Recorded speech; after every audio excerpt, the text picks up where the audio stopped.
Hi everyone, I welcome you all to the live session on Data Analytics in Excel by Intellipaat. This session is conducted by multiple experts who will be teaching you everything about data analytics and Excel from basics to advanced level, along with hands-on demo and interview preparation. Before we begin the session, make sure to hit the subscribe button and also like our videos so that it will motivate us to come up with more such live sessions in future as well. On saying that, let's see the agenda of the day. Firstly, we will begin with Introduction to Data Analytics and Excel. After that, we will tell you how to create a dashboard using a hands-on demo. Post that, we will learn about linear regression. Post that, we will learn about ordinary least squares. After that, we'll move on to how to implement statistics with Excel. Then later on, we will see performing statistic analysis using Excel. Then finally, we have covered data analytics and Excel interview questions and answers. So, this is the agenda of the video. Without any further delay, let's get started. We've all heard this term somewhere. It pretty much rings a bell that every time we think about it, right? So analytics with respect to data. Well, what are we trying to analyze is what we need to know here, right? So the formal definition of how it goes, it's basically extracting meaningful information from raw data. It's as simple as that. So we have data, right? So consider anything to be data. If that is not useful to you at that point, it is considered as data. But then if you perform some operation on this data and make sure that it is useful for your organization, this is when the data becomes information. And this information is what is usable for you, right? So the process of pretty much converting raw data into information by performing certain analysis on it can be termed as data analytics, guys. I mean, this is just a very rough definition of what goes in the industry. To give you a better insight of what that means, basically it is the pursuit of extracting meaning from raw data using specialized computer systems, guys. And then these systems, they transform, they organize, and they model the data. End of it is to basically draw the conclusions from all of the data. So you'll have, again, as I've mentioned with the raw example, our goal here is to basically draw conclusions, to identify patterns, to make use of this raw information in a better way. I mean, sure, data can just be used in its raw form, but then not with every case, right? And to give you an example, so think of the data probably you understand. So let's say you're looking at a huge data set which contains thousands of values. Those are just numbers, right? So having these numbers, sure, as a data analyst, you will understand what you're doing. But then let's say you need to explain it to a person who doesn't know what data analytics is, or you need to explain it to someone, probably your peer or someone above you as well. Let's say you have a business meeting where you have to explain this. Giving the numbers will not really be that great, right? It will not make a very good presentation. So converting all of these numerical data, making it into graphs, making it in a way where everyone understands the data, and showing out graphically whatever insights that you can generate from the data, that can be considered as data analytics as well, guys. Again, today basically the field of data analytics is ever so growing rapidly. And why is it growing so rapidly? Well, because the market demand for it is that much. So we have pretty much every startup companies these days have a requirement for big data as well. So big data, to dumb down the definition, it pretty much means a huge amount of data that cannot be handled by just one machine. If you're stretching out your data across multiple nodes, you have data coming in from various sources. Then you need a method to handle all of this big data that's coming in, to process the data and then to perform analysis on it, guys. So this has been in demand in the market for a while, and for the last couple of years, data analytics has been in the boom, and then it's providing a very straight answer to all of the questions being raised about how all these can be handled, guys. And of course, we're going to need the people who have the skills which is needed, skills which are needed to manipulate all the data queries, to translate all these numbers into graphs, and to make insightful analysis on it, right? So that's what is the main key role of a data analytic person. What is the need for data analytics if you have to break it down into 3 steps, guys? So again, we already know that it is on the rise, right? So I can pretty much go about to step out into the open and then tell you that it is not soon that it will be an integral part of an organization. It is already an integral part of every organization there is, guys. So the first important need is, again, we already know that it is a top priority for all of these organizations, ranging from the small organizations all the way to the big guys.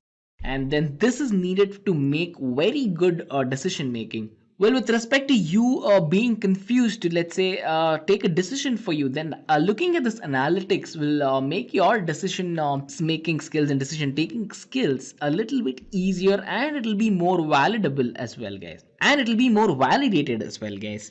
And the second thing is to we require new revenue, right? So let's say you have the data which pretty much only a couple of people can make sense of understand. Let's say your market is very niche. In that case, sure, you'll be still making revenue, still be making money on it. But then at the end of the day, if you have to reach out to a broader audience, you need to make sure your data is understood by this broader audience, right? So that forms the second very important need for data analytics, guys. And the third one is to obviously decrease these operation costs for every organization. So this can be a very demanding task if you have to convert raw data into information, process the data, and make out very good visualizations out of it as well. But then if you have the workforce for it, then sure, you can do it. But if not, again, since it's probably a manual task, and until a couple of years ago, it surely was a manual task. And these days you can implement machine learning and data analytics to pretty much automate itself and make your job easier as well. It speeds up your work. It keeps you very efficient in such a way where your data is being visualized, processed very effectively. So again, time is money when it comes to big organizations, right? So on that note, pretty much it helps decrease all of the operational costs with respect to, either waiting in the data pipeline, or waiting to process, waiting to publish, waiting to do some analytics, waiting for visualization. All of these waits, you need not consider them anymore because they will pretty much be reduced to null, guys. So on that note, you might be wondering, who are data analysts, right? So data analysts are the people who sit at the end of the chain. I'll just explain the chain in the next slide.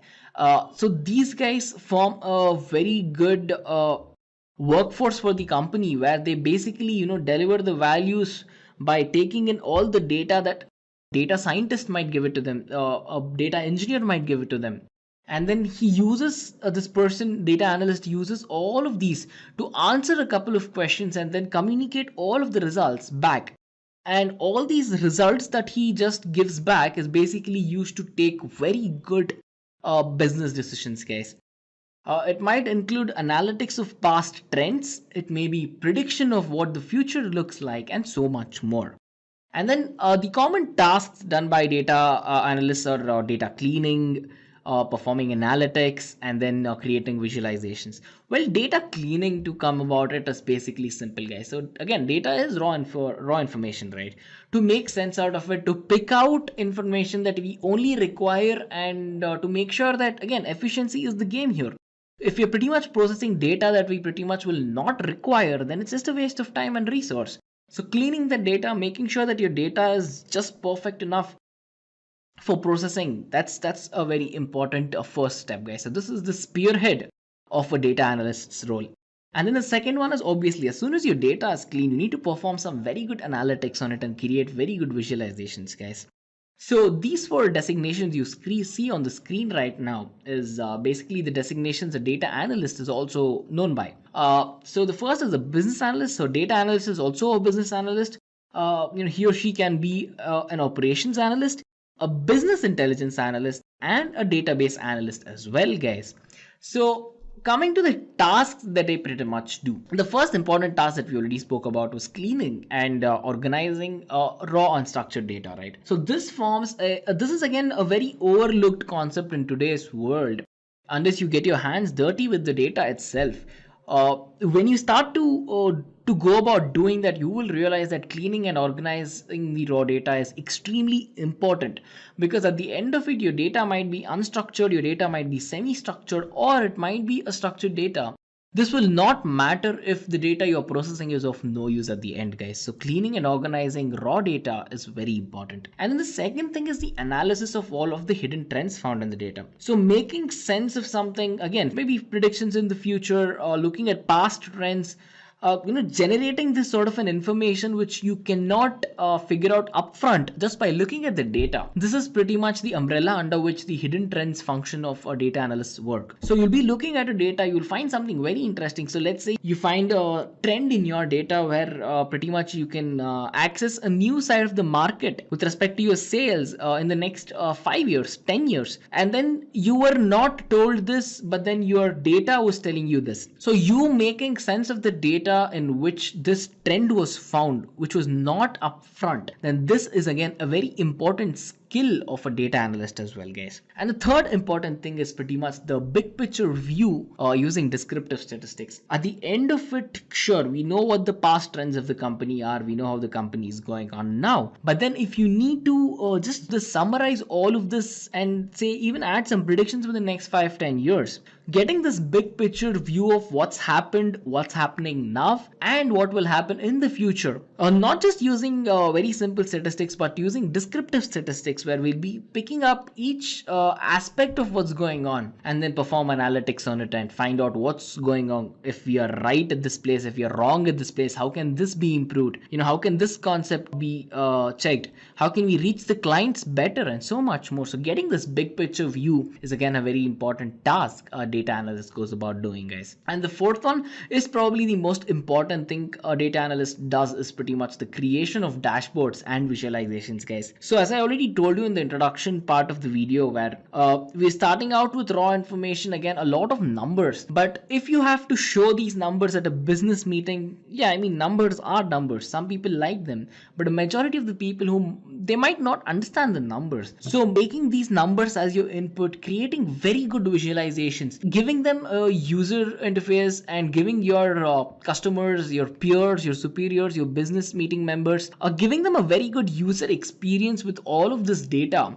Again, at the end of it will add up to very good business methodologies, and then it will help you take better business driven decisions again. And again, the same goes for presentations of results to your clients and your internals as well, guys. So coming to the chain of how the data moves around in a firm, I have three important things that I just want to walk you through, guys, in a quick gist. So the first person who is the spearhead of the data for an organization. By spearhead, I mean he's the first one who look at the data, or he'll be responsible for bringing in all of the data from various sources, guys. So data coming in from the various sources, right? So think about all the data you can get from Twitter, or if you're performing any sentiment analysis, think of all the data that can come from all of the big data sources. You can have data coming from your various nodes from Hadoop, so much more. You can have your data coming from your own network, away from your network, and so much more, guys. So the data engineer is a spearhead who handles bringing in the data and making it understandable by the organization, guys. And then as soon as the data engineer finishes his part with the data moves on to the data scientist. The data scientist, he's responsible for working on all of these raw data, converting it into valid information. But then we already told this for the data analyst as well. Well, the data scientist pretty much uses machine learning algorithms. He uses deep learning. He uses, let's say, binary classifications, naive bias. He makes use of so many concepts here that a data analyst might not know. And he uses a lot of machine learning and deep learning, as I've already mentioned, to convert this raw data into valid information. And 99% of the time, the information which is being converted into are numbers, guys. So after the data scientist pretty much goes about doing his magic onto the data, and then we have the data analyst who steps in. This person, again, as we've already been mentioning, he is responsible for the prediction of what happens in the future, that is finding out trends, and then the presentation of all these informations to your peers, to your clients, to your superiors, and so much more. This is the basic gist of how data moves around. So the data is first seen by the data engineer, he does his job, comes to the data scientist works his magic via all these fancy algorithms and whatnot, and then pushes the data to the data analyst performs predictions, sees trends, visualizes the data, makes it presentable for everyone to understand, and then eventually goes about analyzing the data, guys. So let's get started. To start off with, what is Microsoft Excel all about? To explain this, let me just take an example. Imagine you are working for a company. You're working as a HR for that particular company. And your primary job is to ensure that you keep a record of all the employees in the company and against their particular department. So if you're working for a company, you have to note down all the employees, their departments, and also more details such as when they joined, which team, what shift they are doing, or any other information which could be helpful. So say your boss or your manager comes a day and asks you to give an employee detail of a particular department. If you have it in a particular notepad, you probably have to search it between many sheets to go to that particular department and get the employee details. Further to that, if he asks you for multiple details and not just for an employee but for many employees, imagine how difficult it can get. So the simple concept is you use something like a row to column, or in lines you mark it 1, 2, 3, 4, and then you put all the employee details and the departments and certain other information. Now it makes it comfortable on a piece of paper. But if you really have to use some information for a particular department, imagine how difficult it can get. So that is why Excel can be used for a lot of features for a lot of useful information analysis. So one of the most important feature of Excel is for analysis to utilize mathematical operations, inbuilt functionalities to get you the desired result. So what is Microsoft all about? Microsoft Excel all about? Well, in simple terms, it's a software applications. You can use it to perform a lot of logical, mathematical, statistic cancellation on data. It has a basic feature of spreadsheet. Remember, I was talking about those lines, right, where you can put in the data. So similarly, in Excel, you have something called spreadsheets, and it is arranged in a grid of cells, which is in turn arranged in rows and columns. We will see more about this as we progress, but then simply put, Microsoft Excel is a spreadsheet where you can use data, use inbuilt operations to analyze, sort, and do what you want with it. Not just that, with the data available, you could create charts. You could use those charts in a PowerPoint presentation and then represent that data graphically. So if the question for you in your mind is, what is Excel commonly used for? I would say, simply put, it is to utilize data, store data in an easier way, analyze it, calculate data according to your requirements, your process, your team important, and then you also use the data to create graphs, charts, etc. These are some of the most common features or usage of Excel, but then the Excel is an ocean by itself. You can create multiple things depend on what your requirement is, and we will see some of them in the coming chapters. Hope this got you excited, because I'm surely. And let's see what is Excel all about in the next topic. Okay, so now you've got an overview about an Excel. You understood what Excel is all about. We spoke about a spreadsheet concept where you have rows, columns. I'm sure you're excited to see, just in case you've not seen it till now. For a couple of minutes, I'll be showing you how do you launch in Microsoft Excel, how you could customize it according to your usage, and of course, once you launch, you might have to close it, right? Or you will have to close it. So how will we close, save it appropriately? So let me quickly go to the demo so that you could see and learn. Great. So now this is your first look of Excel, just in case you haven't seen it yet now. So the first thing which strikes you is, you see there are 3 sheets. There is sheet 1, sheet 2, and sheet 3. Now what is this? Of course, an Excel has some inbuilt features. You can see tabs, home, insert, page layout, and so on. But then the first thing which you might have noticed is the sheet. So to explain this, let me just take a notebook. So imagine a notebook. You have multiple sheets, right? Where you can write different topics, different subject, different information. Similarly, in Excel, you have multiple sheets for your usages. Now, it's not just that. It's just not limited to 3 sheets. You can add multiple sheets, and how to do that we will see in the later chapters. So all these sheets put together is called as a workbook. So you understood, right? Simple. These are sheets. All this put together, this whole content is called a workbook. Okay, so now I'm going to use this particular sheet. I'm just going to type in sheet 1. Let's go back to our example which we spoke about. I have joined a HR firm and I am the HR. So I'm going to note down the employee details. So I'm just going to put a header over here called employee details and just simple date of joining. Okay, so I have one new employee who's joined me today.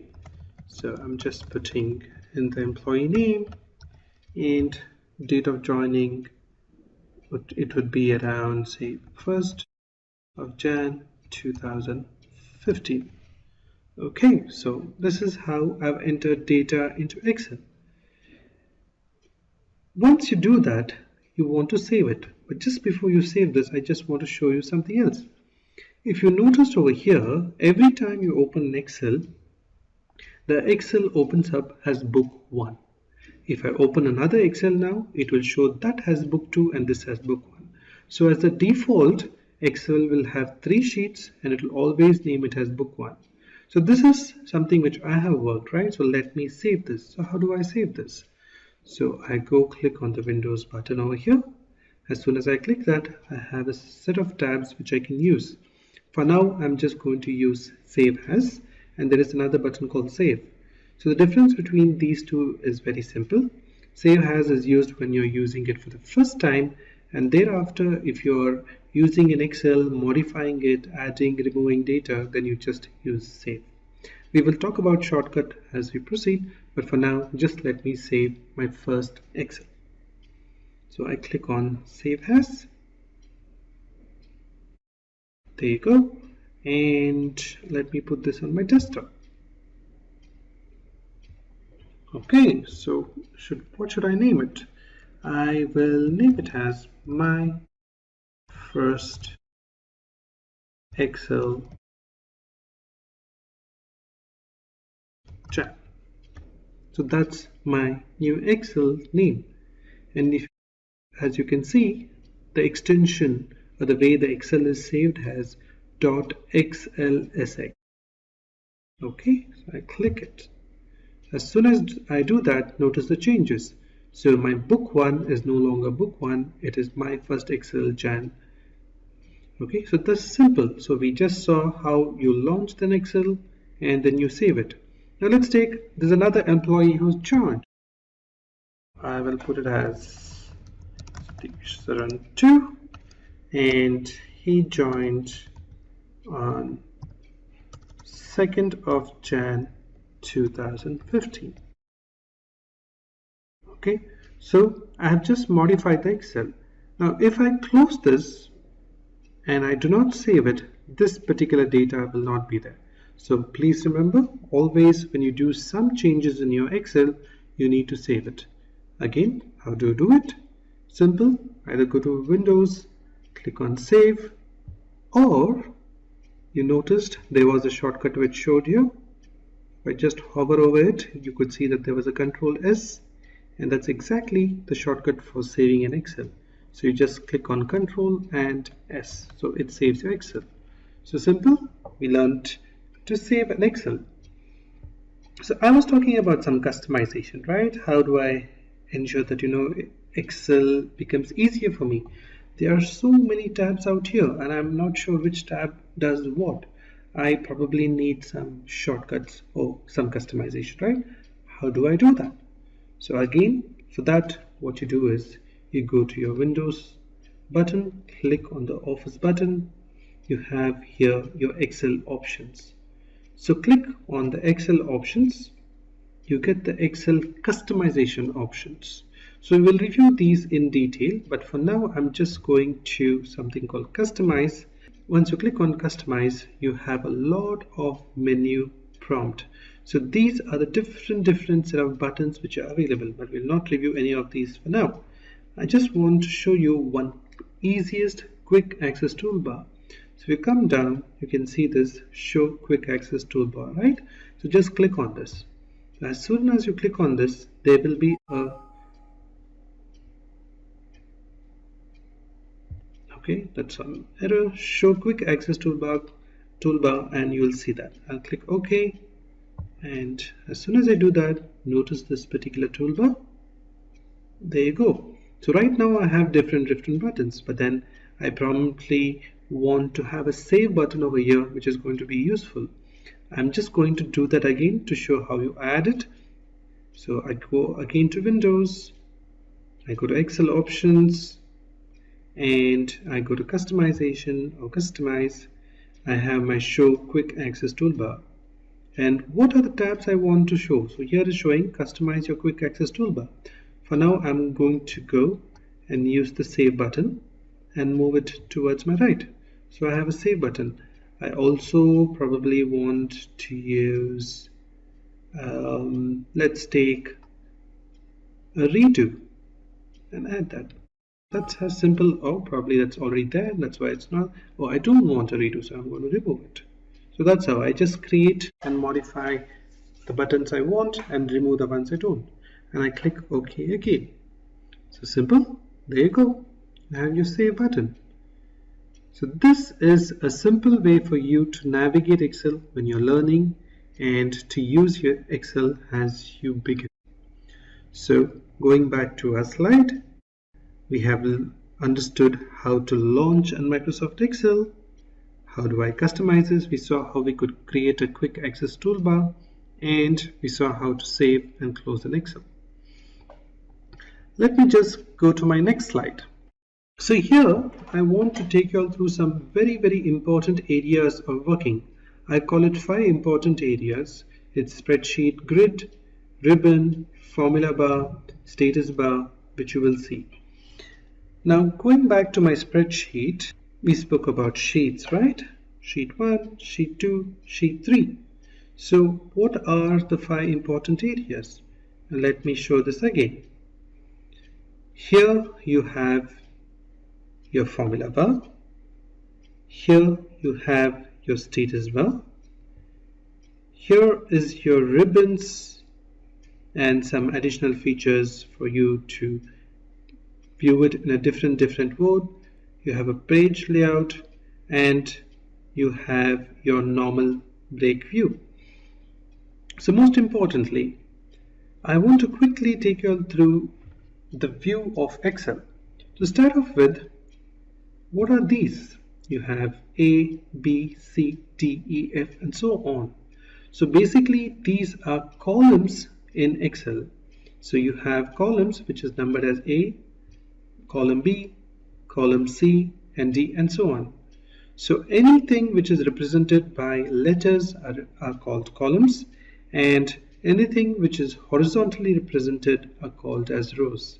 So they are numbered accordingly. If you see, rows are numbered as 1, 2, 3, 4, 5, and your columns are numbered as A, B, C, D, E, or so on.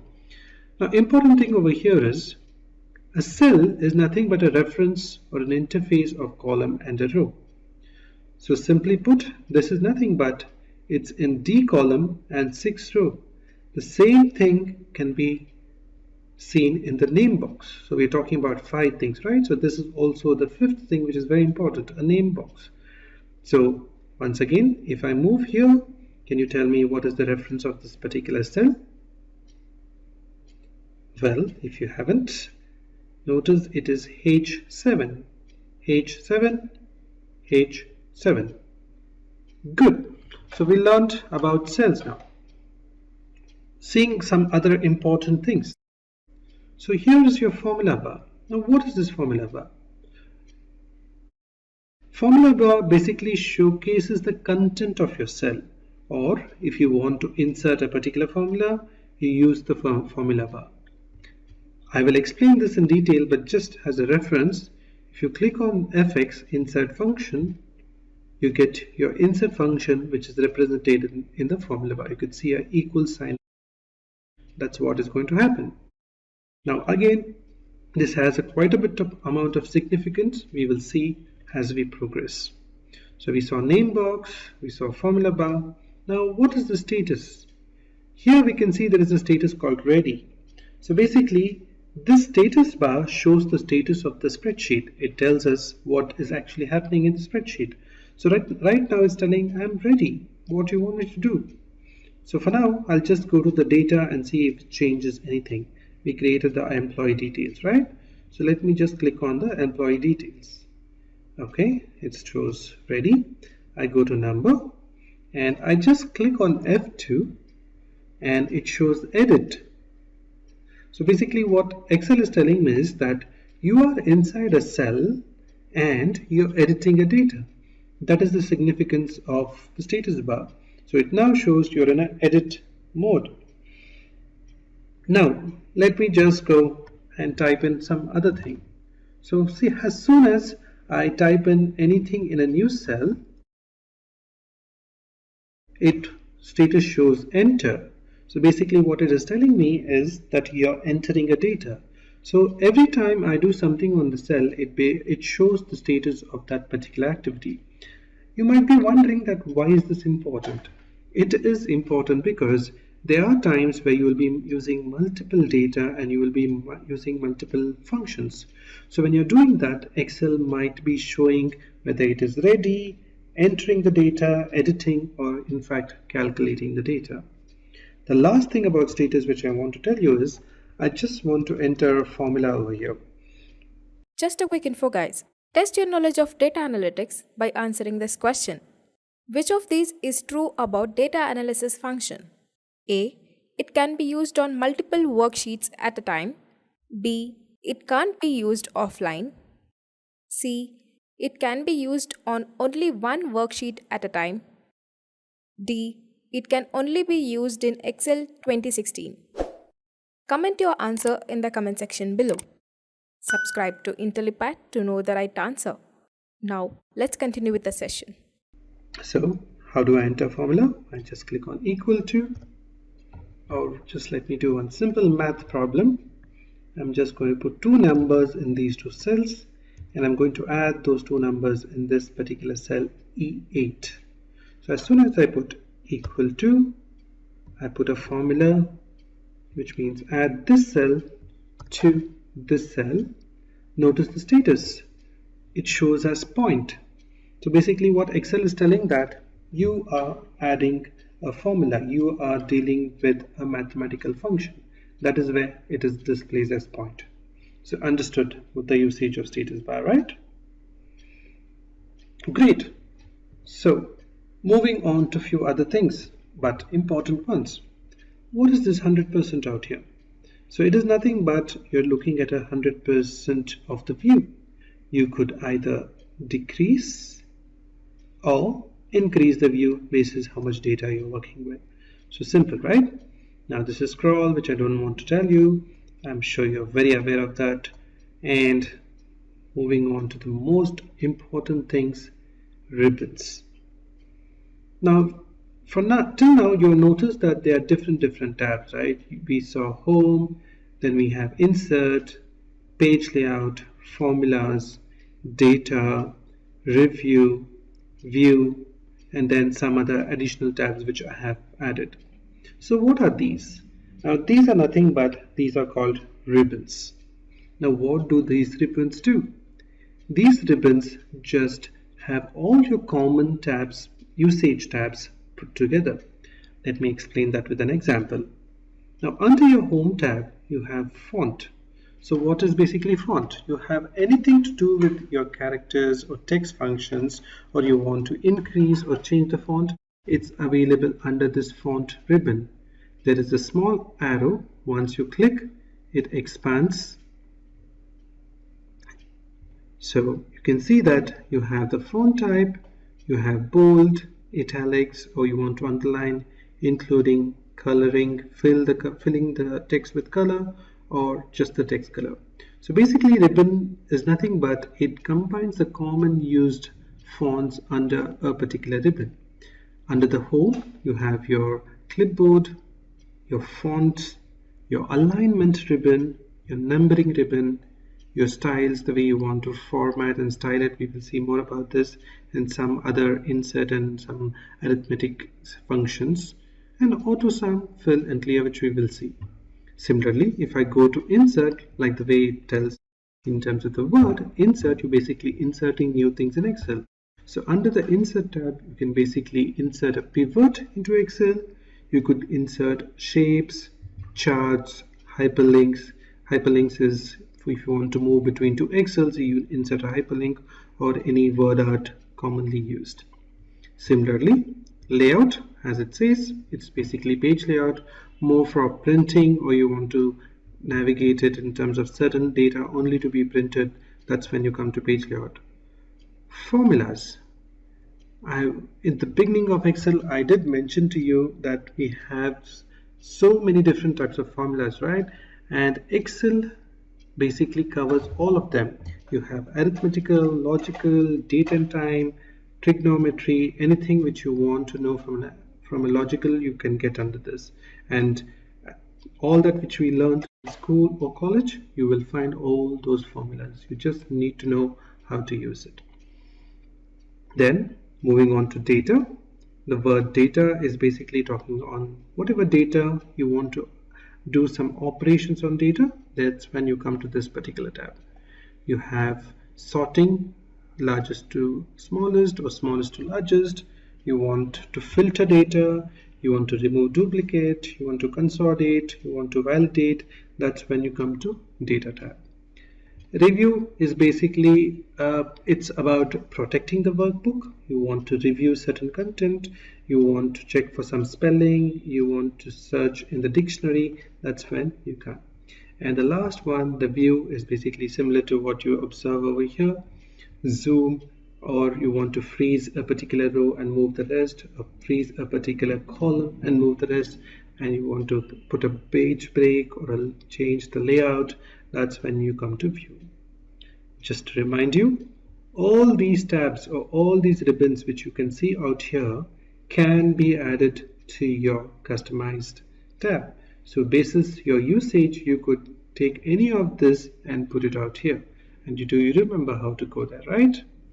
Perfect. So that's some basic overview of Excel and some important areas which you need to work with. Formatting Excel and shortcut keys. So I'll directly go to a demo so that I could show you how you could use tips and tricks or navigations and few shortcuts. Here we go. We have a new Microsoft Excel spreadsheet opened. So as it's inbuilt, we have 3 spreadsheets.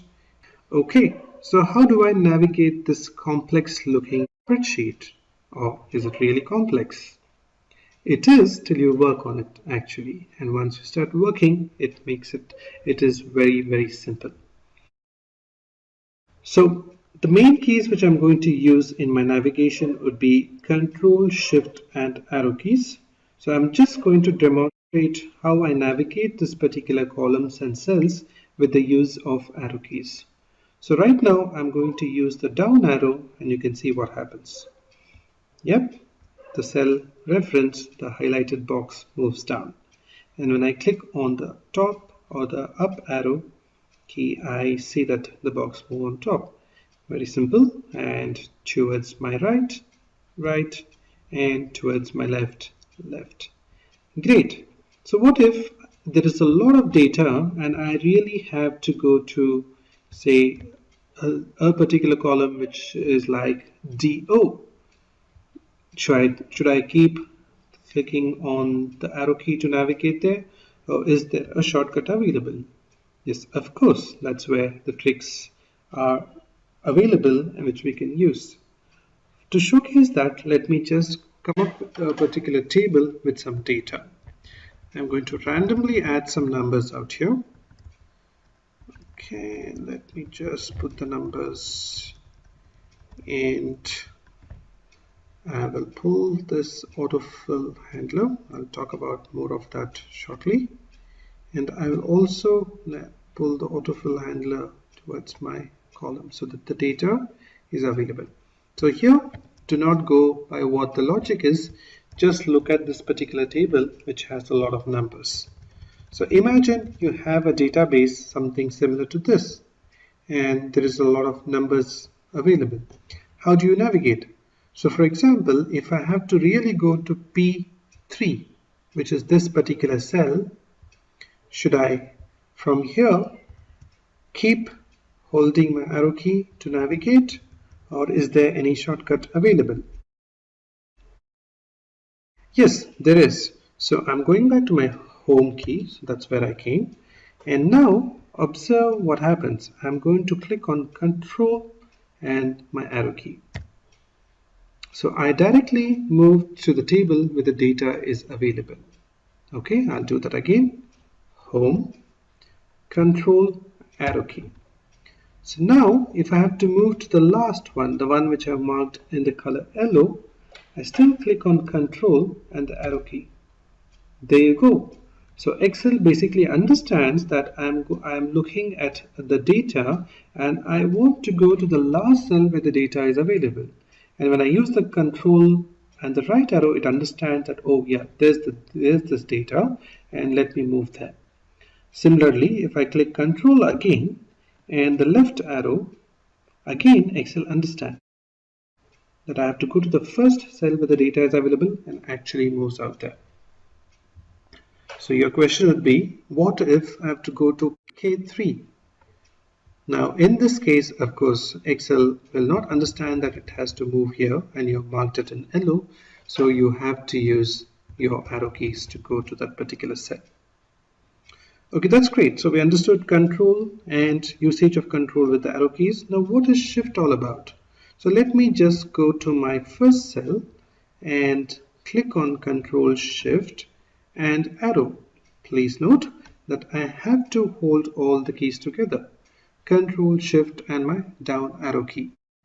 So as soon as I do that, you can see that Excel understands that the data has available in that particular column has to be highlighted, and it does so. If I use Control Shift again and my right arrow, it will subsequently highlight the complete data. Great, easy. So quickly, I'll just show it once again. Control Shift down arrow highlights the data completely in that particular column. Again, I'm going back. Control Shift right arrow, it highlights that particular data in the row. So if you use Control Shift and the arrow keys, they are good enough tips and tricks for you to navigate Excel accordingly.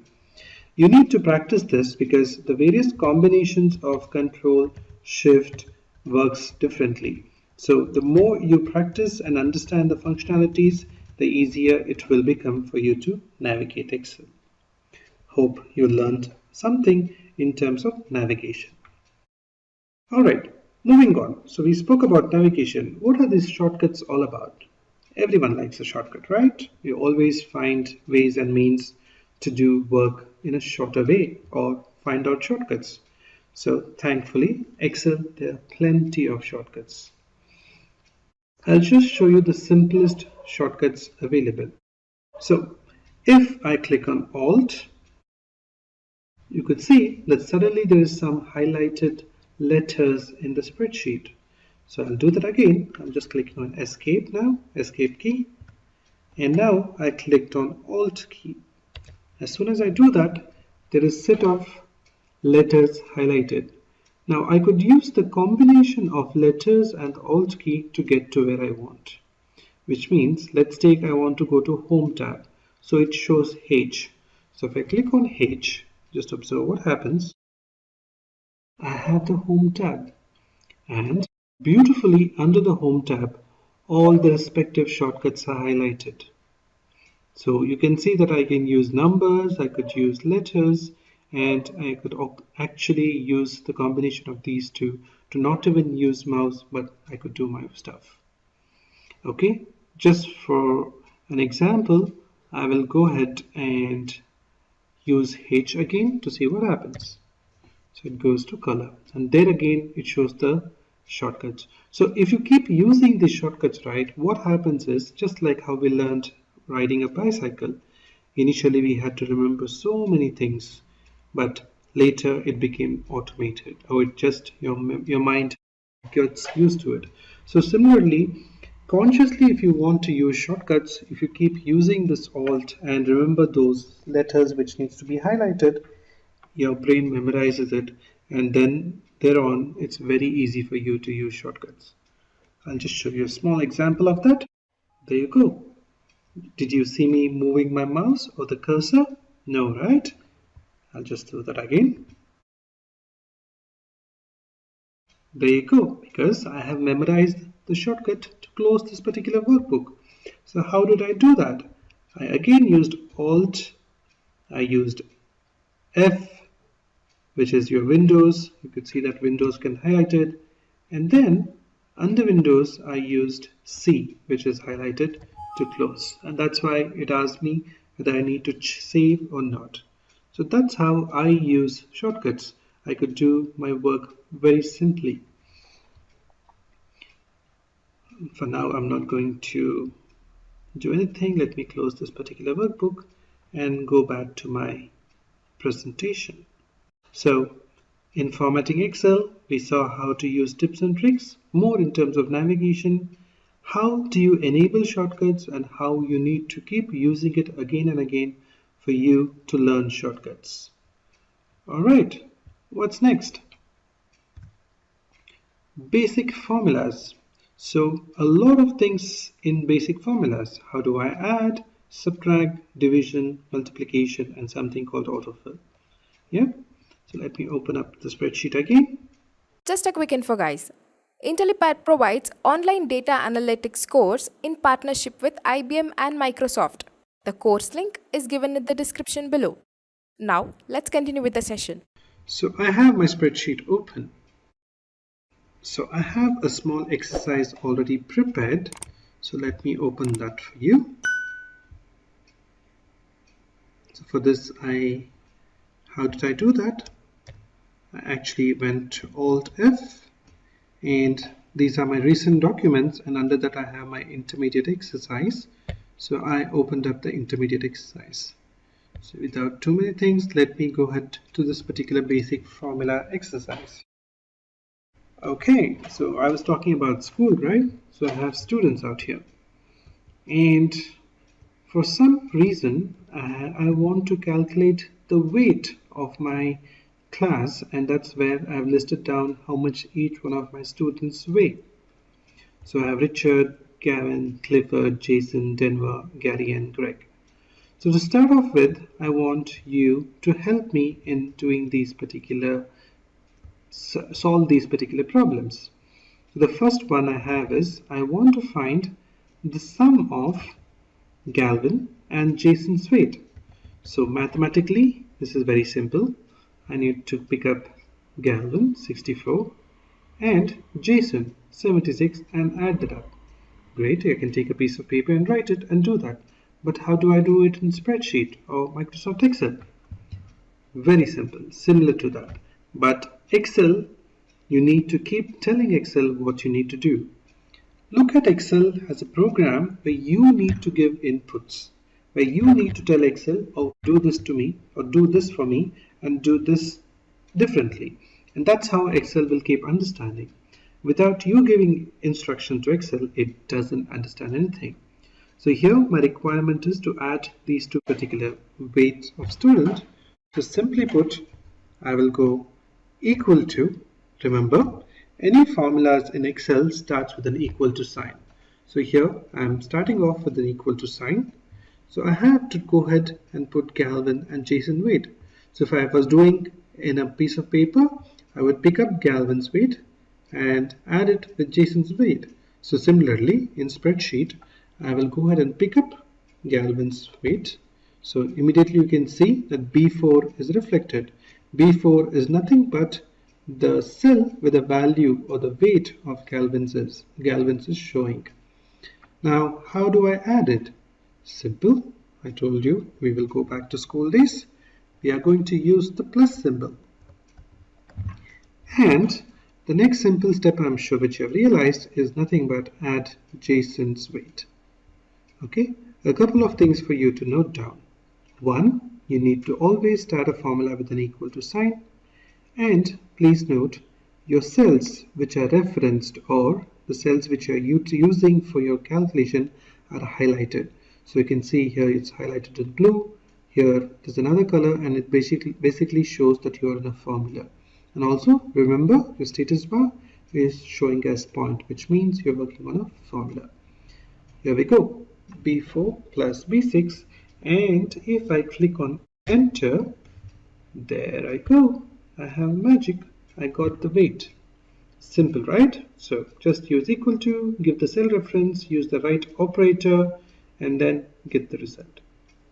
Okay, what if I don't know all this? What if I really am new to Excel and I want to explore and learn by my own self? How do I do that?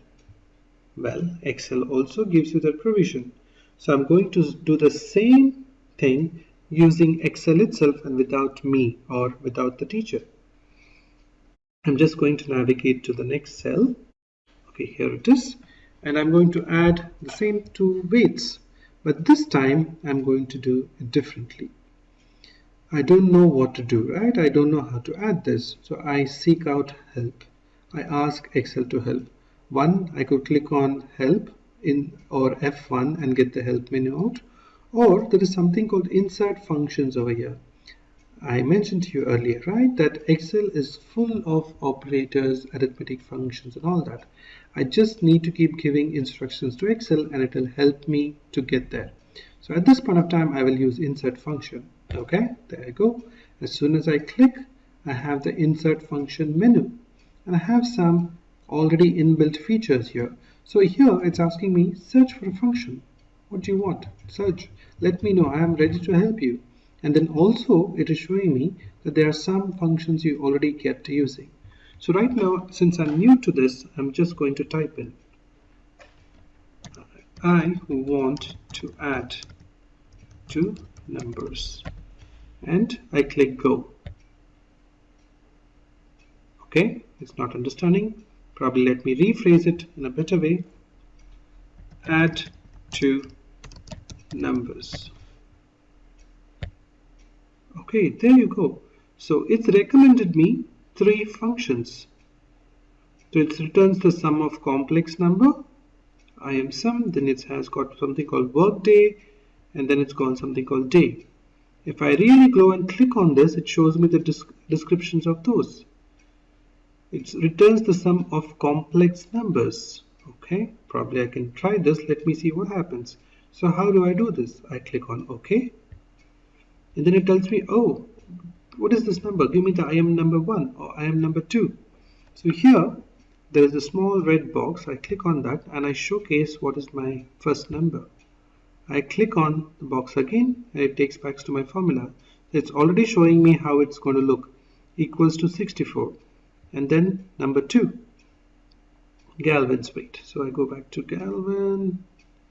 So probably I will just take, so it was Jason, right? Yeah, so I go to Jason and it's showing me the result equal to 140 and I click OK. There you go.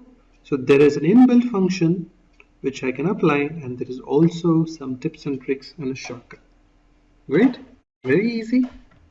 Okay, so now it's your turn. Can you find the difference between Clifford and Gary's weight? Okay, so I hope you have got the answer. If not, let's see how I could do this. So here, similar to addition, the difference is very simple. So I have to do the difference between Clifford and Gary's weight. Remember all that you learned in school, your arithmetic functions, you need to apply the same rules. Remember BODMAS? Yeah, if you know BODMAS, you need to use that. So here when I'm actually subtracting Clifford and Gary's weight, I need to use the bigger number and subtract the smaller. I can't do the smaller to bigger. Well, I can actually do that, but what will happen is it will show you a negative value, same as in BODMAS rule. So right now I'm just going to take Clifford and Gary's weight. So equal to, starting off with an equal sign, that means letting Excel know that this is a formula. I go to select the Clifford weight, and this time I'm going to use minus symbol or operator, the minus operator, and going to select Gary's weight, click on enter. There I go. 31 is my answer. If I have to do it using insert function, again, for this time I will type in and search it because I know how do I subtract, but then just for your reference, I'll type and search it. Difference of two numbers. Click go. So there I go. Recommended IM sub returns the difference of two complex numbers. Click OK. In this case, again click on the red box. I click on Clifford's weight. Come back. I click on I number 2 and Gary's weight and click OK. There I go. So now we learned addition, subtractions. Okay, some more things. Sum total of all the students' weight. Simple, right? You need to keep doing equal to 57 plus 64 plus 83 plus 76 plus 69 plus 52 plus 74. There I go, 475. Alternately, I can also click here, and if I notice on my home ribbon, there is something called editing option. Under editing, you have something called auto sum. So let me just click on auto sum.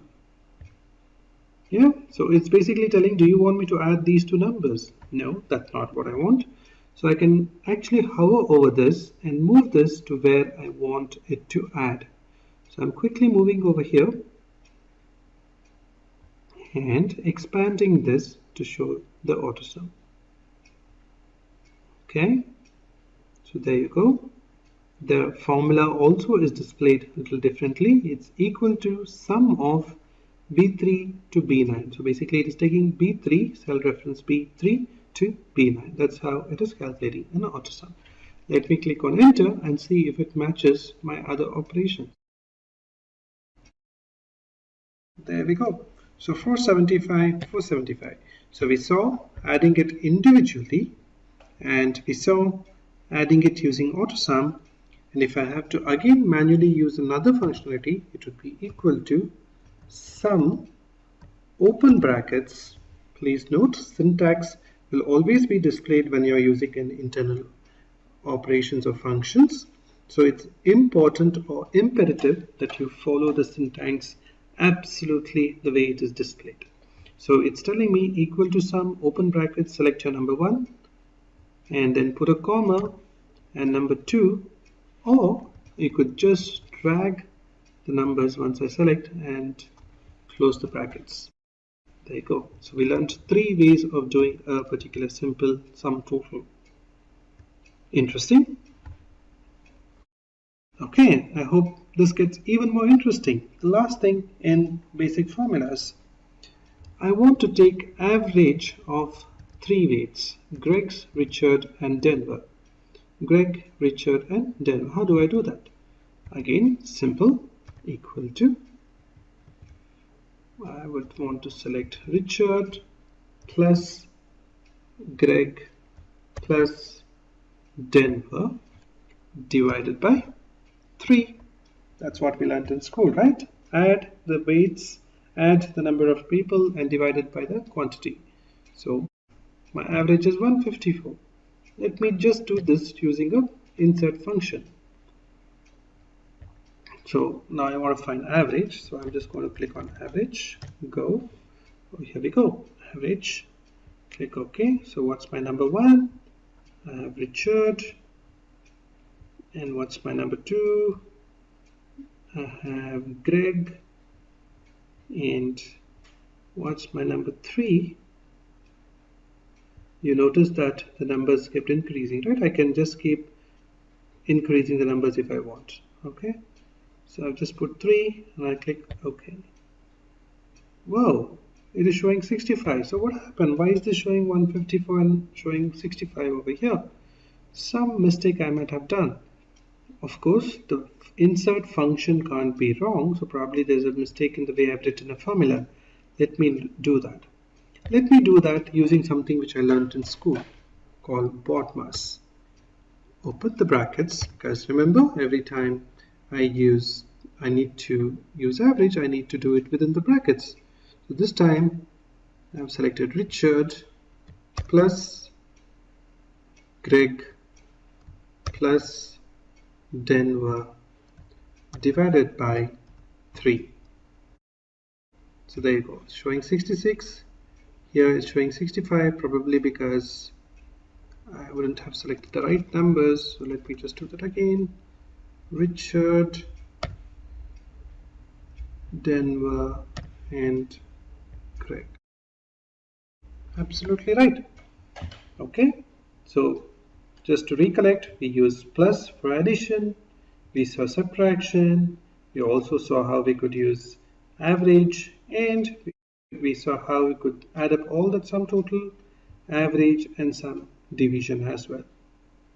Yeah, and just the last thing, now that I have so many decimal points, I can go to number, and under number, when I use this decrease decimal, I can either decrease the decimal or increase the decimal. Easy. Okay, so just before we conclude on basic formulas, one last thing, autofill. So in my previous exercise, when I was showcasing how do I add numbers, you saw that I could actually type in some numbers and pull an autofill handler or the plus symbol. So Excel actually is inbuilt and recognizes certain formats. So in this case, in this case, Excel recognizes that these are 3 numbers. And there is a small box, or when I go close to it, a plus symbol comes. When I used and drag this, Just a quick info, guys. Test your knowledge of Excel by answering this question. What is Excel? A. Word processor. B. A spreadsheet. C. Graphic program. D. None of the above. Comment your answer in the comment section below. Subscribe to Intellipaat to know the right answer. Now, let's continue with the session. it actually puts the sequence. So basically Excel is understanding that this is a number sequence, and when I use the autofill handler, it adds the numbers. This autofill handler can come in handy a lot of times. For example, I am entering months, so Jan, Feb, and March. So I know that these are nothing but months. Similarly, Excel also knows that these are months. So this sequential data, if I use the autofill handler, it fills it up. So just saves some time of mine. And lastly, if I have to use any sequential data such as say odd or even numbers, Excel also understands that. So here I'm just showcasing how Excel will understand whether it's an odd or even number. There you go.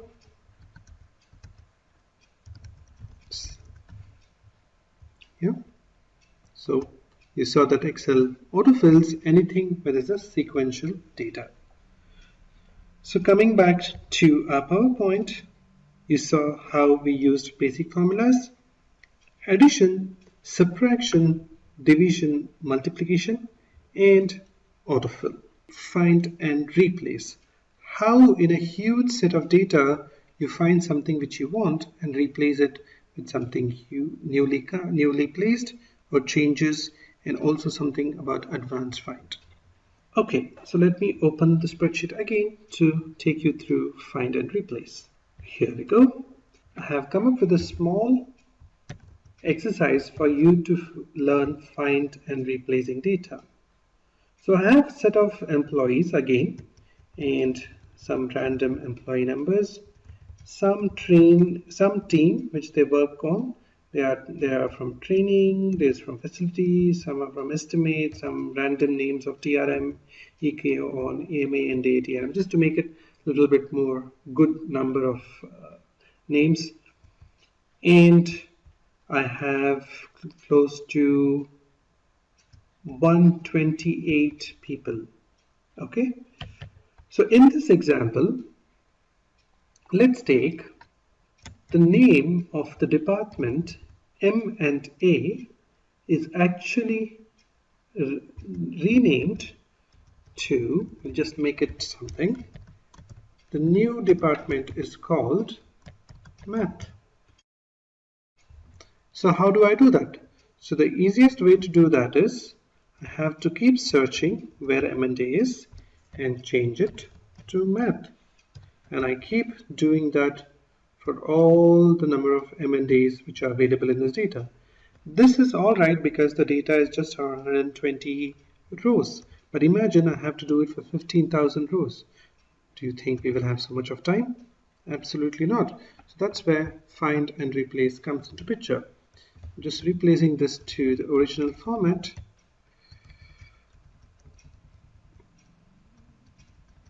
Okay, so how do I get the find coming out? So simple, I hit a Control F, commonly used, which is find and replace. So as soon as I click on Control F, I have this wizard which shows like, find what? What do you want me to do? Let me know. So in this way, I just want to tell Excel that find me where M and A is. So there are two things out here. So I have find all and find next. So when I click on find next, it basically takes me to the cell with the new next M and A is available.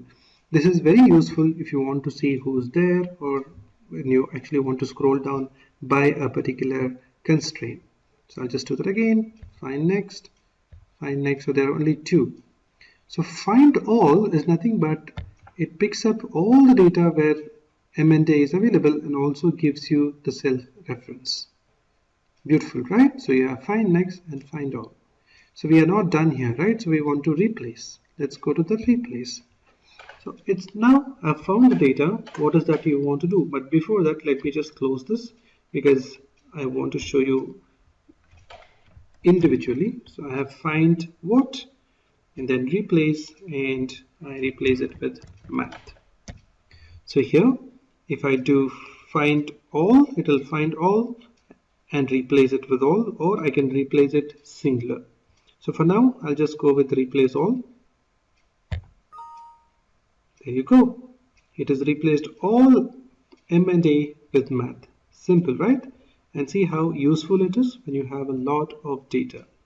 So this is a simple find and replace.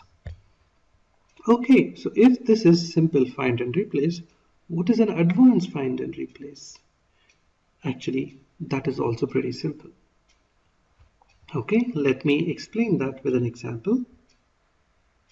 I will just color this data in green, probably two of them, and I'm going to use find and replace.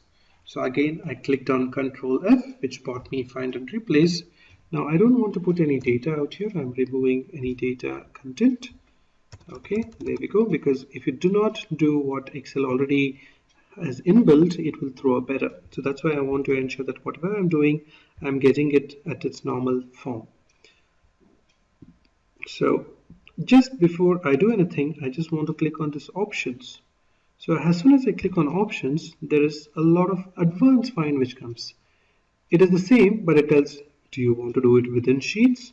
You want to do it within rows? You want to look a particular formula? You want to match a particular case, match entire cell content, etc. I guess these are pretty self-explanatory. So you know match cases, it will only search if it is in a capital or lower letter or lowercase.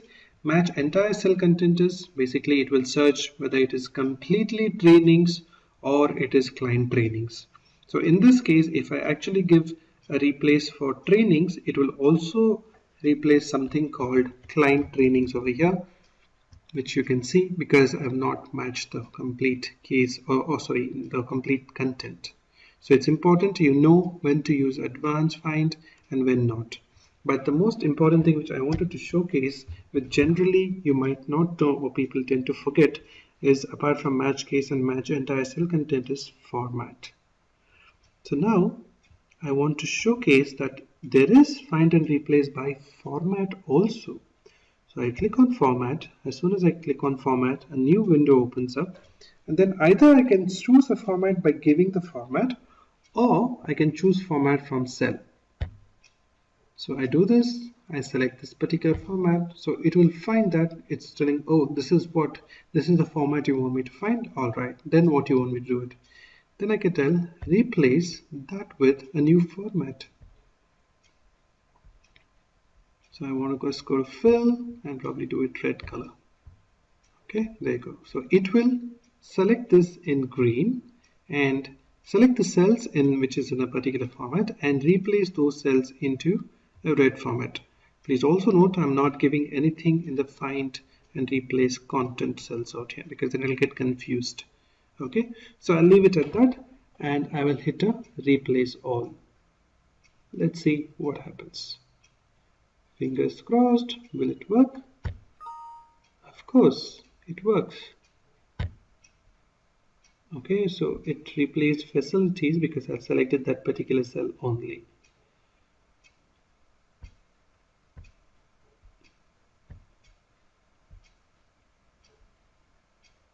Yeah, but because this particular content was different and that's why it did not select. Now, this particular color or this particular format or find and replace is very useful when actually you have marked a cell and you forgot where it is or you want to locate that and change it to another color.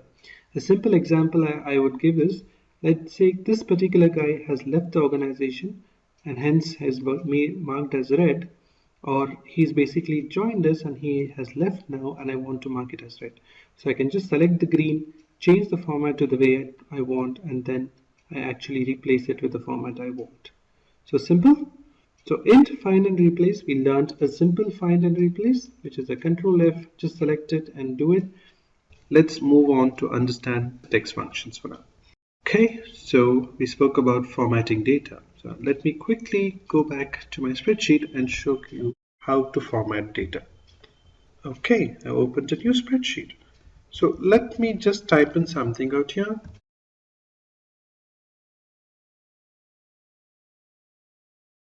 So these are the two main commonly used type of data in Excel. One is a text, one is a number. Now, there are times when you actually paste a data from a particular source into a spreadsheet, it might show a small yellow mark out here or might show up some error.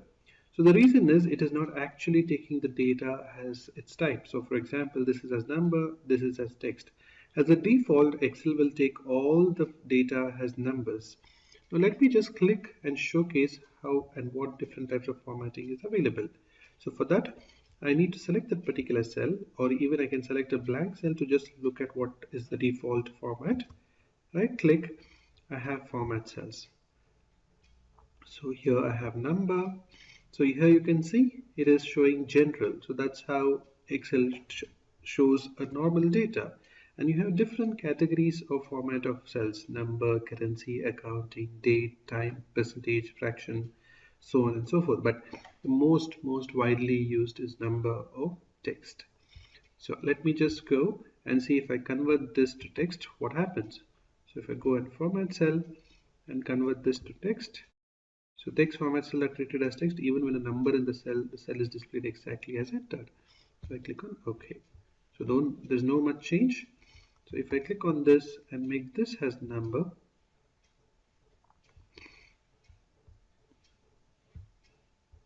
it doesn't make, just that the format of these cells will show differently. So here you could see it is showing as number and here it is showcasing as text. Now this is going to be effective and useful only when you're actually entering formulas, because if you're working with formulas and your data type or your format is as text, it might throw up an error. So it's important that when you're working on formulas, irrespective to what particular format you're working, whether it's a text or number, you retain the cell format as is.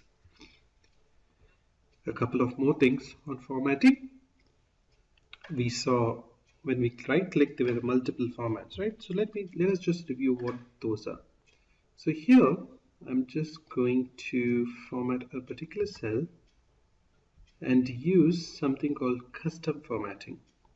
So in custom formatting, what you have is a set of predefined values, or you could probably use those values for your references. Now, let me explain this with an example.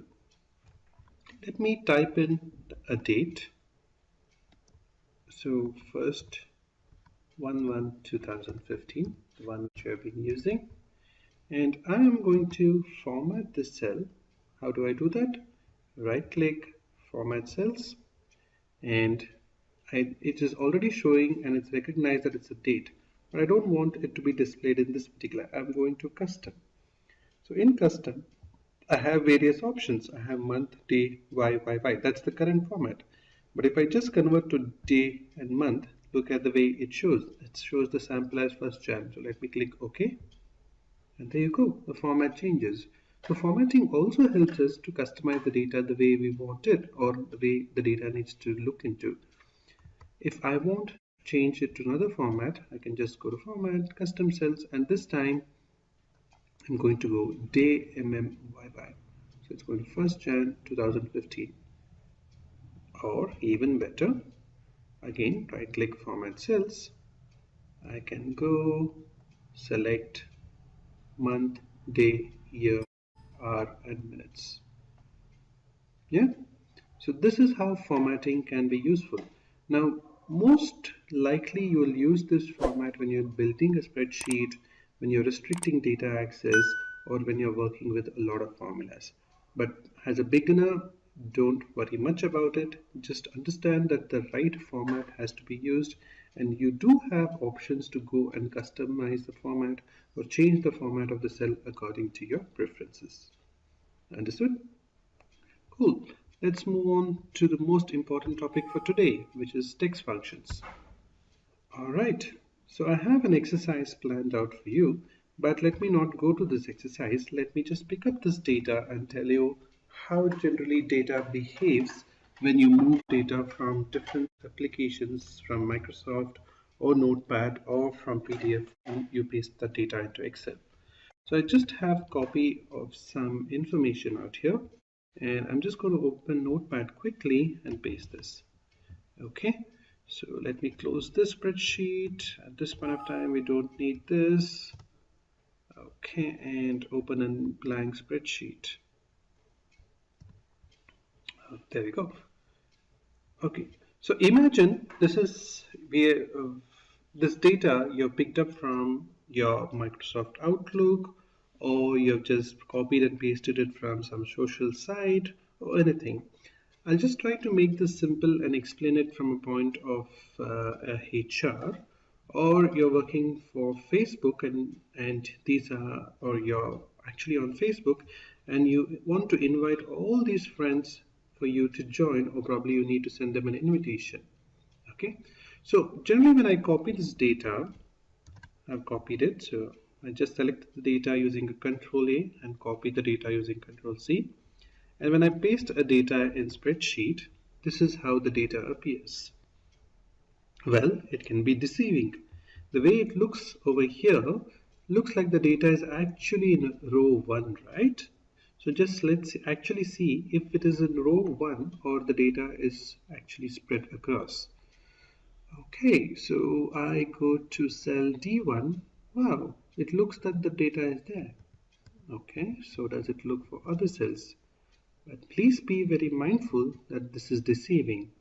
That's where your formula bar plays a very important role. It shows the content of the cell.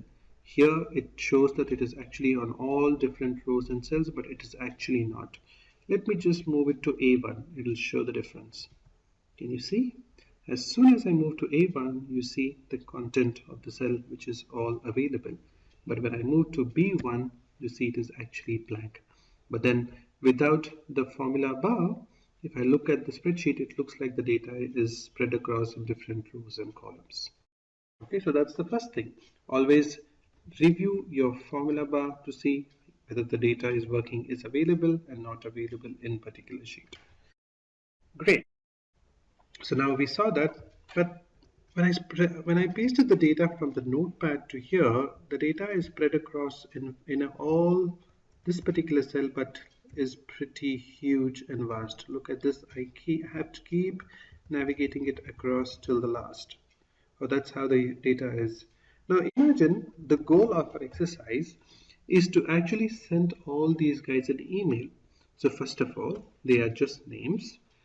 What information I have about these guys is all of these guys are on rediffemail.com. So I need to get this into a particular format such as abhijit.narendra at rediffmail.com, and that is how I need to get all these guys and then send these guys the email or the invitation which I want to. So how do I go about this? To start that, we have to use multiple text functions, and hopefully all this will help you and navigate text functions extremely comfortably, and these should be a good enough database of functions you know to manage any kind of text issues. So to start with, first what I'm going to do is I'm going to look at the data and copy this and do something called data text to column. Okay, so there is a problem. So first of all, the data is available just in one particular cell. So let me just copy that.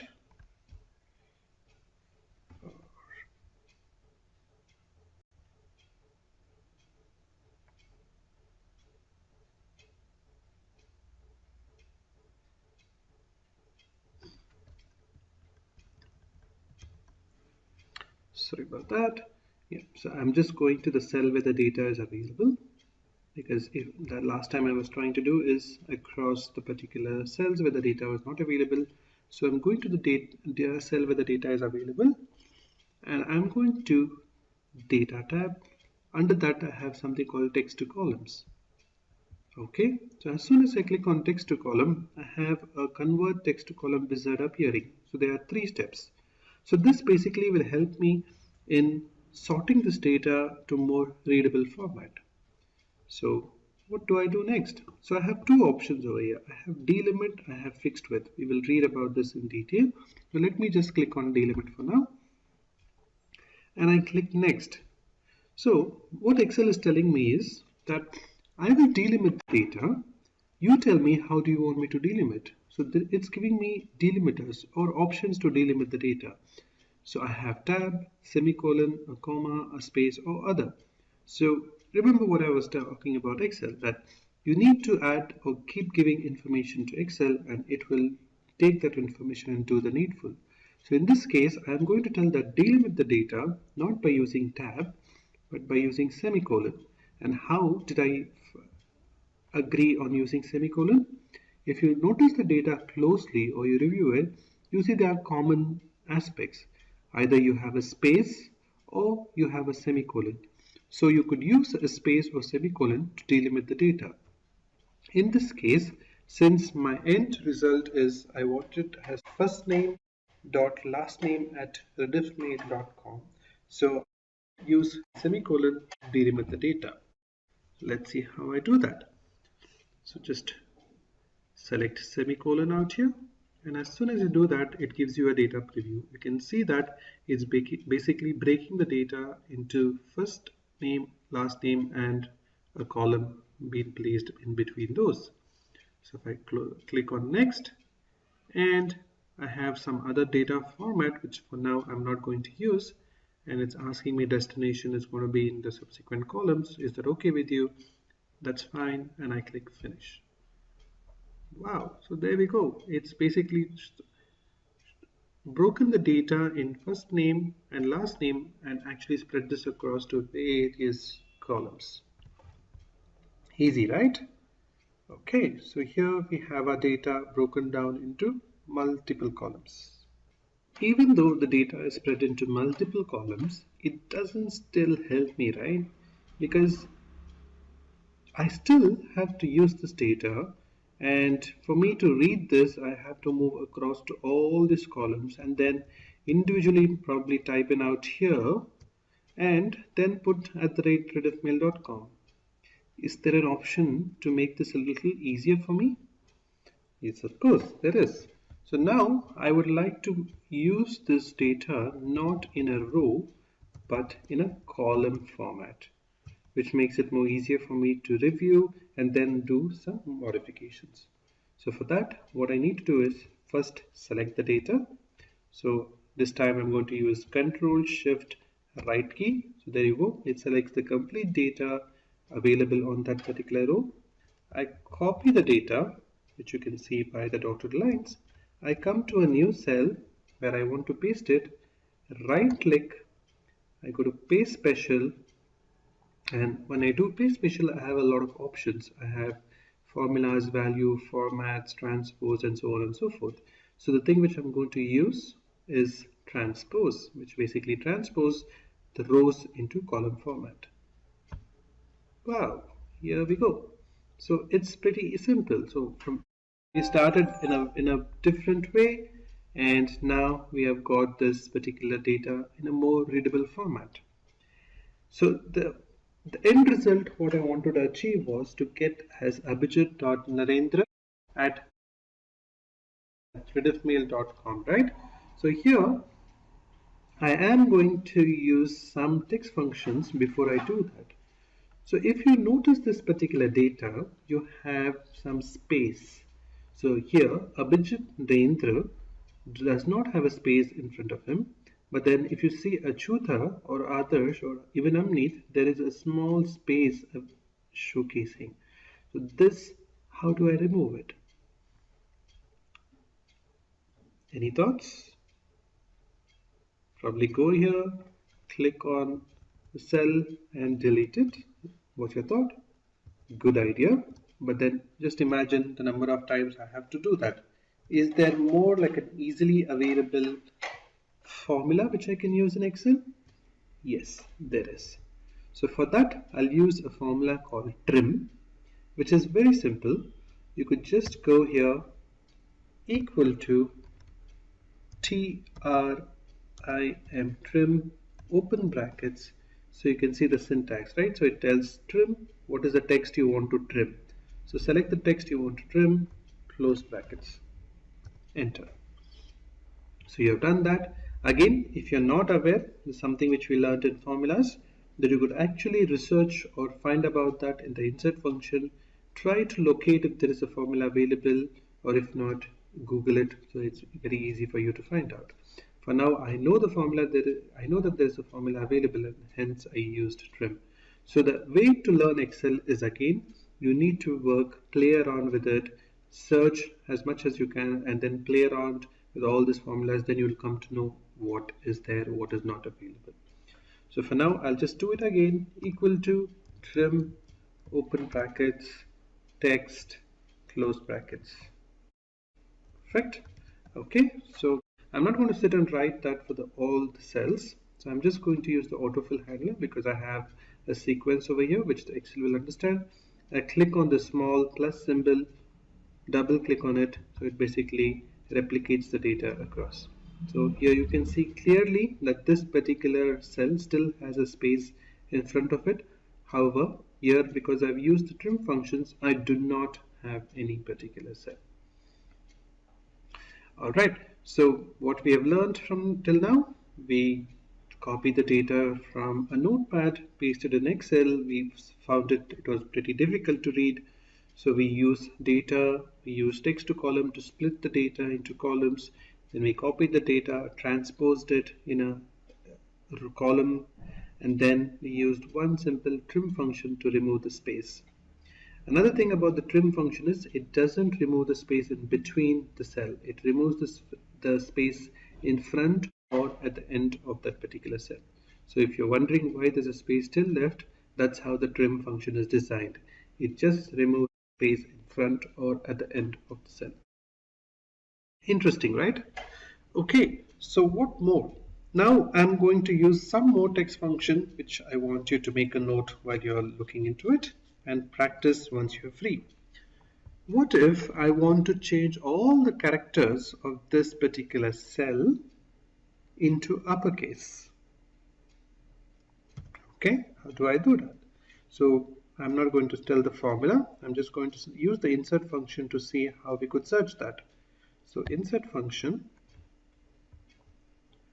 change to uppercase, click go.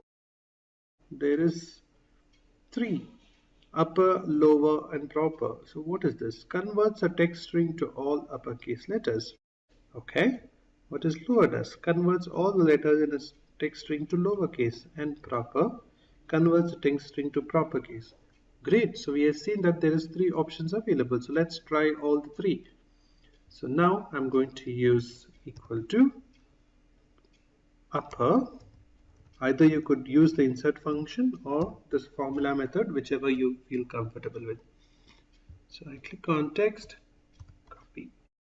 There you go. Everything is, all the letters are converted to uppercase. Now I could use the autofill handler to duplicate that for the rest of the cells. Similarly, I'm going to use lower, close brackets. There you go. It converts it all to lowercase. And the next one, the proper, which we saw.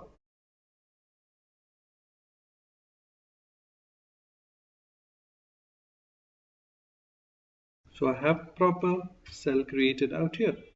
So we saw trim, we saw upper, lower and proper. Easy, right? Great. So let's learn a few other text functions. So now, say for example, I just want to extract the first letter of this particular name. How do I do that?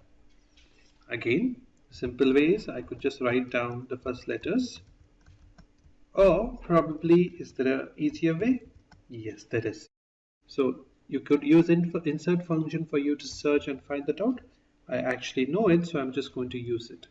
Equal to left, open brackets. Just a quick info, guys. Intellipaat provides online data analytics course in partnership with IBM and Microsoft. The course link is given in the description below. Now, let's continue with the session. Select the text and give the number of characters which you want to retrieve. So in this case, I'll give 1. So let's see what happens. So again, the syntax is left. Select the text, give the number of characters and close the brackets. There I got 1. So if I give left text and number of characters 3, what is going to be the result? Just a quick info, guys.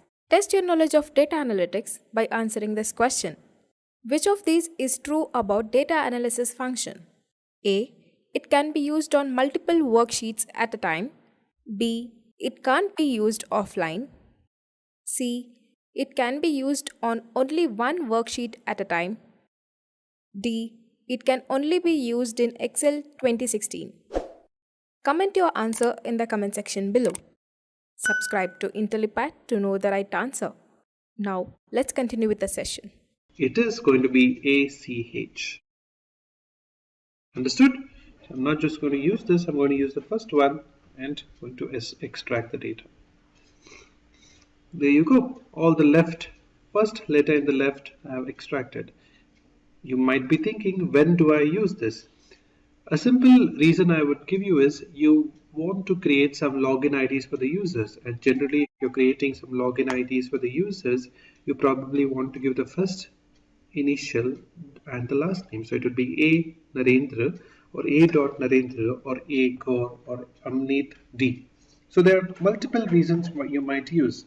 This exercise is just to showcase how you extract it, and the usage may be depending on your process, when you want to use, etc. Alright, so you saw how to extract the data from the left, but what if I just have to extract the data from the right? Well, I gave you the answer. It is by using right functions. So equal to RIGHT,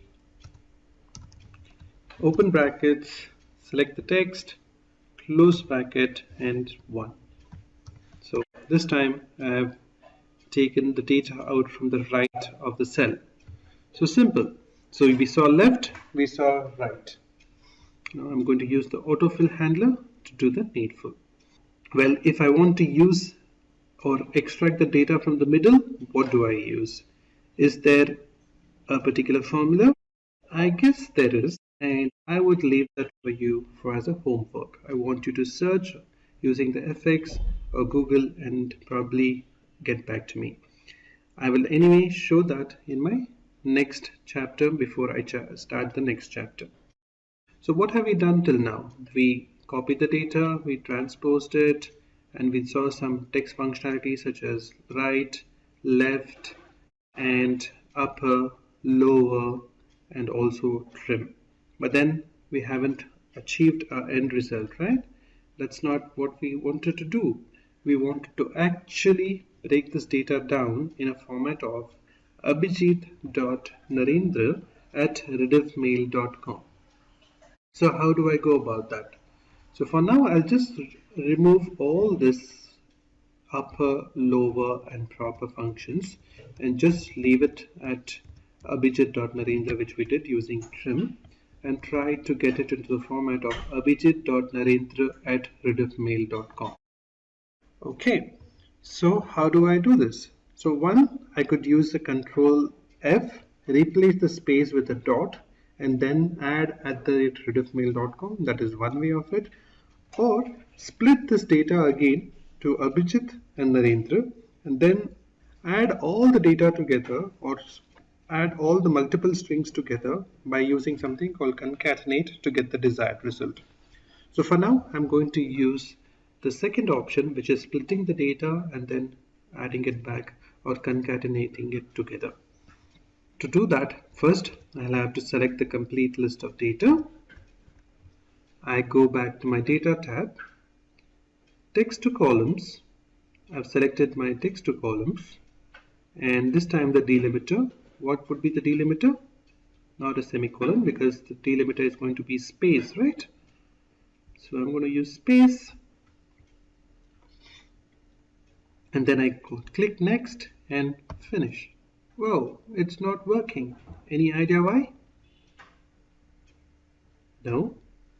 The reason for that is if you go back and look at your insert function or your formula bar, can you see it is actually showing you the formula and not just the text? And that is the reason why the text to column did not apply. This again reminds you that it's very important to know what you're working with, whether it is a text or it's a formula. So if you're working on a formula, another formula will not work. Okay, so how do I convert this or remove the formula? Simple.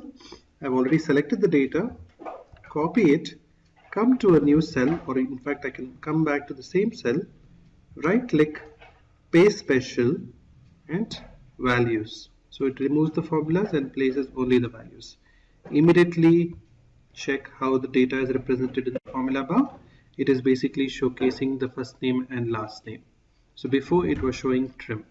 So I have the data as this, and now I'm going to reapply the text to column function. So applying the text to column functions now, I use the delimit. Under delimit I use next. Instead of semicolon, this time it's space. I have the data broken into first name and last name. Click next and finish.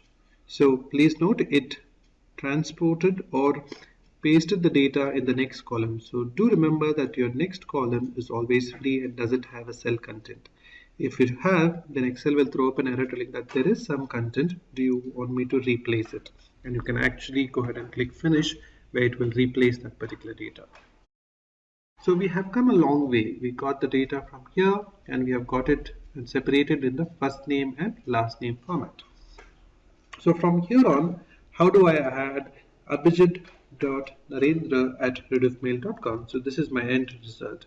What I want is abhijit.narendra@rediffmail.com. That's how I want to get the end result. Okay. So for this, there is a simple function which I need to use. For this, I'll use something called an inbuilt function, which is concatenate. Now, I'm not sure how to use concatenate, right? So for now, for the first time, I'm going to use insert function and search concatenate. Oh, this is already there because it's my frequently used function.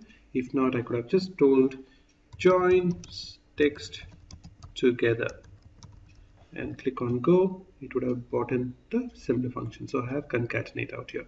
So how do I concatenate? I use this. So click OK. Text 1 would be my first name. Click my red button again. So text 2, note I have to add a dot. That's what I wanted, right? So if I just click a dot, that should be fine. And text 3, I select my last name. So you could see of the sample as how the data would say, or the result, format result would be in similar way. In the text 4, I could simply add @rediffmail.com and leave the text file empty. So that's where I get my result. First name dot last name @rediffmail.com. So this I used using the functional argument or the wizard to get it. I can also type in, but just that I need to be very careful when I'm using a formula, and I need to be used to typing the formula with the right syntax. So if I have to do that, I will be using equal to concatenate open brackets, select the first text, then comma, then since dot is not available, I have to put it in quotes, comma, select the second text, then again comma, I have to put @ within quotes, comma, again rediffmail.com within quotes. So it's a little complicated, but as you get used to it, you will remember it. Yeah, so simple. So just I'm going to use the autofill handler to do that. There's some shortcuts available for concatenate as well, which you could use once you are pretty experienced or either you have worked on it a lot of times and it makes your life a little easier. The simple way of using that would be equal to, you select your first text, and instead of you using concatenate, you could just use the and or ampersand. Here we go. And then you could use the second text. This also concatenates. But then if you want to use a space, it would be comma. This works. Probably the way the space has to come is something I need to research. Yeah, so this is something you could use as a shortcut, but I would recommend to you the usage of the inbuilt concatenate for you to start with, and then also you could type in the formula to get used to it. So clear? So we started from here and then we finally derived at abhijit.narendra@rediffmail.com. The last thing I want to show you is how do you use another function available in text to column. So we saw delimiter, right? So what is fixed width?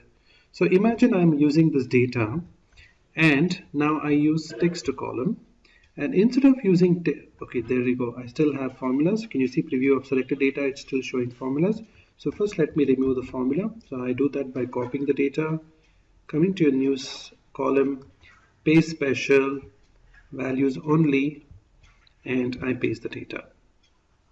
Okay, so excuse me, I've selected the data and I go to text to columns. Instead of using delimit, I used fixed width, and I click next. So the usage of fixed width is basically you are telling Excel what is the fixed width you want to split the data into. For example, here I can just click over here and add a column. So basically what Excel does is it will split the data according to the columns I've added. So here all the A's will be in one column and the rest will fall into another column. I can add multiple columns. I just have to click and I get a column. I double click, the column is removed. So here I get one data. I just want to separate probably the last bit of length, or I just want to remove this particular list of data. So fixed width is you define where the data needs to be separated. Delimit is basically you use internal built operators or give some criteria and then you split the data. So let me just show you the result here. Next, finish. See how the data is split according to the way I wanted. Okay, a lot of things, right? Just let me quickly see if I've covered everything in text functions. We saw extracting data, we saw left, right, center, and then formatting. We removed unwanted space. We joined several text strings together. We also transposed data into columns, and the same you could do to rows. We saw text to columns, delimit, and the last thing, which is count function. Quickly, I'll show you that. Okay, I'm just removing the data I split using delimiter. So another thing which you can use is something called length function, which is equal to len, open brackets, and select the text. So this basically tells the length of this text. So you have 31 characters or letters in this particular length or this particular text. Similarly, if I click down and put this, it might show you a different length because the name or the length of that particular whole text is a little bit more. So that's another formula you could use in text. We're talking about count, right? So for that, let me open my spreadsheet. So the last thing is how you use count functions.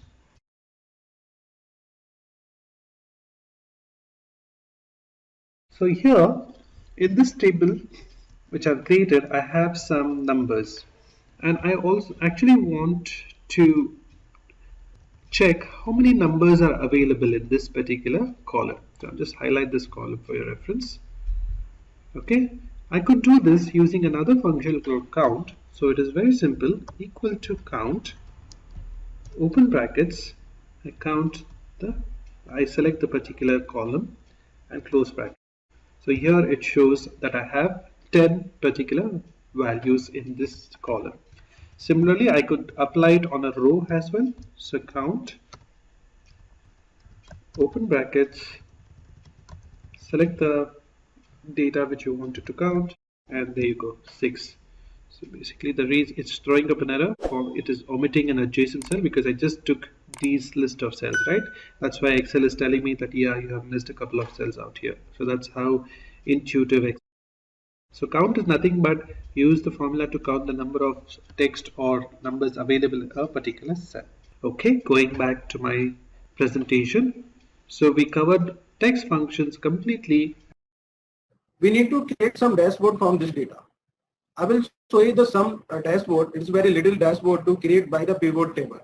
Okay, so in a company you have a data like that. First we need to create the pivot table on there. So this is very simple dashboard we are making on there.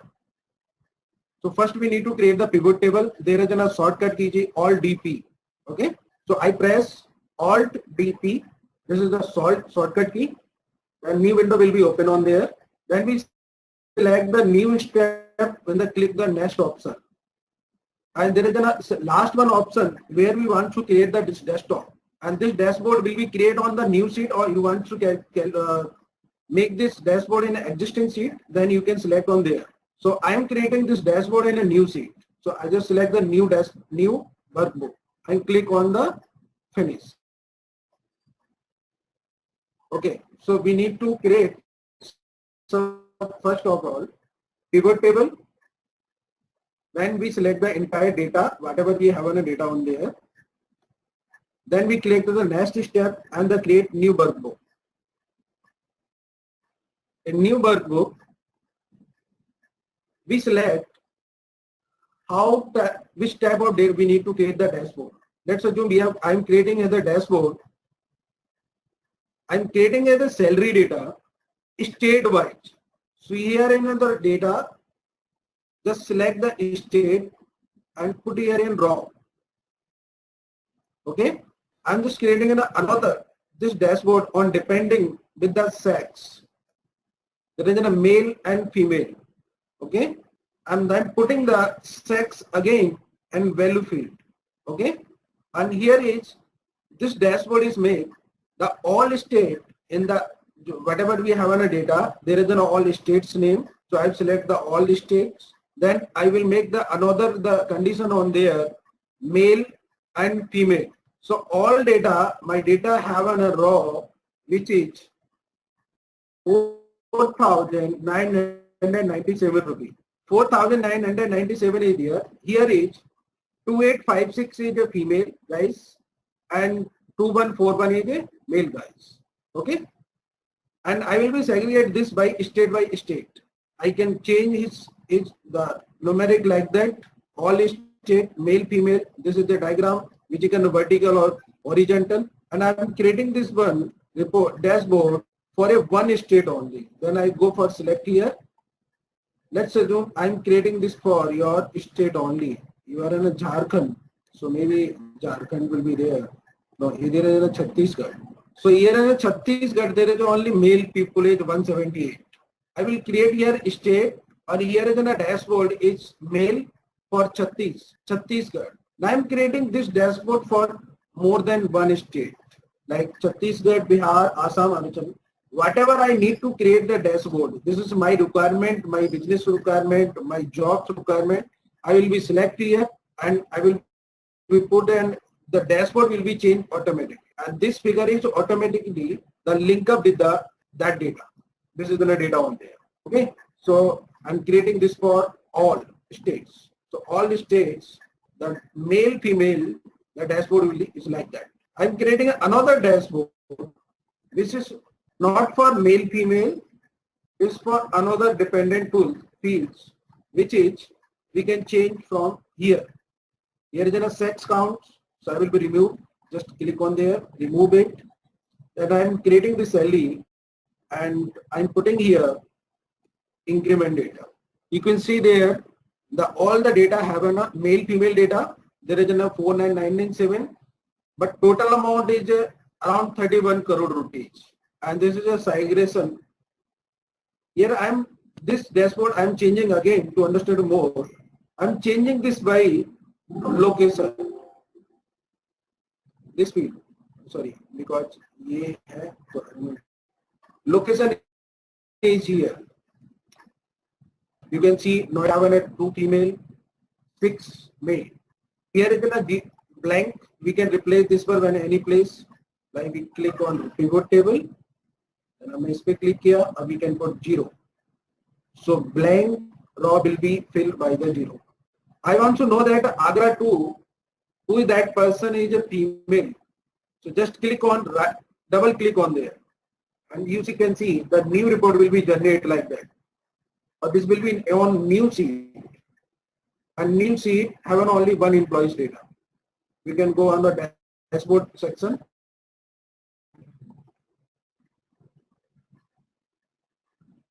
I'm changing this dashboard. Hope it is here fine on there. I'm changing this by location like that. I'm creating another dashboard for all, not for look this one. I'm creating this one for only for designation. This data have a lot of type of designation data like this one. So all here is more than 4,900 records, but there is an area manager, how many times repeating on there, chance executive, how many executive on there. So we can create this one, and we just put designation and we click the designation again and value field. So you can see there is an area manager only one working on there, or we can right click or we can double click on there, or we can get the detail. Deputy district manager, how many deputy district manager, just click on double click on there, or you get this. There is a 2 deputy manager, one is the Govind Kumar Jaiswal, and second one Brajesh Sapsare Yadav. Okay, so I am creating another dashboard. This will be dashboard based on the basis of designation on there. I want to know how many people, male or female, in the all in the data. So I just click male or female. Whatever you have a data on there, because I have a data only for this for designation, male, location, state on there. In your company where you are going, maybe data will be different for customer, for vendors, for whatever employees on there. So I got this. So you just click on there, drop the section. So you will be learn this section where you have to drop and get the good desktop, a good dashboard. So here is a designation. I want to know how many male, female, 1, male is 0. Here is executive, 9 executive, 6 male people. So I want to know who is the 15 people who are working in as an executive. So just click on, double click on there, or you will get this. So this kind of report will be executed one by one by the Excel. Now come to the generate the new report. I want to know that which designation have getting the more salary. So I just put, this is a new dashboard. So Jenny, I need to put here designation. I just put the offer salary on here. And I can sort this one. Here is a right click. You just click on right click on there. Or you can sort this by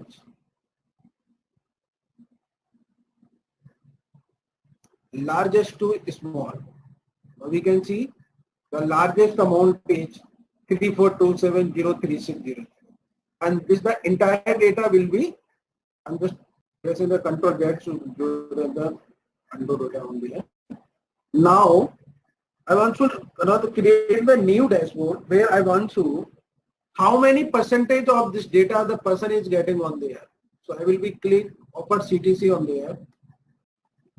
Just click here, value field setting, average, go on the second option here, got the percentage of offer CTC, value field, show field, total of this one. So this is a new dashboard raw where you can see area manager is getting 0.03% of total CTC and the same 6.57 so and so and final amount is 100% on there. I want to know that what is the average of salary, average of increment, maybe increment. We have done the increment amount is also is same. So I need to create, choose the another like basic salary. Basic salary is different, so we will be understanding more on the about the offer salary. The area manager have a 9369500 CTC. Let's put here the number of count also. How many designation people are working on here? So I'm putting the designation here. One person is getting this salary. This is the 0.03% of the total. Here he is getting 5153,200. I want to what is the average of this salary on there. So I'm putting the new basic salary here, and I will be click here, value field on there, and average of this one, and you will this get this. So what is the report on? Because done one person hai. Here is 2054164500 with their long detail, long figures on there. This is divided by 2606. So no need to do this one. Just click on the average section. You will get the average. You can see this is an average of this 4997. So I will be divide 3.12 figure by 4997. So this will be figure on there. Okay. I'm creating the new Excel file on. I'm just removing everything. You can use the dashboard daily basis, but this is a pivot table dashboard. Once you update this one, let me just go. Once you update this raw data, see, this is only for beginning for dashboard. You should hold for this one at least 4 to 5 hours because this table is created by a dashboard only. And dashboard have an already raw data on there. This is the one. There is a 4 to 5 type of the dashboard, and so first I am just giving the example for by make the dashboard by pivot table. But we should also use a lot of formula on there. Which dashboard will you can use the daily basis, you can use the weekly, you can use the monthly, you can use the yearly on there. So I'm just creating a look like making the 20 minutes. And 20 minutes having a look another dashboard like that. I'm just creating another like dashboard. The data is my on there. I want to here is a state and here is a sex, and I want to segregate this one like this one. Now I want to create the same data with a chart. Okay, so I'm creating the same dashboard, but this dashboard is without chart. So I will create another dashboard with chart. I just click the Alt DP and go there. data selection, the message coming that you already have a pivot data, you can use this one because it will be higher. I will be asking, yes, I'm okay because my system is okay, then I'm creating the new pivot table. Alt P, I click on the pivot table with chart, and this one, click the next. Yes, I'm okay with the heavy file, and I click the finish. So new file, new sheet will be created, but here you can create another dashboard like this. I just put here state, I just put here, so you can see here is a dashboard with chart. One is okay.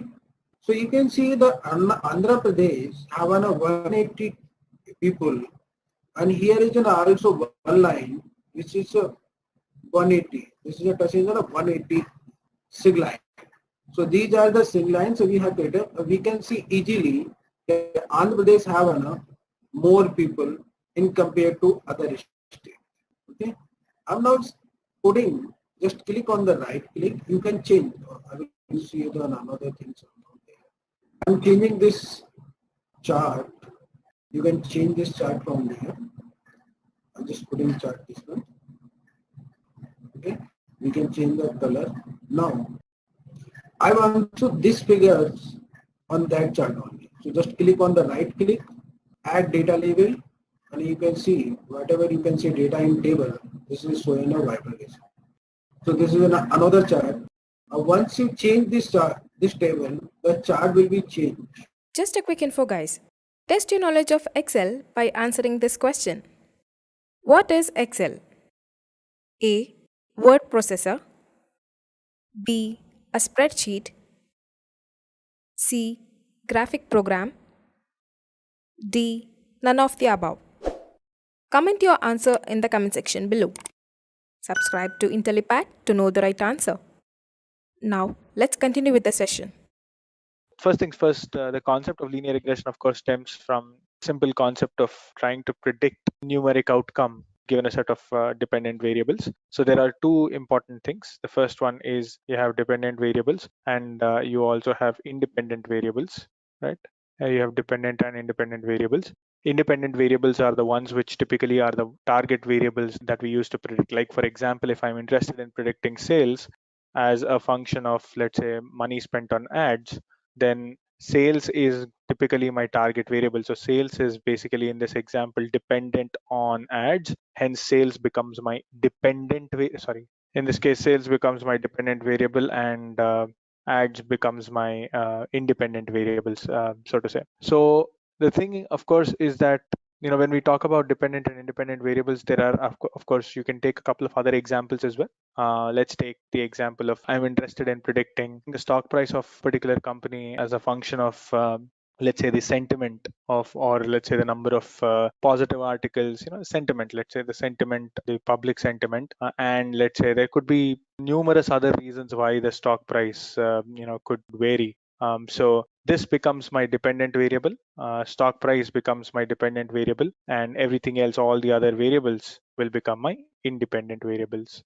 So in this particular case, as you could clearly understand, a dependent variable is basically that variable which is responsible, or which is the variable that we're interested in, or the or that particular feature that you're interested in trying to predict. It's also often referred to as a target variable. A common term is also a target variable. You will also come across terminologies like that. So do not get worried if you see terminologies like those.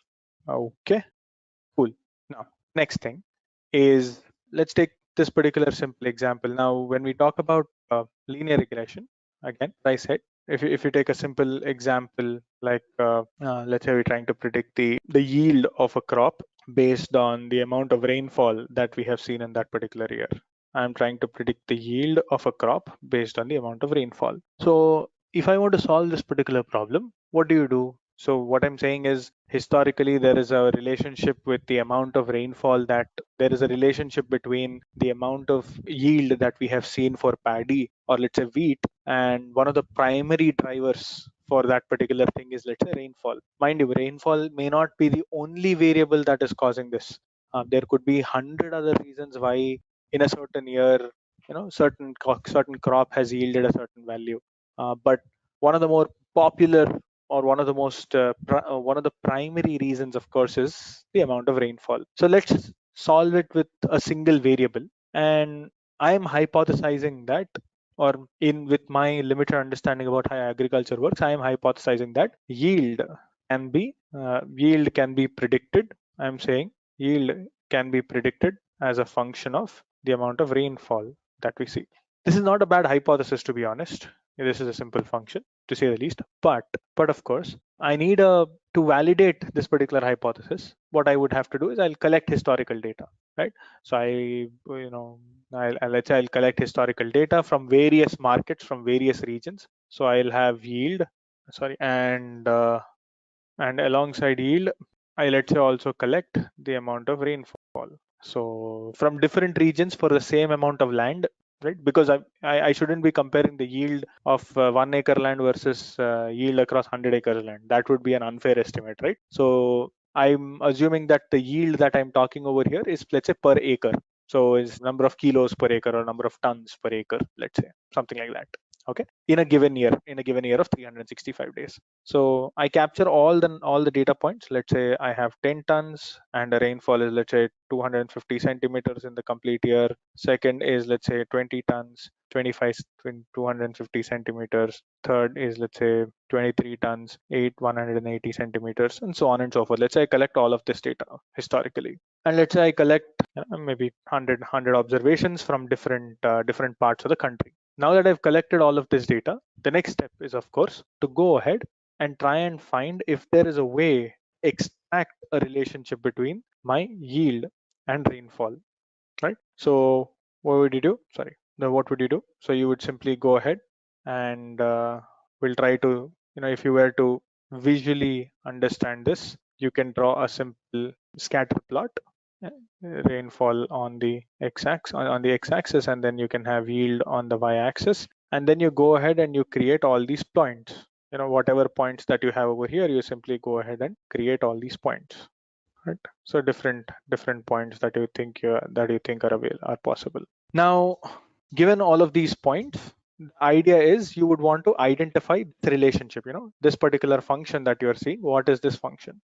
Linear regression says that this particular function that we have is a linear function, right? What I'm saying is that yield can be predicted as a linear combination of your rainfall, some linear function of your rainfall. So when you say a linear function, what do you mean? It is basically that I can somehow come up with a hypothesis which says, something like this, which says that yield is equal to, m times your rainfall plus c, something in this linear equation format. So for arbitrary values of m and c, when I say arbitrary values, for different values of a and m and c, this whole equation from our knowledge in mathematics basically says that it is a simple straight line equation, something like that.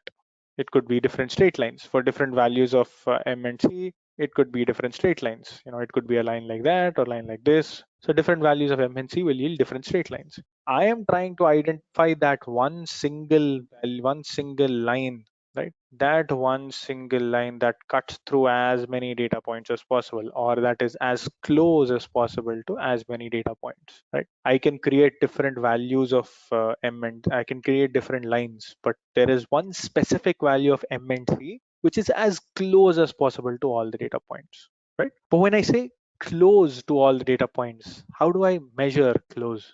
How do I measure this proximity? So one of the most popular measures over here is that you would want to make sure that every point is as close as possible to the line.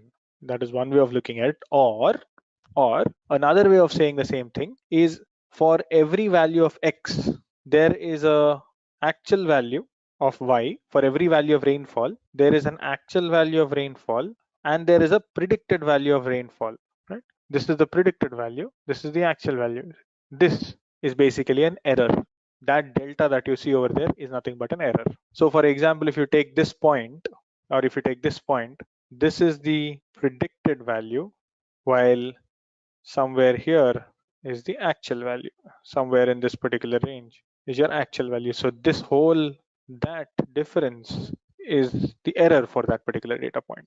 Ideally, what I want to ensure is that the difference between the distance from the line to every other data point should be as small as possible, or I want to make sure that this error prediction is as low as possible. Whatever value I predict, I want to make sure that the error is very, very small. Now the question is, this is great. The fact that I want the lowest possible error is great, but how do I make sure something like that happens? Okay, so to do that, it's actually pretty simple. There's nothing very complex here, and let me try to bring this up. It's quite simple to ensure that the actual values and the predicted values are not far away. So here's how it goes. Let's say this is how your data. This is your data. All that I'm saying is this is nothing but your predicted value. So this is your yield. This is your actual value. And then when you create that particular line, right? These are all your data points. That is a line. So and line basically will have an equation. So yield is equal to 10 plus 5 times rainfall. Let's say you have a line like this, 10 plus 5 times rainfall. That's the, or let's say whatever, 10 plus 0.5 times rainfall or 0.1 times rainfall, whatever is the value. So there is a predicted value. This is the predicted value. What I want to make sure is that for every given value of rainfall, I substitute this value over here. So let me actually take a better equation instead of this. This equation could give me results which are haywire. Let's do it this way. Right? 0.5 plus 0.1 times rainfall. Let's say this is one particular equation. Right? I want to make sure that the predicted values for every data point that you see over here, you predict the, if the rainfall was 250, what would be the predicted value? So if the rainfall was 250, so it will be 0.5 plus 0.1 times 250. So this will be 25.5. So the actual value is 10, but the predicted value will be 25.5. Similarly, in this particular case, if the rainfall was 180, the predicted value of yield would have become 0.5 plus 0.1 times 180. So which would have become 18.5. So this value would have become 18.5. Right? So you have the actual value, you have the predicted value. Now we can always compute the difference between the actual value and the predicted value. This is the actual value and this is the predicted value. You can always compute the difference between the actual value and the predicted value. I want to make sure that I come up with that particular line where the summation of actual values minus the predicted value square for every term from I is equal to 1 to n. So for every value, the actual value and the predicted value. So whenever you see this means it's the predicted value. It's called y hat or y cap, right? So I want to make sure that this particular value, and I can take the mean. So this is referred to as mean squared error. Yi minus yi hat is nothing but error, square of the error, and the mean of that particular error if you observe over here. So what we are saying is, I want to make sure that this particular metric that we see over here, currently is minimum.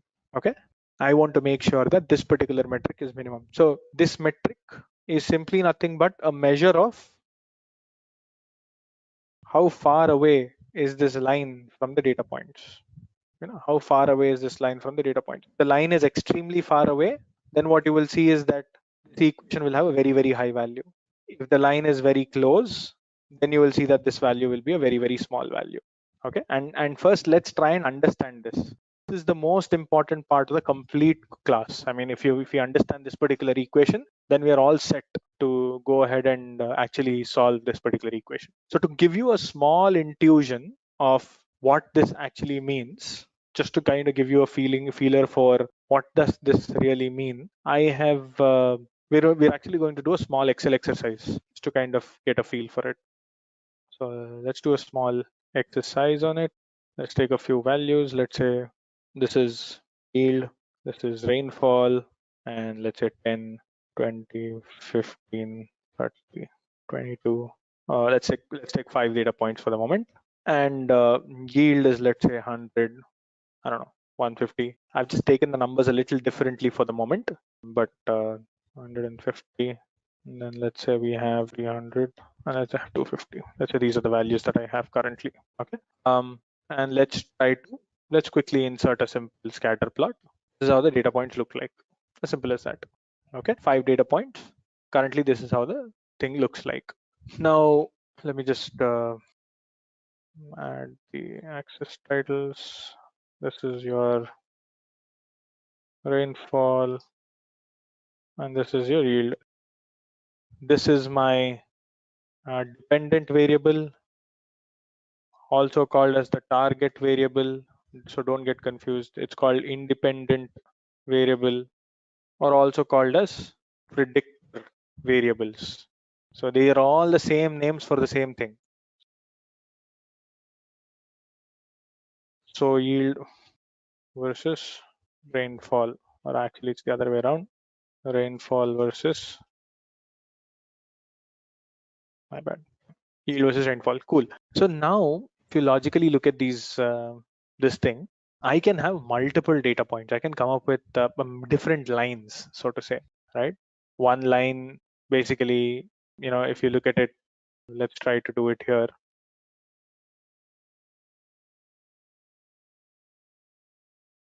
You could come up with different lines. So one of the lines could be something like this, another line could be, I don't know, another line could be something like this, and then maybe one more line which goes, let's say, like this. Let's go completely bonkers on this, completely the other way around. So the point is, there are 3 different lines. For simplicity's sakes, let's actually take 2, just so that working with it becomes relatively easier. Let's take 2 simple lines. Red line, which goes like that, and then we'll take a green line which goes the other way around. Let's go that way. Yeah? I have the red line and I have the green line. So quickly speaking, out of these 2 lines, each of these lines has a different slope and a different intercept value. Okay, has a different slope, because if you look at the red line, if you, for example, take this particular line, the red line, this has a positive slope, right? Almost a slope of 1, because if you observe, this is almost at 45 degrees to x-axis, almost at 45 degrees to x-axis. And logically speaking, slope is simply nothing but the tan of this particular angle. So if you go back to your trigonometry, the tan of this particular angle is nothing but your slope. So let's not worry too much about it. Essentially, this has a positive slope, and what we're saying is this fellow has a negative slope. Okay, that's number 1. Number 2, the second point is, if you look at this particular line, this has almost it's almost close to 0, but that's okay. It has a negative. This has a negative intercept. Intercept is simply nothing but the point at which the line cuts the y-axis. The point at which this particular equation cuts the y-axis. Here, the intercept is almost around 250. This is nothing but your intercept. This has a positive intercept, right? From your understanding of what you've understood till now, out of these 2 lines, which will have a lower MSE? Will the green line have the lower MSE, or the red line have the lower MSE? The red line should have the lower MSE. Fair enough. So from my understanding over here, I am actually coming up with 2 equations. I don't know if these equations are going to be correct. I'm assuming that they are the best equations. Let's go with the red line first. So the red line equation could look something like this, where I'm saying that yield is equal to negative intercept. So minus 20, I'm assuming minus 20 plus 1.1 times, plus 1.1 times, let's say, rainfall. Something like this. I don't know if this is even correct. I'm just taking a random guess at it, right? On the other hand, the green line, yield is equal to, so the green line could have an equation that looks like this. So it could have 250 plus, it'll have a negative slope, if mind you. So it could have a negative 1.2 slope or something, negative 45 degrees. If you look at it, it's sloping downwards, times your rainfall. So 2 equations. I'm hypothesizing that these could be the 2 possible equations. And I am saying that this, out of these 2, the red one should have the lower MSE. And let's actually go ahead and simply prove it. Just a quick info, guys. Intellipaat provides online data analytics course in partnership with IBM and Microsoft. The course link is given in the description below. Now, let's continue with the session. So the way you do that is, let's say, first things first.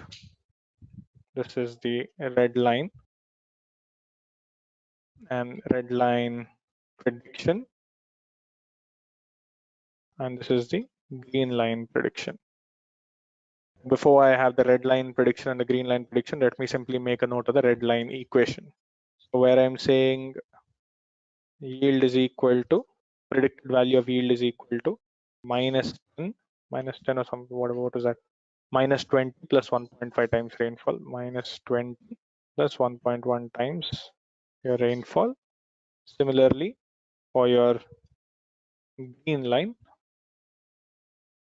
I'm saying this is 250 minus 1.2 times rainfall. Just a random guess. So for the red line, if you actually go by the prediction, so this is going to be minus 20 plus 1.1. So let me just do this. Plus 1.1 multiplied by my rainfall. What is rainfall? Rainfall is this.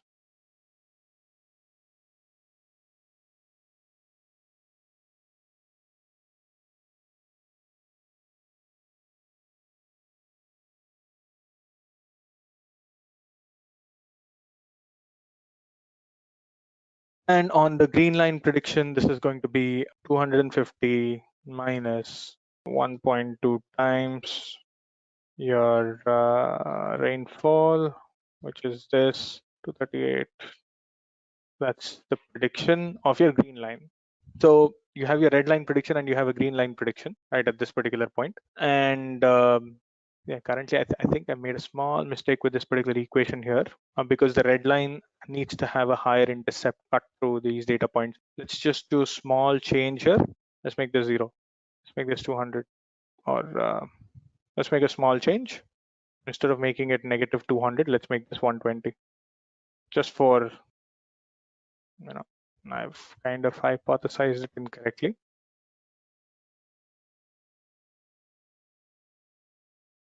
Plus, let's do it this way. Sorry for the adjustments here. Yep. So these are my red line predictions and my green line predictions. Now what you could do is you typically compute the error now, and then you identify, so you compute your mean squared error of your red line, and you compute your mean squared error of your green line. And the way you do it is, this is your actual value. So let's come here. So to compute your MSE, what you're going to do is, it's going to be your average of actual value minus your predicted value squared. Essentially going to be the average of actual value and your predicted value whole squared. That is what your MSE is going to be all about, squared error. So this is my actual value minus predicted value, and then I'm simply going to do a square here.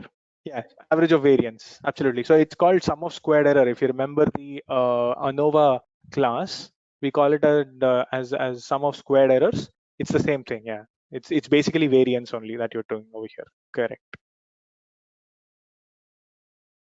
It's not star 2. It has to be to the power of 2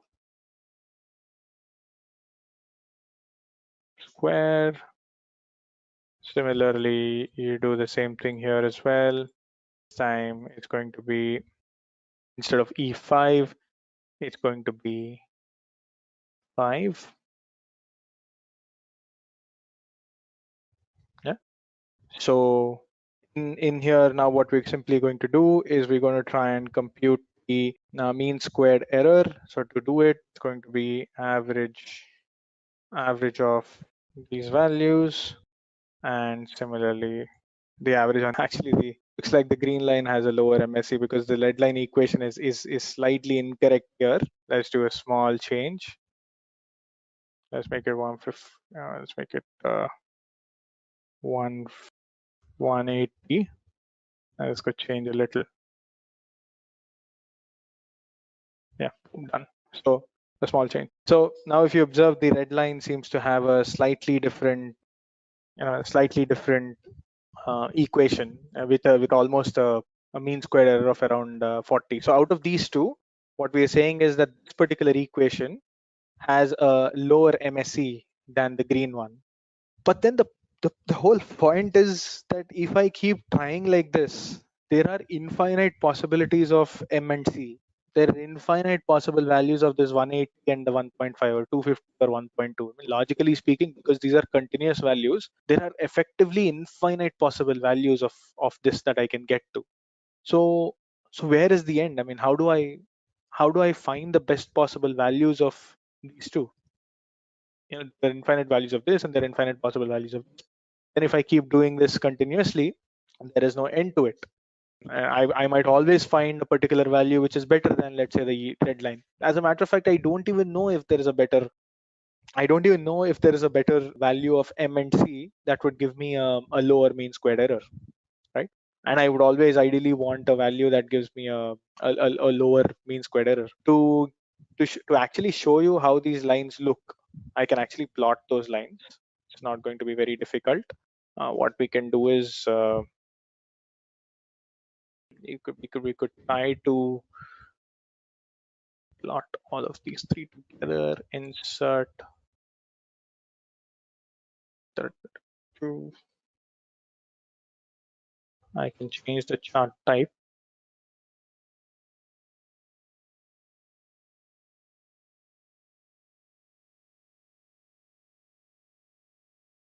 And just remove this from here. Okay.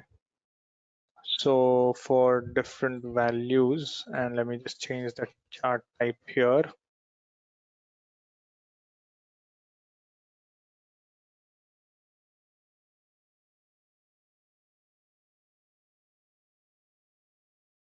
Just a second.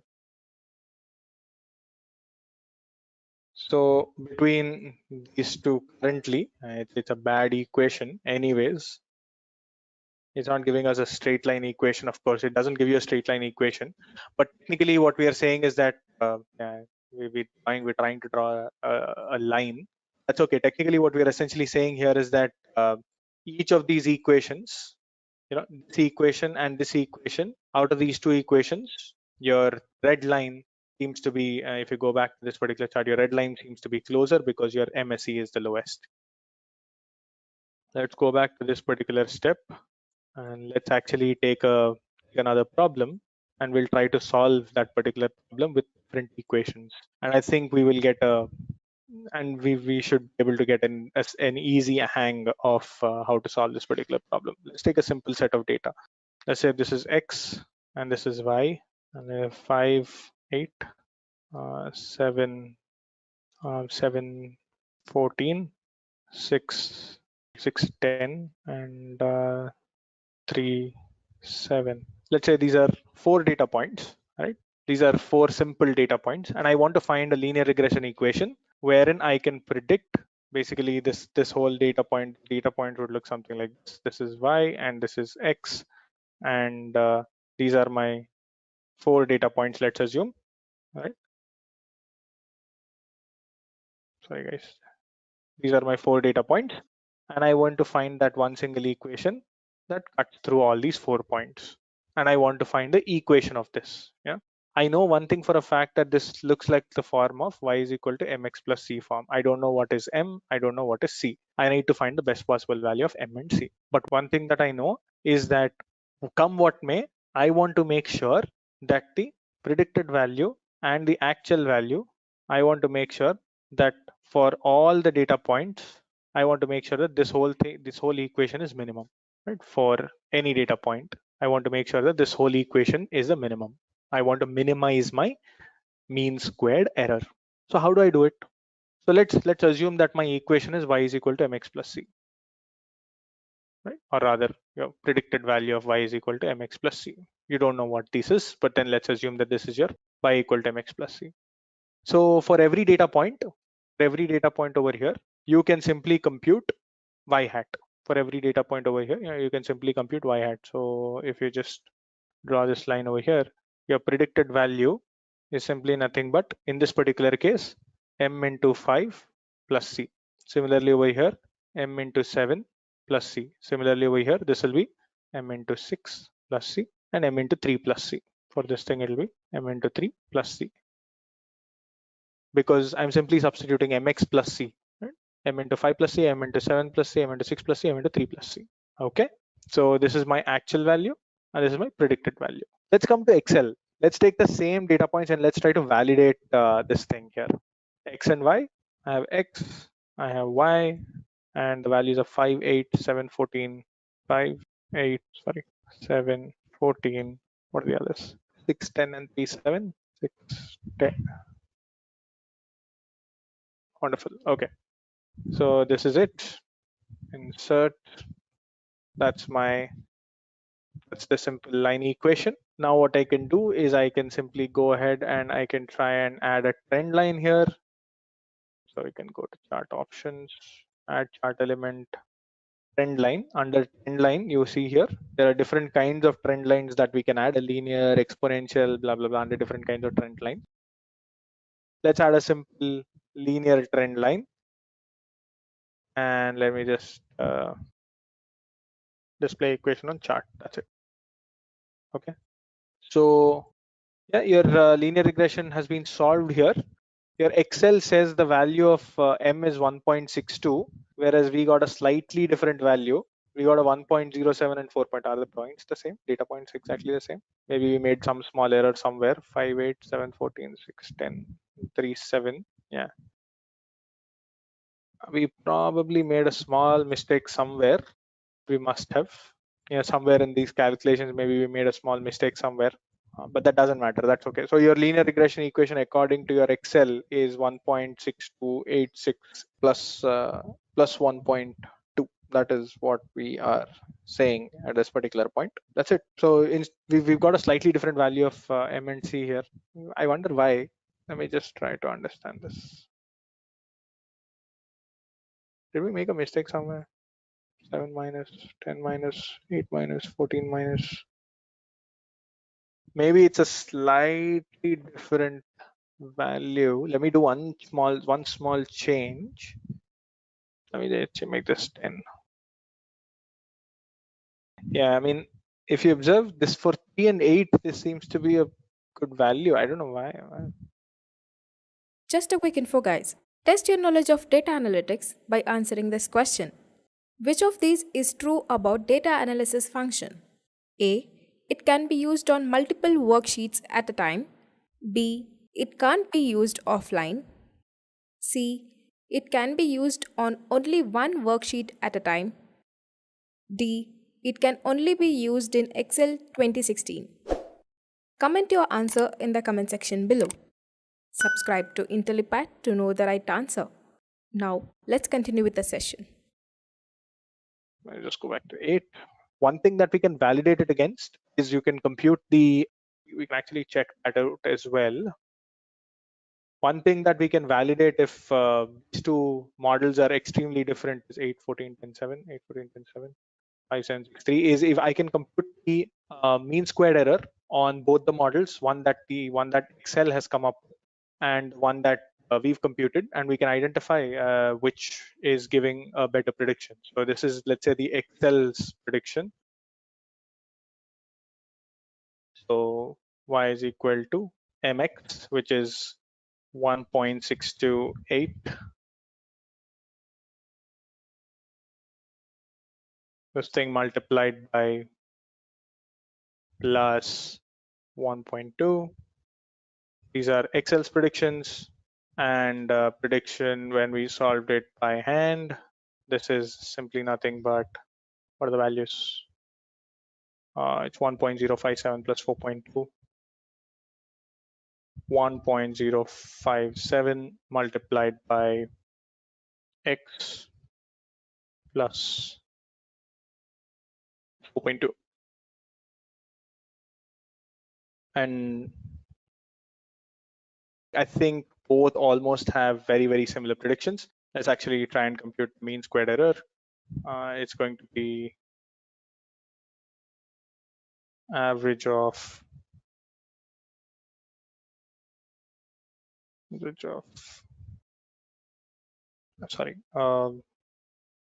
squared error is going to be this minus this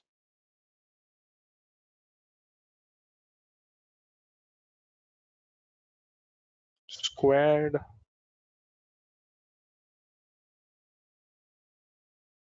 actual value minus predicted value whole square. Similarly, you can do the same thing here as well, but this time it's going to be the actual value is minus the predicted value is this to the power of 2. So if you compute MSE, average of this, and similarly the average of this, the one that we've computed by hand has a slightly higher squared error, mean squared error. I think we made a small mistake somewhere, and that's probably the one that is causing this issue. But that's okay. I think we're not extremely far away from the actual predictions itself. Yeah, it's probably 1 or 2 data points. If you observe, certain data points were actually very, very correct. Like for example, if you see, this has been perfectly predicted. So is the case with 1 or 2 data points. This is the place where I think we went a little haywire. So that more or less brings me to the end, except for one last point, this concept of R squared. R squared, if you see observe over here, there's something called as R squared. So when you build a linear regression model, there are multiple ways of evaluating a linear regression model. One of the most popular ways of evaluating the linear regression model is using this particular term called as R squared. R squared is also referred to as coefficient of determination. A popular name for R squared is, so your R squared, a popular term for R squared, or another name for R squared is coefficient of determination, right? But basically what we are doing over here under R squared is R squared X talks about the proportion of target variable explained, the proportion of variance in the target variable or your independent variable or your dependent variable, explained by the model, right? So what we simply mean by this is, when you see your R squared is, when you see your R squared is 0.8, what we are simply saying is that 80% of the variability in your target variable has been explained by this particular model. So the model that you see currently over here explains 80% of the variability in my target variable. My target variable is varying. So for example, here there's some variance, there is still some variance over here, there's some variance over here. There is still some variability in my target variable, which is currently not explained. My model had explained all the variability in my target variable, then my R squared would be 0. My R squared would be 100%, or rather 1, a value of 1. So intuitively, your R squared ranges between 0 and 1, where 1 means you have a perfect model, you have a perfect fit with almost an error of 0. Yeah? So it's highly unlikely that you'll get something like this. In reality, if somebody comes up and tells you that they have an R squared of 90%, then I'm very, very sure they're doing something wrong, because it's unlikely in a modern day, in a real time scenario, you'll get something like that. Right? We'll be hovering somewhere around the 70s and 60s and so on. So because it's impossible to get a model that kind of, or impossible is an incorrect word, improbable to get a model that gives you an R squared of 0.9. With the current data set, we can achieve, because this is a simple model. I'll show you how you can achieve it. Linear regression, probably it only gives you 80%. If you actually go to polynomial regression, look at that. Polynomial second degree equation. Look at this. Instead of fitting a linear regression equation is 1.6286x plus 1.2. The same thing if you were to solve it using polynomial regression with a second degree polynomial. Look at it. So the equation, if it were to be y is equal to 0.6591 x square minus whatever, blah, blah, blah, your model would have got an R squared of 0.99. And you can try with more complex models as well. Look at this. Third degree polynomial will almost give you a 100% R squared. Just learn that R squared is basically a term that talks about, how much of your target variable has been explained by the model. The current model, if it were a polynomial regression, not a linear regression, but instead of polynomial regression, it would have given you an R squared almost close to 1. We are only doing linear regression. Hence your R squared is 0.8 at this particular point. That's that. That brings us to closure on your statistics with Excel and your basic statistics and statistics with Excel. just as a quick refresher, what we've covered until this particular point is we've learned simple statistics of how to descriptive statistics like your mean, median, mode, standard deviation, variance, and so on. And then we moved on from there into inferential statistics, where we learned quite a bit about normal distribution. We did some problems with z-scores, and then we moved on and we learned about hypothesis testing, and we learned about three important tests like your t-test, chi-square test, and ANOVA. And in all these three tests, especially in your t-test, we learned about p-value. I mean, in all these tests, we've realized that whenever we perform a test, there is a p-value associated with it, and the corresponding p-value will give you the probability of committing an error if you reject a null hypothesis and things like that. So we understood all of that quite well, to be honest. And then we moved on, and then we wanted to talk about the next thing in statistics, which is statistical modeling. One of the most popular statistical modeling techniques is your linear regression. So under linear regression, what we have explored is we've explored how to perform a linear regression. In today's session, we've explored how to actually solve a linear regression by hand, and we've also understood how to implement the same using Excel. Additionally, we've also looked at how to implement your t-test, chi-square, and ANOVA in your Excel as well.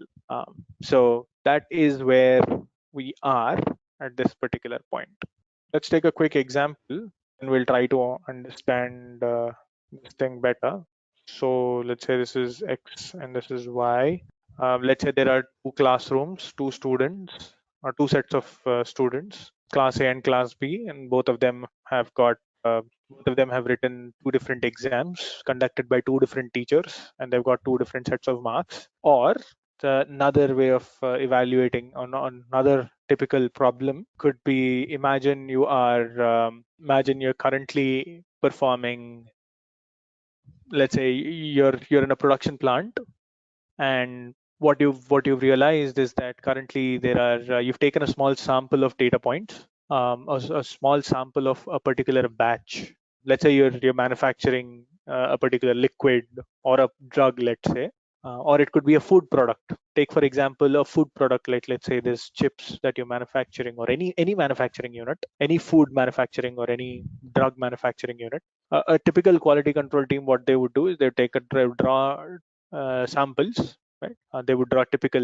let's say they've drawn two different samples from one from a batch that they know is very good, and the other is a batch that they would want to test against. So there is batch A and there's batch B. Batch A is basically the batch for whom they know that that's a very good batch, and batch B is the currently getting manufactured batch. So now what they want to do is they want to evaluate if the current batch and the batch that they know, if the two batches have significantly different means in, let's say, the amount of sodium levels, right? Because chips have a lot of sodium in them. Or let's say beer manufacturing, where there's a ton of sodium that's being added into beer. So you'd want to identify if there's a significant difference in the beer or not, in the sodium levels in the beer or not. So what you do is you go ahead and you capture it. I don't know the metric for that, but let's just identify that there are certain values. So let's say this is batch 1. Similarly, batch 2 is you get some other values. Why would I get 21? Let's say there are batches, batch A and batch B. This is not, so two separate batches at this particular point. I'd want to identify if the means are significantly different or not at this particular point. So when I say if the means are significantly different or not, what is my null hypothesis? So Raja, here is where we're trying to identify your null hypothesis and alternate hypothesis. I want to identify if these two batches are significantly different or not, right? To prove that my batches are significantly different. So first things first, what is my claim? My claim is that these batches are significantly different.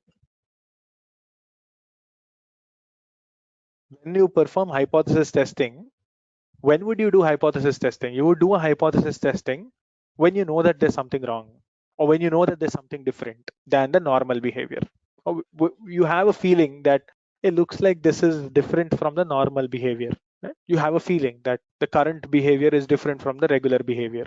So what that means is that when there are two different batches of a drug being manufactured or food being manufactured, whatever kind of food, somebody sensed that there could be something wrong, or somebody is assuming that there is something wrong, and they're trying to prove that these are wrong or these are different from each other, right? So then in that case, what is the null hypothesis in general? The null hypothesis is that there's nothing wrong, right? Null hypothesis says no difference. Null hypothesis is you're nullifying the claims. The claim has been nullified, so no difference. And the alternate hypothesis, there is a difference in the mean. There is a significant difference rather in the sodium levels or whatever levels, I don't know what they are, in both the batches. Okay, so now this is my setup, and I'd like to go ahead and perform a simple hypothesis test. So how do you perform a hypothesis test? So let's just go here and go to data, and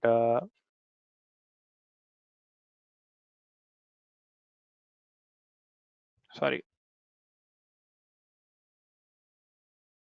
just a second. Why don't I see the option here? Just give me a second. Why is it that I don't see the option here to perform a t-test? Sorry, home, data. There must have been a data analysis option here. This is doing with Excel.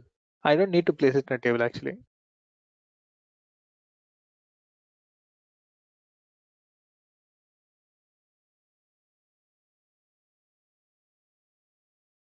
Oh, where did this pull this up from? There's a function for t-test straight away. Just give me a second. I think there is an add-in already on my Excel. Something that I've been using for a while. So this is a new machine that I'm using since my previous thing. Yeah. Analysis tool pack.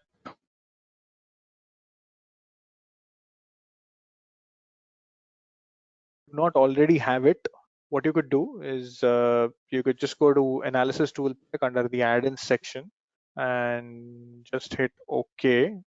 That should basically install your data analysis. Basically add your data analysis.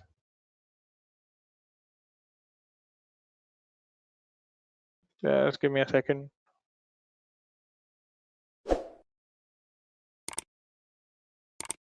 Analysis tool pack, and I add solver. Solver is not needed, but that's okay. Analysis tool pack.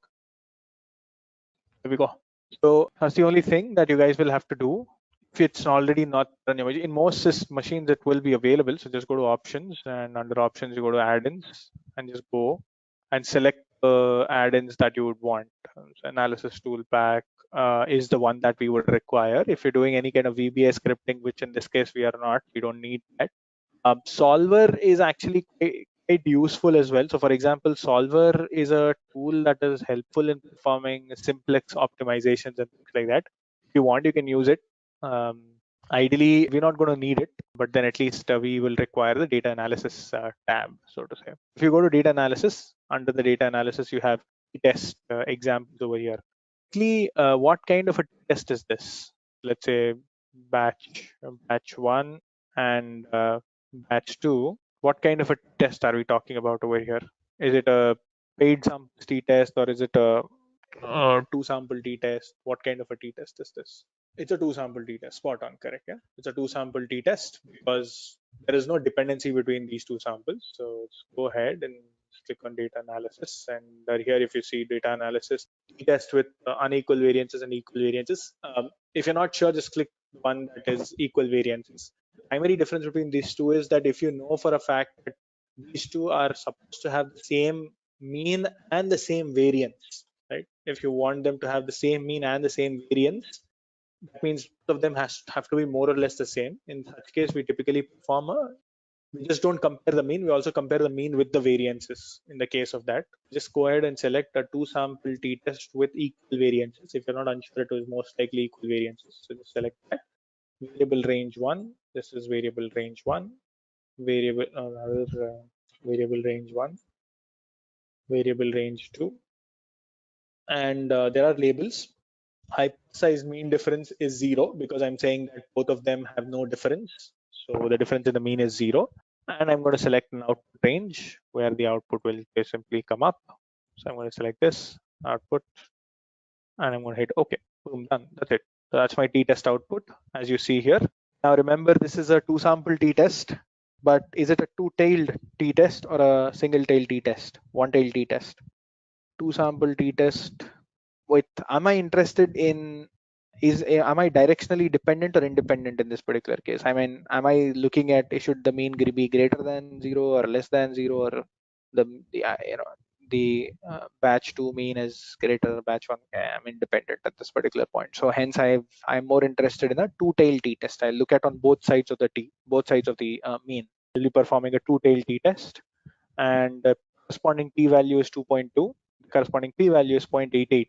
Basically saying that these two have a significantly different mean, right? This has a mean of, this has a mean of 15.33 and this has a mean of 15.83. Though the number of data points are quite small, with the current data set, what we are saying is that with the variances, what we're currently saying is that these two have a significantly different mean.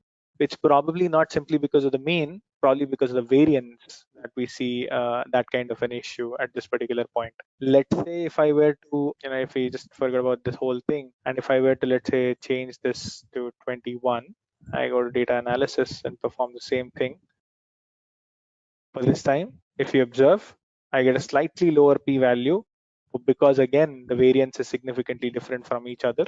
I see that the p-value is still very, very high, saying that these two samples, though they look alike, they probably have a similar mean, but then because of fact that the variance is very, very different, saying that the p-value is very, very large. Again, remember, this is because we are assuming that there has to be equal variance.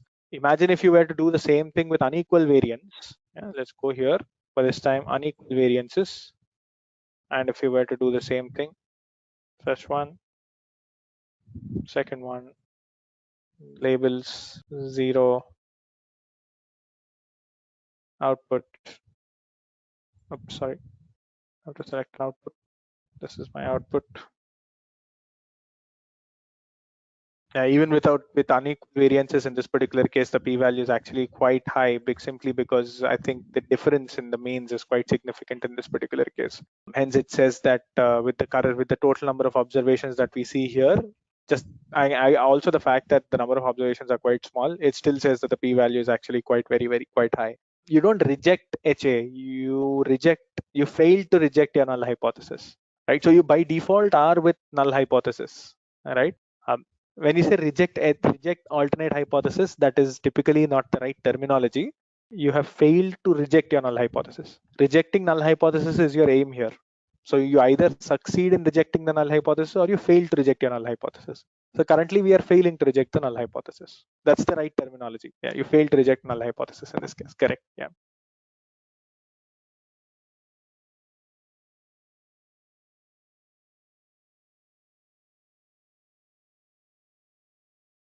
So it's the same thing, right? You just go here, select chi-square test, select ANOVA, and then or chi-square test. The point is ANOVA, we did ANOVA straight away. ANOVA single factor ANOVA is what we already did. Same example, similar example.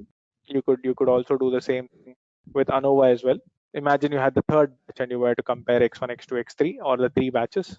Then you could simply identify what is the best approach over here, or you could identify if the p-value is less than 0.5 or not, 0.05 or not.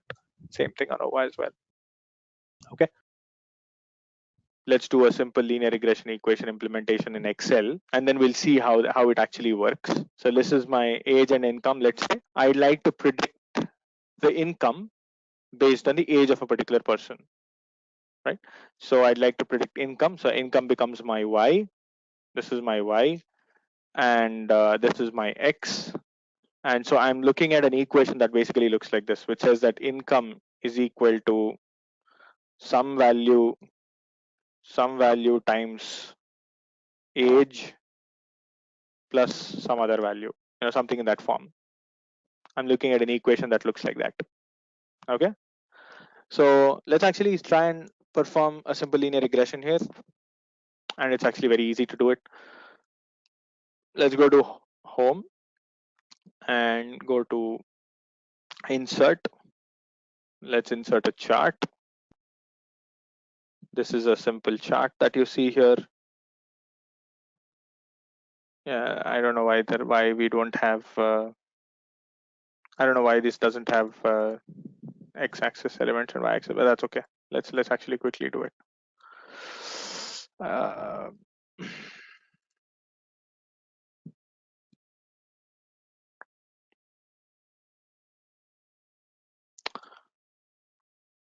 yeah, access options, yes. So you can quickly labels.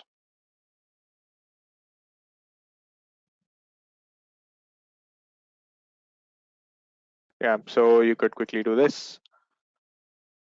This is your income, which is your y, and this is your x, which is nothing but your age, which is your x. Perfect. And then you will also have, and then you can get this. So this is income versus age. I'm just doing some simple embellishments over here, doesn't matter, but the point is, this is how it looks like. Now the next part is that given that your data looks like this, what you could simply do is you could add a simple chart element. You can click on a chart element and you could go to trend lines and then just go to linear, right? Just go to linear trend line, just click on the line, and currently if you see here, display equation on the chart, and that's my equation. That's it. That's a linear regression that we've just performed. So that's your linear regression equation as of now.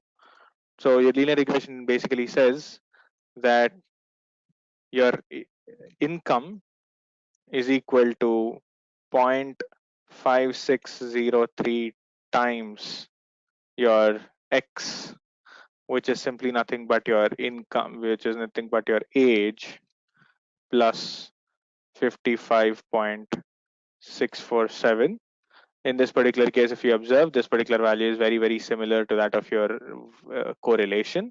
Because this is simple linear regression, your point is very, very true. But then in multiple linear regression, this will not continue to be your correlation. It will be something beyond just that.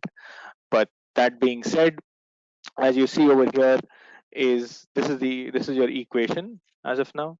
So if I would like to compute, let's say for let's say this is my test set or a new data for, let's say, ages. Okay, let's do for 25 and 25 and 50. Yeah, so not for 25, sorry. Let's do it for new data points. Let's say 56 and let's say 75, and let's say I have one more age which is 15, or let's do 23. I'd want to, for these data points of age, I'd want to compute the income predicted. This is going to be 0.5603 multiplied by your age plus 55.647. That's it. Those are my predictions. So what we're saying is that, because in this particular case, what we're saying is that 56, 75, and 23 were originally not in my data, but then these are predicted values of my current age as of now, of the age values that you see over here. So you could use, the whole problem is to go ahead and identify what these values are typically going to be. Yeah, your uh, intercept values are actually going to be. Okay. So that's it. That's how you typically perform your linear regression. What about the points when age is 25 and 50? So what has happened here? What has happened when the age is 25? Yes, they are not touching the line. In fact, as a matter of fact, this line is not touching any of the data points. If you observe this closely, this line is actually not touching any of the data points. What does that tell you? Remember that this is just one single data point which has an erratic behavior. Rest all the other data points are over there. So would you expect this line to actually get skewed towards this one single data point, or do you expect the line to stick towards the majority?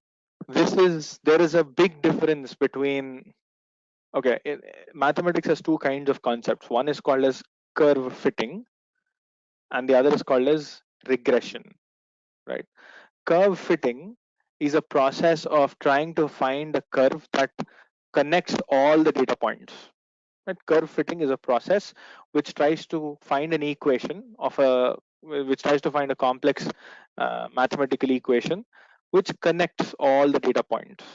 But then the problem with curve fitting is that, when I say curve fitting, what I essentially mean by that is that you would have you would basically have something that looks like this.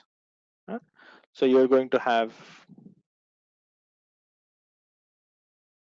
something that looks like that, which connects all those data points. But then the problem is with an equation like this equation is a very, very complex equation, and identifying this equation is non-trivial, first things first. But then my purpose behind linear regression is not to find an equation that connects all the data points. No, that's not the whole point. Predictive analytics is not trying to give you an accurate representation of what has happened in the past. No, a predictive analytics is trying to identify a majority trend of what has happened in the past and try and generalize that pattern for the future. So we are doing pattern extraction. We are not trying to perform curve fitting. We are not trying to find a line that connects all the data points. Nope, that is not the purpose. Because, and remember, this is all observed data, and observed data can be extremely erratic. In a year like COVID, you will definitely see these random data points. Either you having very, very low sales or having extremely high operating costs and things like that. But Just a quick info, guys. Test your knowledge of Excel by answering this question. What is Excel? A. Word processor. B. A spreadsheet. C. Graphic program. D. None of the above. Comment your answer in the comment section below. Subscribe to Intellipaat to know the right answer. Now, let's continue with the session.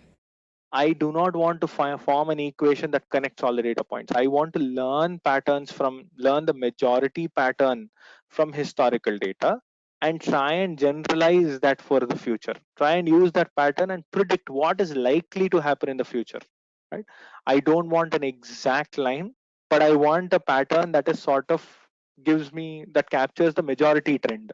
That's the primary purpose, Dave. Does that make sense? Hence, though this line that you see over here is probably not the best of the best quality, or this line that you see currently does not have the best behavior, I am still happy with this. I'm still happy with this because it still kind of captures the majority trend. And the majority trend is that everything is increasing. So the line captures that increasing trend. Well, will it give me the best possible prediction to the fifth decimal? No, it is not meant to do it, and it is unfair for me to expect something like that from here. So it will give me some form of guidance, but I will not probably expect it to give me 100% accurate prediction. I would be a fool to expect something like that from linear regression, right? So remember, data science is all about pattern extraction. So if there's a pattern, we'll try to extract it. If there are one or two data points which kind of deceive or which kind of do not follow the pattern, we'll try to ignore them to the extent possible because they don't fit into the pattern. If by removing those one or two data points, if I'm able to capture a pattern, I will go ahead and do that. I will forget about the fact that that data point exists. So most of the concepts that you will learn will always be inclined in that direction. You will always see that your patterns will always try to you will always try to ignore these incorrect data points and still try to go ahead and create a pattern. So that's exactly what linear regression is still doing over here.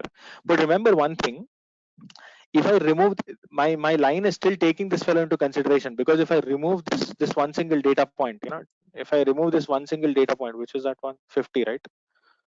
Yeah, if I remove this one single data point, look what happens then. Just a quick info, guys. Intellipaat provides online data analytics course in partnership with IBM and Microsoft. The course link is given in the description below.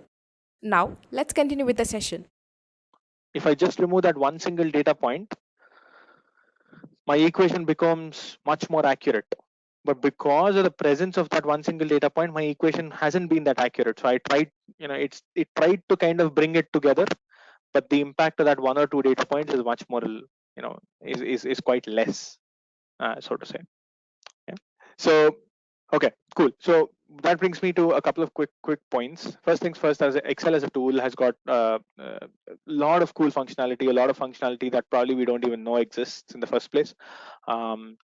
A few things, of course, that we're going to learn over here are, when you have certain amount of data that is available, how can you apply simple, quick statistical analysis? How can you perform quick statistical analysis using Excel?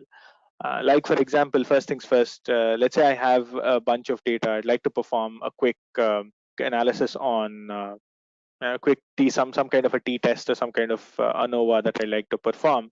What I could do is, let's quickly try and do that.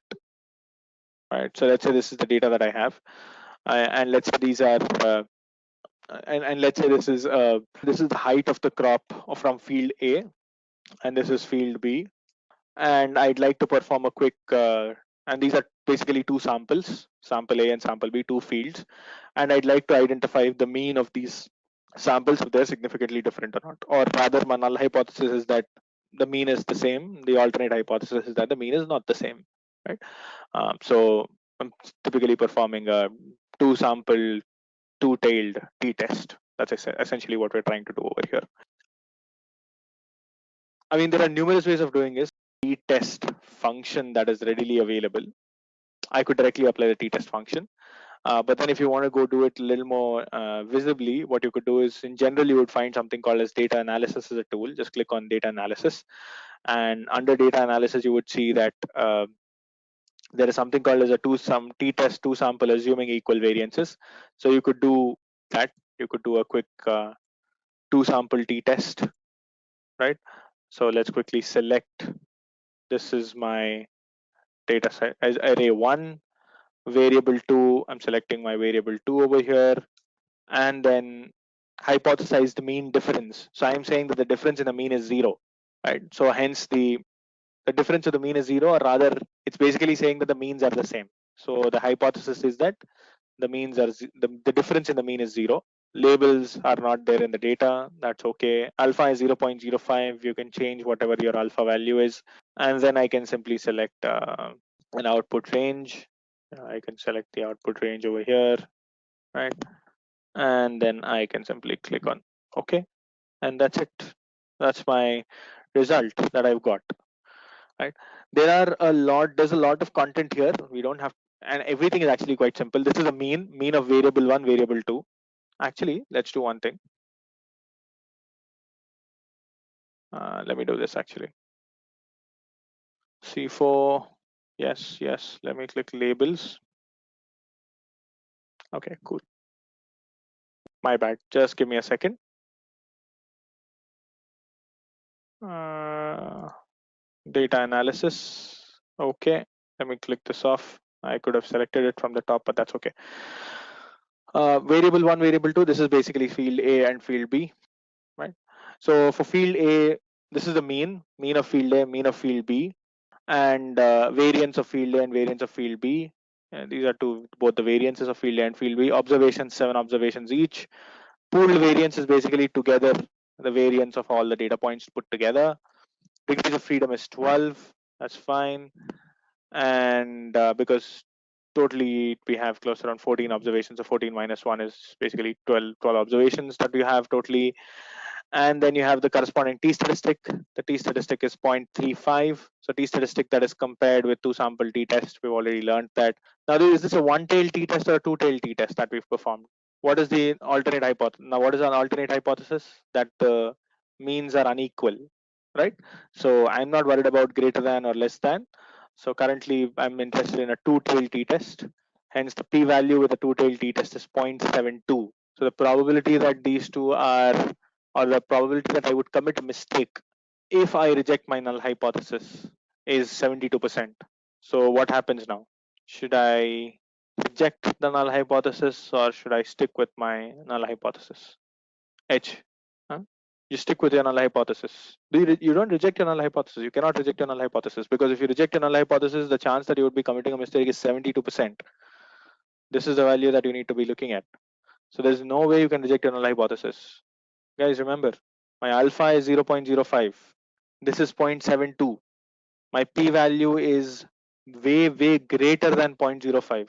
So you would not reject your null hypothesis. So you would not reject your null hypothesis. You would go with your null hypothesis, or you fail to reject your null hypothesis in this particular case.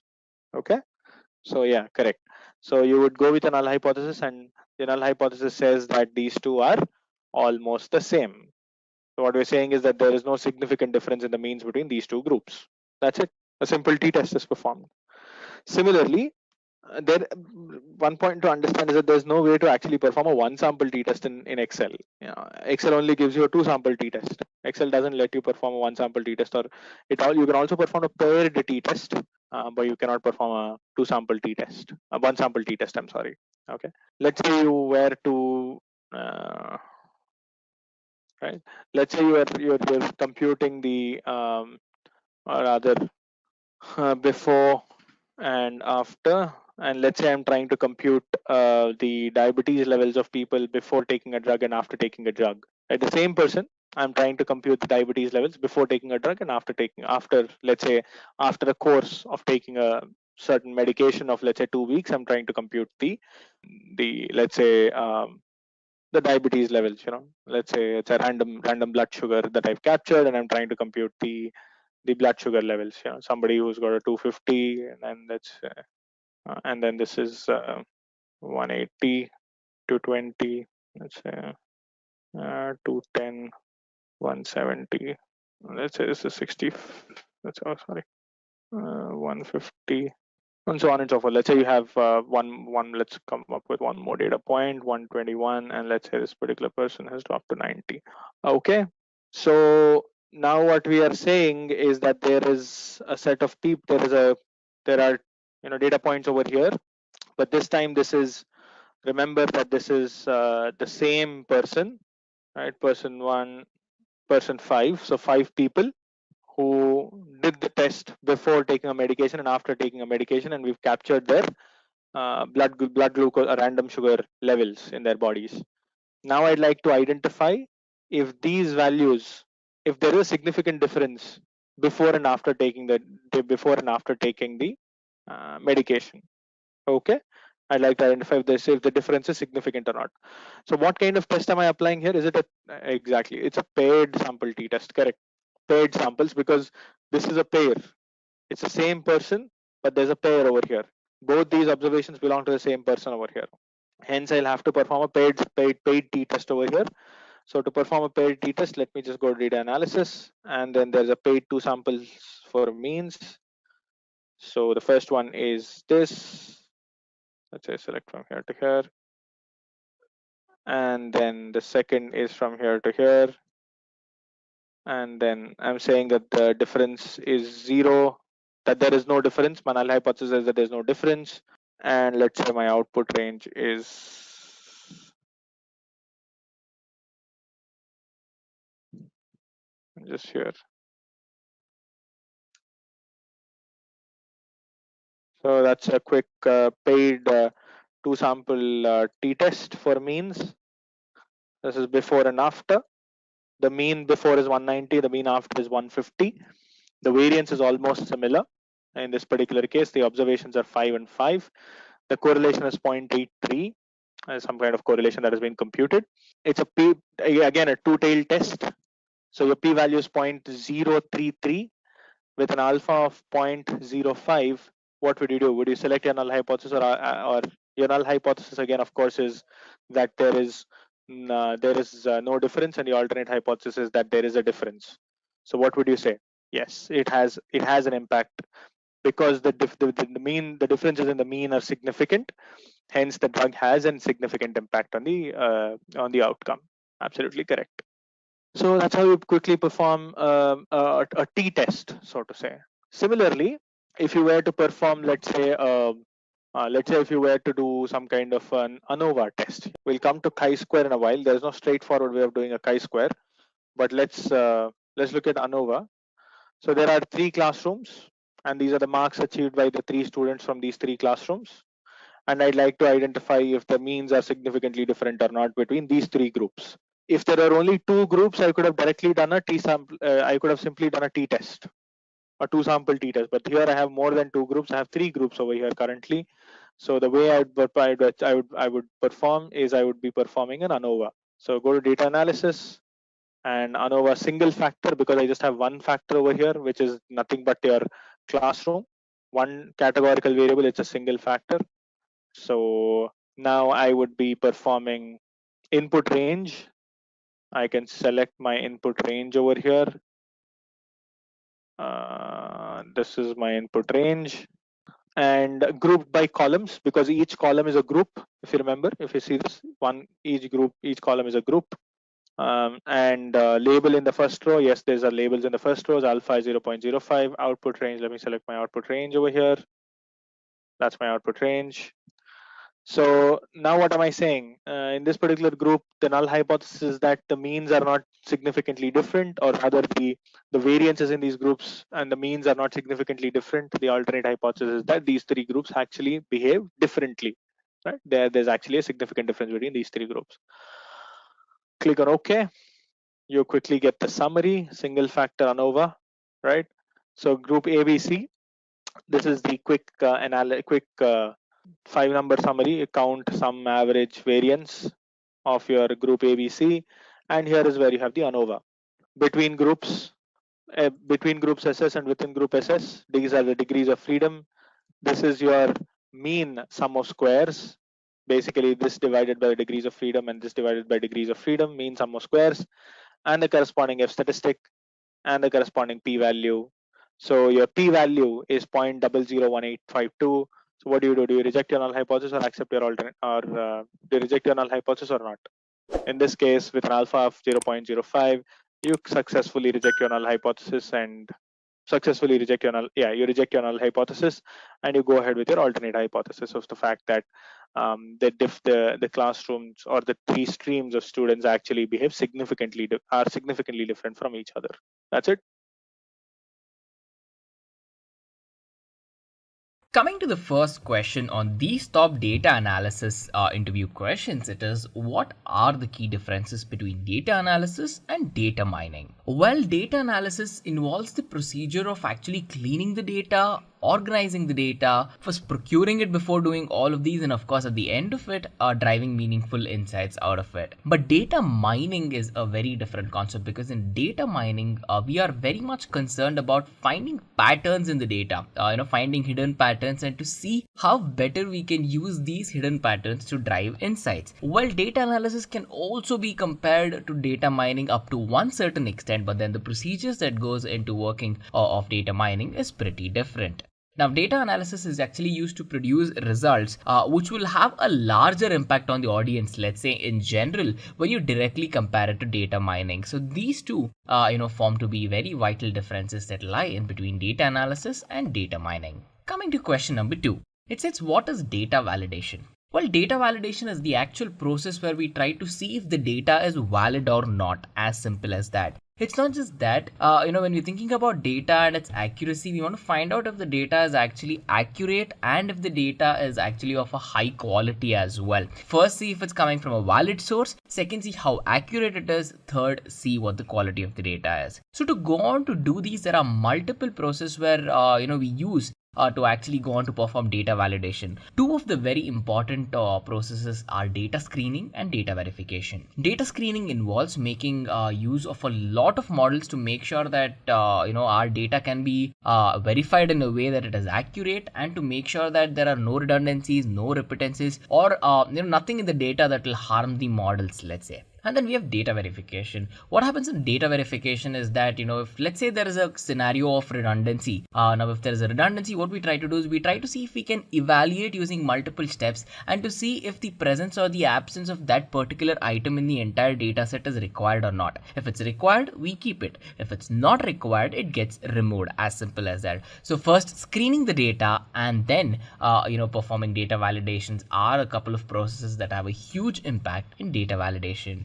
Coming to question number 3, it states, what is data analysis in brief? Well, it says in brief, so make sure you do not get carried away with your answer. Data analysis is actually a very structured process where we work with data continuously to perform activities such as data ingestion, data pre-processing, data cleaning, data transformation, data visualization, and eventually we drive insights out of these analytics result or the visualizations themselves. So why is this done? We do it to make sure we can drive revenue or analyze any of the key performance indications of a business. So to begin with, data is collected from multiple sources, right? It can be an on-site server, it can be an off-premise server, a cloud storage network, or wherever it is. Once the data source is grabbed, we have to make sure that we bring in the data into the company architecture. And once this is done, we'll understand that the data is a raw entity, so it needs to be cleaned, it needs to be processed. If there's any missing values, it has to be filled. If there's any entities that's repeating, or if it is out of scope, we need to remove it. So after pre-processing, what we'll do is we'll use a couple of models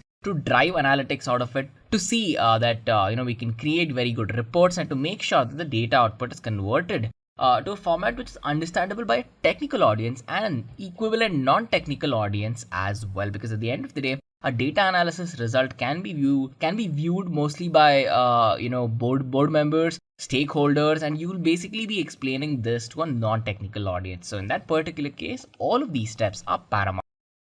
Coming to question number 4, it states, how do you know if a data model is performing well or not? Well, this question is very subjective, as you can already tell, because there are many things that involves to check if a data model is performing very well or not. So to find out and assess the accuracy of a data model, we can use a couple of steps. The thing we can do is, a very good design model, as you might already know, will give you very good predictability, right? So you can understand if this is the input, that can be the output, and it will keep doing that on a basis where it will offer you good predictability. That is one. Second thing is that a good model will make sure that no matter what changes you make to the data or what changes you make to the pipeline, the results can be obtained without having to make major changes in the model itself. That is what defines a good model. And then of course, your model needs to have the ability to scale against data in a way where, with one requirement, you might be working with a small amount of data. You might have another requirement where you're working with a huge amount of data as well. So your model needs to cope up. That's point number 3. Point number 4, when you're talking about this, is to make sure that your model's working itself should be easy, right? If it's complicated for you as a data analyst to use, it literally wouldn't make sense to spend a lot of time and effort into it. So having it easily understood among clients and in fact, data analysts equally will make sure that both the requirement specification from the client and the performance of the data analyst working with the model will be as high as possible to get the results. So these are some of the points that you have to keep in mind to check if a data model is performing well or not. Coming to question number 5, it says explain data cleaning in brief. One thing you have to know about this question is that it can also be stated as explain data wrangling in brief. So because data cleaning is also called as data wrangling, and as the name suggests, whenever we talk about data cleaning, we try to find ways where we can clean the data, take it from its raw entity into usable information, right? Our end goal is to basically have data with the utmost quality possible. So how do we do it? First, we'll try to see if we can clean the data by removing all the stuff we do not require,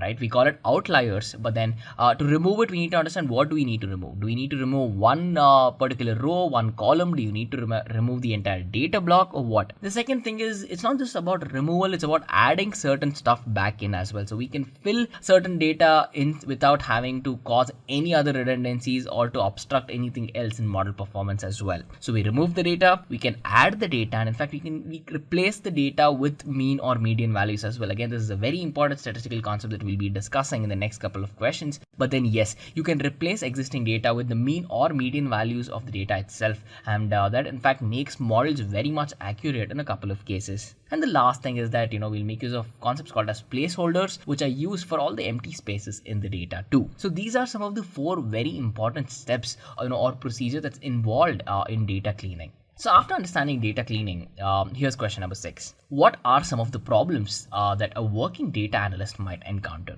Well, there are many issues that a data analyst might face when you're working with data, right? Because data itself is an ocean. So working with the ocean is not easy. So the one very important thing we talk about this is the accuracy of the model, right? If there are any issues that causes the biggest problem is going to be the accuracy in model development, and if it is low, It will cause a lot of errors, a lot of mistakes, where at the end of the day performance will fall. The second thing is that the source of the data, if it is not a verified source, it means that your data will be very, very raw and very shabby. This means that it will require a lot of cleaning, a lot of pre-processing even before the analysis has begun. This will take a lot of time and effort as well. And the third thing is, whenever you're extracting data from multiple sources, or let's say, you're merging data from multiple sources, right? So this will cause again a lot of redundancies with respect to data, and it is very, very vital that these redundancies are taken care of. So when you're thinking about all these steps, right, it is very vital they go hand in hand, because if you miss one of these steps with data ingestion or data cleaning, the rest of your model will come tumbling down. So these are some of the major problems that the data analysts face in a production environment. Moving on to question number 7, it states, what is data profiling? Well, data profiling, as the name suggests, is a methodology that we make use of to make sure that we have the right steps in place to analyze all of the entries that are present in our data. So it's not just taking a quick overview of what data is present, but rather taking an in-depth look. So what we're trying to do with data profiling is to make sure that we have the ability to see the data in a very high accuracy way, and to make sure that we understand the data better, right? So what are the data types of the data that is present? What's the frequency of occurrence? And a lot of other things as well. So when you're thinking about all of this, it's very, very important that we profile the data. So with this, we can check out question number 8. Question number 8 asks, what are the scenarios that could cause a model to be retrained? One very important thing about data that you have to know is that data is never a stagnant entity, right? Data keeps changing as business changes. So whenever there's an expansion in the business, it means that, there's a day and night difference in the data that the company starts seeing. So what this does is a huge challenge to data analysts, because here we have to analyze if the model itself needs to be retrained or not to work with the new data. If yes, then yes, the model will be retrained, the new data will be shown, the model will be trained, business protocols will be changing, whatever the model sees will change, and of course the output can change drastically as well. So considering all of this, we have one general rule of thumb that we make sure is that whenever we have the models that are retrained, right, we try to align it as much as possible to the new business protocols and whatever is being offered as well. So this, and it is very vital to understand the scenarios that happen to cause a model to be retrained as well. Coming to question number 9, it states, what are the prerequisites to become a data analyst? Well, there are many skills that's actually required to be a data analyst, and I'm sure you guys will know most of these skills if you're here at this video, right? So you'll require programming skills such as JavaScript, ETL, and XML. You need high proficiency with working with databases, especially like MySQL, MongoDB, Oracle SQL, and more. And you need to have the ability, the passion, and the interest to collect and eventually analyze data. You'll need to figure out how to design databases on your own, and how to perform data wrangling and data mining as well. And once you know how you can go about working with data, what comes next is you having the ability or the experience itself to work with a large amount of data sets in a production environment. This is very, very important, and all of these skills are the major prerequisites, let's say, for you guys to become budding data analysts. Well, coming to question number 10, it states, what are the top tools used to perform data analysis? Well, as you might already know, there is multiple tools that can be used in the field of data analysis, right? But then there are really popular ones that get a lot of attention. And these are, Google search operators, also called as GSO. We have RapidMiner, we have Tableau, we have Kineem, we have OpenRefine. We have a lot of these other tools which take the center stage as and when we talk about data analysis. So it's very important that you know these tools. Question number 11. It says, what is an outlier? Well, an outlier is basically a value in a data set that we consider to be very much away from the mean of the data, because in two ways it will hurt the data, because an outlier can cause model accuracy to fall a lot, and of course at the end of the day, if it's outside whatever we call the normal zone or the useful zone in the data, or the inliers, right, what it does is it is redundant, right? So when you're thinking about small amounts of data, it's probably okay, but then when you have large data sets, if it can swing the model accuracy around, big no. The second thing is storage as well. Storage is not really cheap, and when you're thinking about all of these, it's very vital to know what outlier is and how to remove them as well. But then there are two types of outliers you have to know about. One is univariate outliers and then multivariate outliers, and they speak, the names speak for themselves as well, right? Well, So moving on to question number 12, it states, how can we deal with problems that arise when the data flows in from a variety of sources? Well, when your data is coming from a variety of sources, it will come with a variety of problems because data is really shabby, as we've been discussing, and it is very important to handle these as well. So to go on to solve these problems, what we try to do is we try to see if the data is same or if the data is similar. Which might cause redundancy, and if it is similar, of course, we can merge it into a single record and reduce the redundancy. We can restructure the entire schema where we are trying to make sure there's good schema integration with the data, and at the end of it, no matter how much cleaning you do, no matter how much pre-processing you do, and how much time you take to do all of these, there will be an entry in a large data set, or there'll be a couple of entries, in fact, that will be hurting model accuracy if you're not careful. So these are some of the problems that arise and how we can deal with them as well. Coming to question number 13, it says, what are some of the popular tools that are used in big data? There's many tools in big data, and again there are some of these tools which come to the back of the head as soon as we think about big data. So a couple of these tools are Hadoop, we have Spark, we have Scala, we have Hive, we have Flume, Mahout, and as you can see, there's a pattern that exists, right? All of these tools are by Apache. Apache is an open source foundation, and they've been contributing a lot to the world of big data, and it is very important that either you have the experience using these tools or you know what each of these tools do as well. That brings us to the 14th question that states, what is the use of a pivot table? Pivot table, as you might know, as you might have heard it or used it, is one of the most important concepts that exists, in fact, in Microsoft Excel, in my opinion.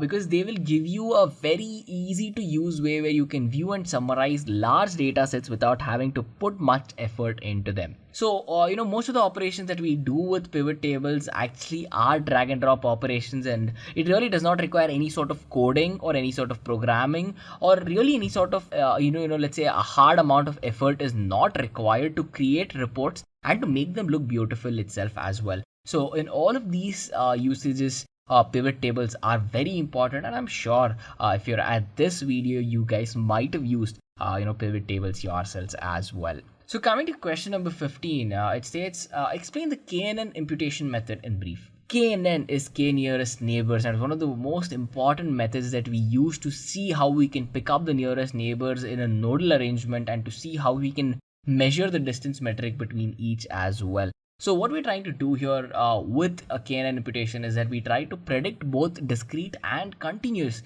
attributes that happen to be present in a data set. With this, how can we do it? Well, a distance function is exactly what we use here to find if two data, two nodes or two neighbors are similar or not. If there are similars in more than one attribute, then we're going to use that to perform analysis as well. So to go on to do this in a very structured way, we use a method, and that method itself is called as the KNN imputation method. Moving on to question number 16, it says, what are the top Apache frameworks used in a distributed computing environment, right? So we're living in a world of distributed computing where we can make use of the computing power offered by thousands, if not millions of computers across the globe at a time, right? So when you're sitting with that kind of a power, there are two tools which always come to center stage. This is MapReduce and Hadoop, because these are the top Apache frameworks which are in the limelight, which can handle large amounts of data set very easily. And if it's in a distributed working environment, there are a very less number of tools that get to outshine what MapReduce and Hadoop does. So these are the top Apache frameworks. Coming to question number 17, it states, what is hierarchical clustering? Hierarchical clustering can be, this question can be asked to you in another way. What is HCA? HCA is basically hierarchical cluster analysis, or it can be called as hierarchical clustering as well. So it's basically an algorithm that we use to make sure we can find the easiest ways where we can group similar objects. So once we group this similar object, each group itself will be called as the cluster, and hence the name. So why do we require hierarchical clustering? Well, we require hierarchical clustering because we need to create a set of clusters to show that this data differs from another cluster itself. Just a quick info, guys. Test your knowledge of data analytics by answering this question. Which of these is true about data analysis function? A. It can be used on multiple worksheets at a time. B. It can't be used offline. C. It can be used on only one worksheet at a time. D. It can only be used in Excel 2016. Comment your answer in the comment section below. Subscribe to Intellipaat to know the right answer. Now, let's continue with the session. be it individually, be it cluster wise, or even if they consist of similar entities as well. So to show the difference that exists in between data, we make use of hierarchical clustering. Moving to question number 18, it states, what are the steps that are involved when working with a data analysis project? Well, again, this question can be answered in multiple ways, but then the foundational concept is the same. So, there are many steps that are involved when you're working on an end-to-end project, especially in the world of data analysis. You'll begin by finding out there is a problem existing, or you'll have a client bring you a problem statement. Once you understand the problem, you'll source the data. Once you get the data, you'll clean it, you'll pre-process it, and you'll explore it to see what the data actually is. Once you understand the data, you will start creating data models, and you'll create situations where you'll use the data on a smaller scale to see if you can solve a problem in a simple way. Once you do that, you will validate it across a bigger data set to see if it works on the complete data set. If it does, you implement it. But then it's not just done with the implementation aspect of it. Once you implement it, you need to verify if you have solved the problem or not, and that is the last important step.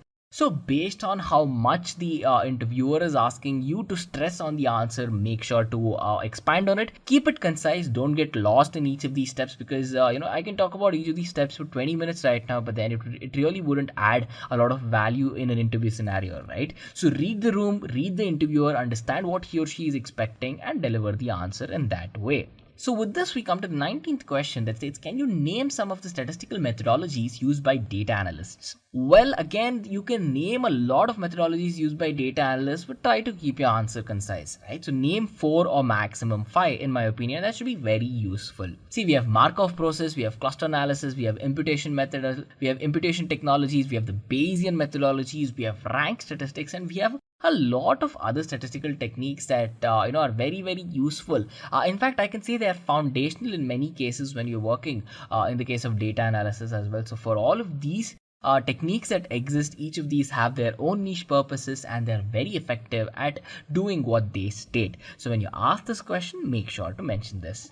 Coming to the next question, which is the 20th question, it states, what is time series analysis, or also called as TSA for short? Well, time series analysis is used to perform, trend analytics. We try to see how the data changes with respect to time. And it's not just how the data changes with time. Here, what we're trying to analyze is for a fact that the presence of data at particular intervals of time, and seeing the presence of data and its response and its behavior of how actually it drives the data set. So if you have a data that does this at this point of time, and you want to understand why it does that, or you want to understand what it does because of it changing its state or changing its data at that particular point in time, then TSA is very effective to use. So moving on to the 21st question, it's actually a follow-up to the 20th question. It states, where is TSA used, right? So TSA has a lot of usage when you think about it in a lot of different domains. So make sure to at least mention 3 or 4, but then I have given you more out here so that it'll help you remember, right? So TSA is used in statistics, in the field of signal processing, econometrics, weather forecasting, earthquake prediction, astronomy, and even applied sciences as well. There's a very good chance the interviewer will not ask you how it is used, but probably give you a situation and ask you to think about it and tell if you can provide a solution there as well. But then these are some of the most important places where time series analysis adds a lot of value. So when you ask this question, make sure to mention this. Moving to question number 22, it states, what are some of the properties of clustering algorithms, right? Well, clustering algorithm, whenever you have it implemented, will have a lot of properties, but then these are the main ones. So you have the flat or the hierarchical property, it can be iterative, it's going to be disjunctive, and a lot more. So when you're thinking about clustering algorithms, do talk about how these foundational concepts of it being flat or hierarchical, it being iterative to make sure that you arrive at the solution, or it being disjunctive, which definitely defines how clustering algorithms work effectively to split out data into clusters and make use of it as well. Coming on to question number 23, it states, what is collaborative filtering? Well, collaborative filtering is a very important concept. It's an algorithm which is widely used in the field of data analytics to create recommendation systems. So recommendation systems is used to understand the behavioral data of a customer, or in fact to understand what the data is doing and why it is doing something the way it is doing as well. So when you can think about it, when you're shopping on an e-commerce site, maybe like Amazon or Flipkart or something, you will be shown recommendations recommendations, right? So users who bought this also bought this. So when you think about that, that's a recommendation given to you. And in fact, collaborative filtering is used just for this purpose as well. So it'll be using a lot of data, it'll be using cookies data, browser history, and there are very complex methodologies, there are very complex models and algorithms put into place to recommend the best products out to you. And the working of that is achieved through collaborative filtering. Coming to question number 24, it says, what are the types of hypothesis testing used today? There's three main types of hypothesis testing which gets the center stage again, right? So in fact, there's many types of hypothesis testing, but these are the important ones. The first will always be ANOVA, or what we call as analysis of variance, because here we try to perform analysis in between the mean values of multiple groups to see how data is changing. The second thing we call as the t-test. The t-test is actually used wherever standard deviation is unknown to us, and let's say the sample size is pretty less as well. Again, we'll have another question discussing about t-test. And the next thing is the chi-square test, or also called as the chi-square test. You can pronounce it both ways. So what we do with the chi-square test is that we try to use hypothesis testing here to find if there is a requirement, find what's the association of the categorical variables in a sample, and to see how best we can arrive at the goal of our model as well. So when you're thinking about hypothesis testing, make sure to talk about 3 or let's say even 4 types of testing, and quickly briefly talk about what they do as well. Coming to question number 25, it says, what are some of the data validation methodologies used in data analysis? Well, there's many data validation techniques as we've been discussing for a while now, and these 4 are very important. The first thing is field level validation. Field level validation is we try to validate every single field where data is present to make sure that there is no errors, let's say because a user might have entered it wrong, and any other redundancy which would have caused the wrong data to be in the wrong place as well. So form level validation is done when the user works with the form, but then before saving the information, if there's any changes that's been made, we need to keep a track of that as well. And then we have data saving validation. Data saving validation will take place when the file, let's say, or even the database record is being saved as well. So whenever it's being saved, there's a change of state. To analyze that, we perform this validation. And then we have the search criteria validation. Here we're trying to see if the valid results can be returned or not whenever the user asks for it, or whenever the user is going through the data set, summarizing it, or even driving results out of it as well. So these are some of the very important data validation methodologies that are widely used by data analysts across the globe. Coming to question number 26, it states, what is k-means algorithm? K-means algorithm is a very popular algorithm that we use to cluster data into multiple data sets, or in fact cluster data into multiple clusters as well. So each of these clusters will consist of similar data, and the name k-means comes from k actually being the number of clusters that we required. If k is equal to 5, it means that our k-means algorithm is going to divide the data set into 5 different clusters. So to use this, you will require a good amount of experience. It's very simple to use though, but then to achieve really effective results, it requires experience to work with k-means, and of course to know how many clusters you want. And since you'll be working with the data which is unsupervised in nature, you will not have any sort of labels that guide and show what the data is as well. So working with k-means can get finicky at times, but then it's really fun and it's really effective too. Coming to question number 27, it states, what is the difference between the concepts of recall and true positive rate? Well, this is a very tricky question. I'll tell you why. Because recall and true positive rates are literally the same thing. So recall and true positive rates are exactly the same. And whenever we try to think about the formula of either recall or true positive rate, right, it's basically true positive divided by the true positive value and the probability of the false negative value too. So it's TP divided by TP plus FN. It's the actual formula for recall, and it's a very simple question with a very straightforward answer. Coming to question number 28, it says, what are the ideal situations in which a t-test or a z-test can be used?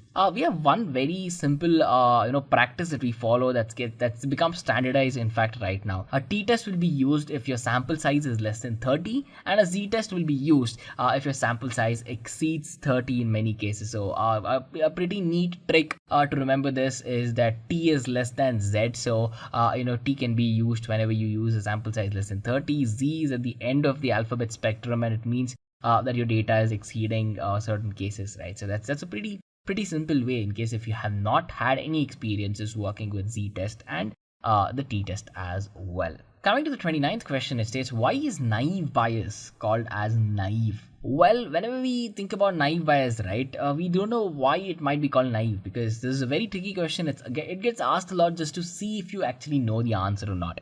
Well, it's called naive because it actually makes the general assumptions that everything present in your data is important and it is independent of each other.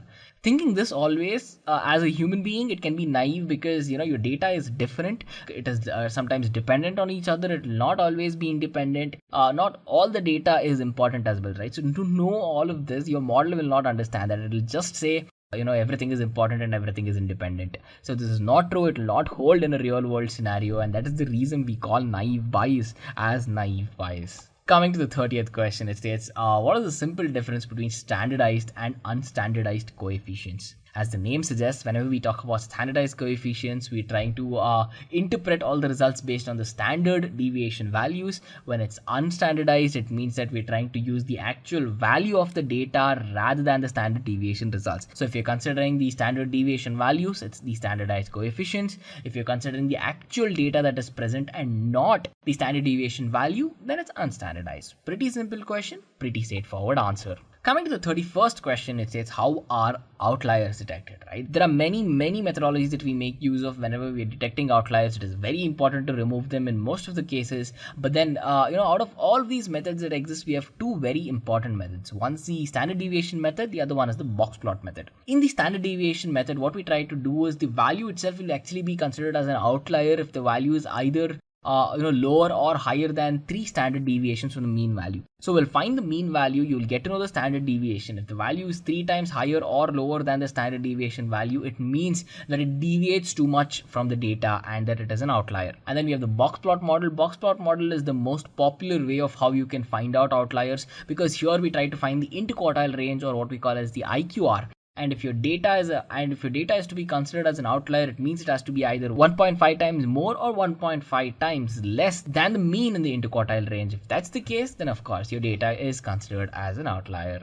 Coming to question number 32, which states, why is KNN preferred when determining missing numbers in data? KNN, as we've already discussed, it's called K nearest neighbors algorithm. It's a very famous one that's used a lot, and we now know why it's called that. But why is it used when you're determining missing numbers? It's because it has the capability to approximate a value based on other values that are present very close to it as well. It can easily approximate these values, and hence it finds a very important place in the world of determining missing numbers present in our data as well. So coming to question number 33, it states, how can one handle suspicious or missing data in a data set while performing analysis? You can think about this in a lot of ways, because when you're thinking about any sort of data, there will be discrepancies in it. So to handle all of these, what we try to do is we create validation reports where we discuss the data in detail to make sure that most of it is right at least. And then we escalate the data or this is suspicion to our superiors or experienced data analysts to have a look at it and then take a call about it. So we try to replace the data which might be old and invalid as well. We try to make it valid. We try to put in the latest up-to-date data to see if it fixes it, and we can go on to use the many strategies that we have in the world of data analysis to find the missing values, use approximation, to put in the values to see what fits best to perform analysis, trial and error, and whatever is required to handle, either missing data or suspicious data as well. Coming to the 34th question, it states, what is the simple difference between PCA and FA? PCA stands for Principal Component Analysis and FA stands for Factor Analysis. Among all the many differences that lie in between them, one major difference between principal component analysis and the factor analysis is the fact that factor analysis is actually used to specify and work with variance that exists in between the variables, right? So whenever we're working with the major difference, what we're trying to do with PCA is we're trying to use the variance that exists in between variables, but then with PCA, it's a little different. With PCA, what we try to do is we try to explain the covariance that exists between the components. So factor analysis deals with variance, principal component analysis deals with covariance. This is probably the biggest difference that lies in between principal component analysis and factor analysis. Now, moving on to the 35th question, it says, how is it beneficial to make use of version controlling? Version controlling is very, very, very important, and it provides you a lot of advantages, right? One thing is that it'll give you a structured pipeline where you can compare all the files, identify a lot of differences, merge if any changes are done in a very structured and a convenient way where you can track it as well. Because here you can track the life cycle of any sort of application building with every stage of its build, be it development, be it production, be it testing, be it verification. You can actually track all of these too. And then when you're thinking about how it will bring together a good way to establish, let's say a collaborative work culture in the company, then yes, a version controlling system will do just that. And then when you're thinking about making sure that with every release of your version, the security of your code, the safety of it, the variety of it, and the veracity of it as well, right? So to keep it secure, keep it safe, a version controlling system will definitely help. Coming to the 36th question, it states, what are the future trends in data analysis? Well, if you ask this question, what the interviewer here is trying to do is he or she is trying to assess your grip on the subject and how much research have you actually done into the future of data analysis, right? So to answer this, make sure you can state good number of facts and respective validation for those facts, of course, for all the sources that you have used. To add a lot of positivity to your candidature, because at the end of the day, they're trying to understand how in-depth experience you might have in data analysis, or how in depth of a passion do you have for data analysis as well. Try to explain how data analysis will have a huge impact on businesses today. In fact, talk about how it is already revolutionizing the world around us, how it will revolutionize the future trends as well, and how it is showing nothing but immense potential too. If you have facts, if you have statistics, if you have experience, if you have to talk about new tools, new techniques. Just a quick info, guys. Intellipaat provides online data analytics course in partnership with IBM and Microsoft. The course link is given in the description below. Now, let's continue with the session. New ways that data analysis will help. Please do talk about all of these. Coming to question number 37, it states, why are you applying for the data analyst role in our company? Well, with this question, the interviewer wants you to convince them basically regarding why you think you are proficient in the subject, how well can you handle data analysis, how well can you work in a production environment, how best can you be fit as a team player, all of these things as well. So to answer this in a very, very, nice way, first thing you have to do is you need to know the job description in detail. You need to know what they're expecting of you to see if you can deliver that or not. Because once you understand the details of what the company does, what the job description is, what your team does, where you will be fit into the organization, you will of course find the best way to understand why you need to do it. You might have a passion for data analyst, you might have a genuine interest to build your career there. Let's say you have a very keen interest on working with data and to solve problems using that too. Well then, you can have multiple reasons, and there is no one answer for all the questions here. So this question completely depends on you, but then you can use this as a guide to go on to answer it. Coming to the 38th question, it states, can you rate yourself on a scale of 1 to 10 depending on your proficiency in data analysis? This is another question the interviewer will usually ask to see how confident you are when you're sitting at the interview, how much you know about the subject, and how spontaneous can you be whenever you ask questions, right? So one very important thing that you need to understand here is that answer it honestly. Do not be over optimistic, right? So if you think you on a scale of 1 to 10 you are at a 7, please make sure not to say 9, 9.5 or 10, because if you're answering it that way, then you might be asked very, very difficult questions or advanced questions which might be over the scope of your expertise, which might put the wrong image into the interviewer's head, and you might lose out on the candidature as well. So to be as honest as possible, talk about what you've done and talk about why you rate yourself at that particular scale as well. Coming to question number 39, it states, has your college degree helped you with data analysis anyway? Well, talk about the latest program that you completed in college, right? So you firstly start your answer with this. Talk about if your college actually helped you with data analysis anyway. Don't say no if you haven't had any experiences there, because see, if you are in fact enrolled in a college degree, you will have access to a lot of data that in fact you could have used to perform data analysis as well. So talk about if you've been keen to do it, if you have done anything to the data, anything with respect to data analysis in the past, or let's say if you have not done any of these, right, talk about the experience that the entire college degree program gave you and how you think it built you in a way where you can be a good fit into data analysis, into the entire field and the organization that you're applying as far as well. So talk about how it molded you into being the data analyst enthusiast that you are today. Coming to the 40th question, it states, what is your plan after joining for this data analyst role? So again, do not be carried away by this question. It is very, very easy to get carried away here, and you can talk about it for a lot of minutes, but then keep it as concise as possible. This is my advice to you, because you can talk about a lot of things here, but start out with talking about a plan on how you can begin understanding the data analysis structure set that is already set up in the company, how you think you will be a good fit there, how you plan on either seeing if the actual existing model might need some betterment or not. But at the end of the day, don't just say that you're gonna barge in and do a lot of changes in a short amount of time. Keep your answer structured. Keep your answer thinking in consideration that you'll be going into a production environment, and it's always vital if you can highlight how better you can make the product, the company, the brand, or whatever it is, with you being there as well. So talk about the expertise that you bring to the table and how you think that might help the organization too. Coming to the 41st question, it states, what are the disadvantages of data analytics? So even though the advantages are huge, right, there are one or two disadvantages that you will have to talk about. And if you do not know this, and it is very important that you know this as well, right? See, data analytics can actually cause a breach into the customer privacy and all of their information as well, right? So it's very vital to know where you're getting the data from.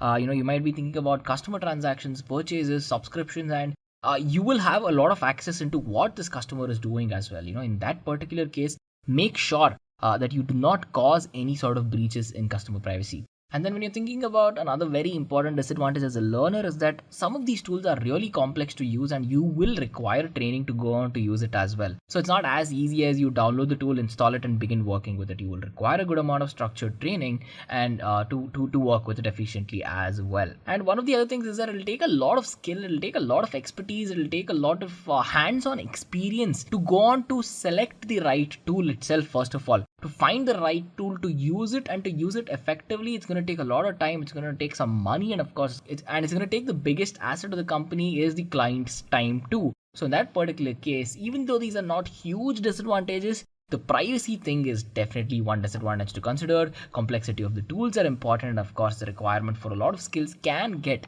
overwhelming for beginners as well. So as an add-up question to that, you might be asked, what skills should a successful data analyst possess? Well, this is basically a descriptive question, because here the interviewer wants to understand how your analytical skills are and how your thinking skills are, right? See, there are many tools and skills that a data analyst must have. Think about programming languages, right? You'll require expertise in Python, you'll require expertise in R, SAS, concepts of probability, details of statistics, regression, correlation, and many other skills that a good data analyst should possess. How much of experience should he or she possess? Well, that depends on how long this person has been into data analysis, right? But then it is vital that you know what skills are required. What skills are used by professional data analysts. You might have some experts or let's say famous data analysts out there that you might be looking up to. So it's very vital you to understand all of that and answer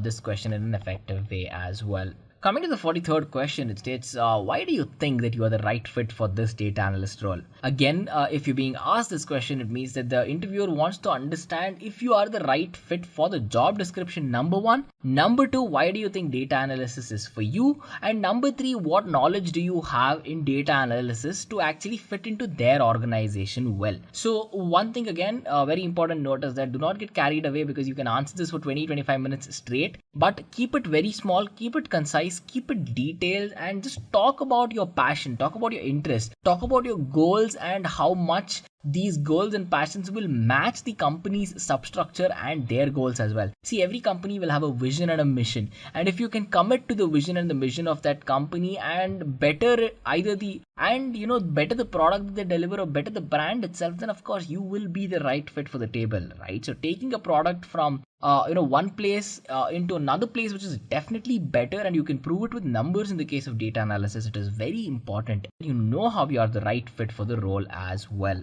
Question number 44. It says, can you please talk about your past data analysis work? Well, you might be asked this even though you're a fresher. You might be asked this even if you're an experienced candidate as well. If you're a fresher, then do talk about how you've either figured out there are problems that exist in the world of data analytics. So if you're a fresher, do talk about how you might have performed very simple analytics as well, right? So think about how many people could have how many guests that come into your place. Find a structured way on calculating that and why you think that's the case. Talk about how many people buy a certain product in your supermarket. There can be many things that you might not have officially done on paper, but your brain would have analyzed it, right? Talk about that. But then if you actually have a certification program, you would have worked on, in fact, a good certification program, you would have worked on a lot of industry level projects as well, use cases too. Talk about that. And of course, if you're an experienced person attending a data analysis interview, talk about your previous company, talk about what you did to the company, what value you added, what problems you solved, and how better was the team when you left, compared to when you were joining as well, right? So talk about a lot of these insights, talk about your debating skills, talk about how you can think out of the box, how good you are with your statistical skills, and of course, how much of a team player you were in the past, and how that has continued as well. So let's talk about a behavioral question now. Question number 45 states, can you please explain how would you estimate the number of visitors to the Taj Mahal in November of 2019? Well, this question does not expect you to say the exact number of what number of visitors Taj Mahal got in November 2019, but then here people are trying to see your thought process without you making use of a data set, without you making use of a computer, to see how you would approach the problem, right? So here's a very good template that you can use. First, you would begin by gathering some data, right? So to do that, you will have to understand a lot of things. You will need to know the population of Agra, where the Taj Mahal is located, how people can move in and out of Agra, how convenient is it, and a lot more. The next thing you'll be looking at is the number of tourists that come to Agra, right? And how popular is Taj Mahal itself in Agra. So with all of these, you will find the average stay of these tourists that come. You can analyze it in detail. For example, the age of the people who come, the gender, the annual income that they have, the number of vacation days that they take, the number of bank holidays that exist in India, and all of that. The number of days Taj Mahal is closed, the number of days it's open, the number of days it records the highest number of visits, and all of these. Once you have gathered all of these data, you will go on to perform statistical analysis on it to understand how many visitors it has got as well. And if you want to perform even advanced analysis, you can go to the local tourist offices to gather all sorts of data, process it on your own, and eventually use it to verify if your model is right or not as well. So this is a classic behavioral question, and it's not just the Taj Mahal, it's not just the date. Just a quick info, guys. Test your knowledge of Excel by answering this question. What is Excel?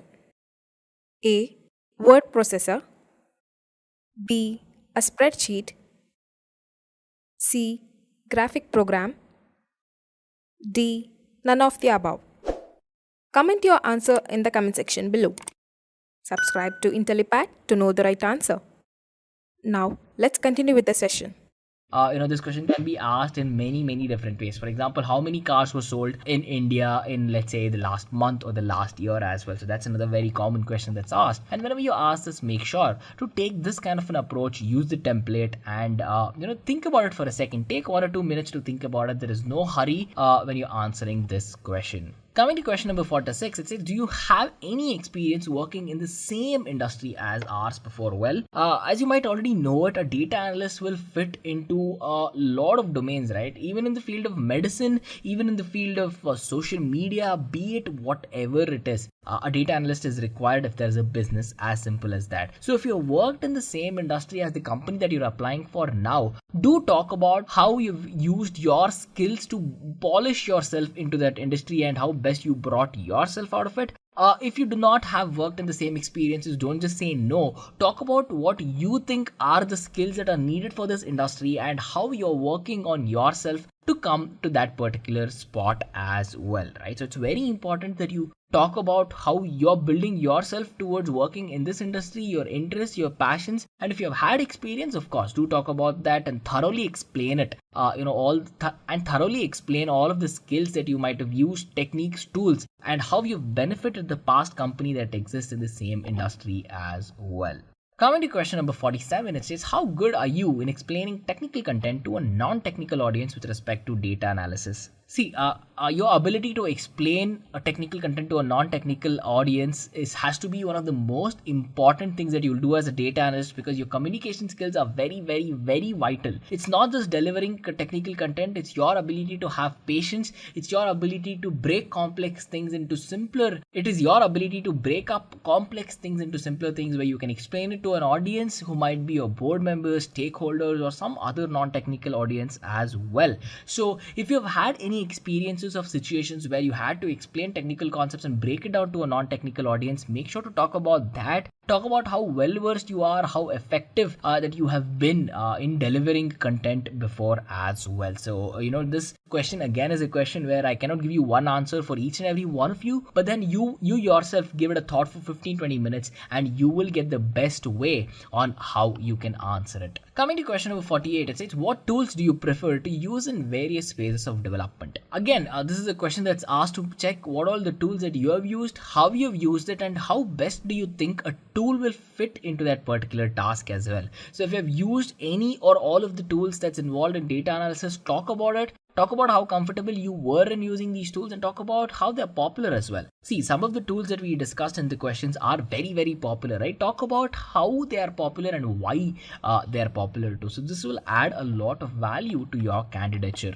And coming to the 49th question, it says, which step of a data analysis project do you like the most? Well, it's very, very common to have a liking towards one or two tools in the entire process of data analysis, right? See, a data analysis is a vast field. You just cannot have one particular tool where you will do everything with that tool. So you will have multiple tools to do it, and you will have a liking to one particular tool. You might not like the other tools as well, right? So when you're thinking of the entire analytics cycle, it is always vital that you do not talk negatively about any of these tools, because those tools are put into place to do their tasks and they have been doing it well. If you do not like it, well, okay, you do not like it, we understand that, but do talk about what best the tool can do, how it can improve itself to probably, making yourself be inclined towards that, or what are the steps that you think can help make the tools better, in fact, as well. But understand this, when you're answering this question, know that it is okay to have a favorite tool,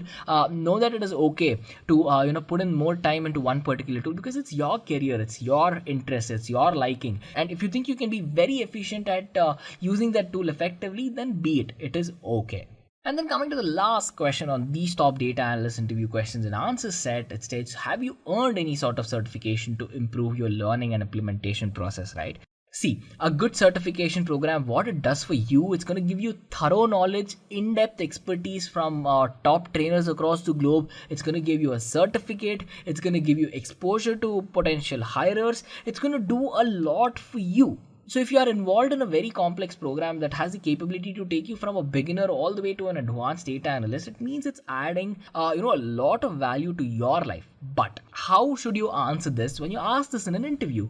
See, one thing is that if you have a certification, right, it shows the interviewer that you have interest in advancing your career in this particular field. It shows that it shows that you have strong aspiration to learn, because you've put in your time, you've put in efforts, you've put in money and all of these and dedicated it to the world of data analysis, right? So if you're doing all of this, it always adds value to the interviewer as well.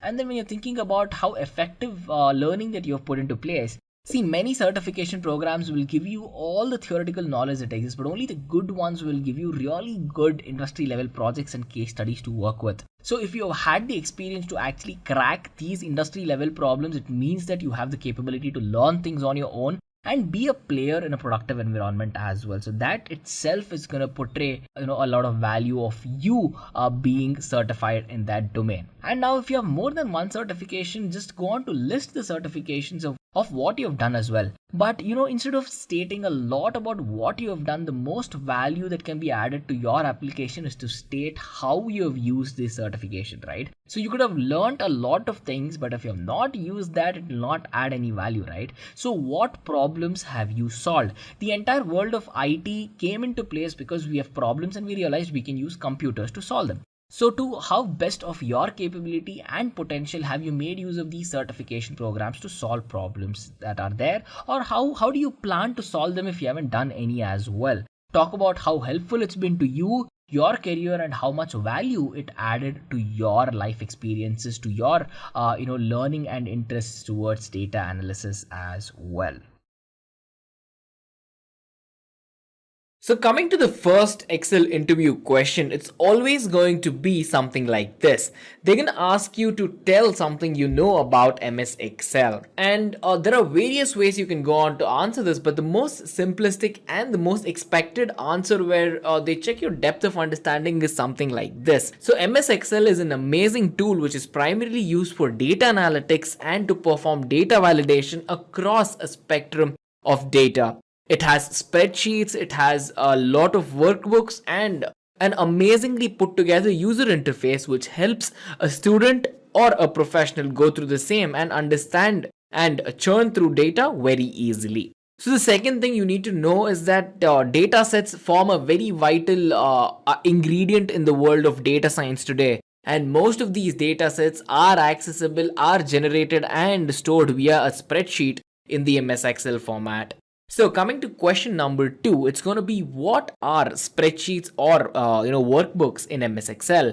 Well, spreadsheets actually are a very organized form of presentation where data is stored in rows and columns, and the data stored in these rows and columns can be manipulated as per the user's requirement. But then they are mostly manipulated mathematically if they are numbers, like performing arithmetic operations, mathematical functions, statistical techniques, and much more. Coming to question number 3, what are the single blocks in the spreadsheet called as? Well, a single block in the spreadsheet is actually called as a cell, or in fact, they're called as a cell block as well. Let me quickly jump to Excel where we can check this out. For example, you can see all the single entities that are present here. Well, each of these are known as cells.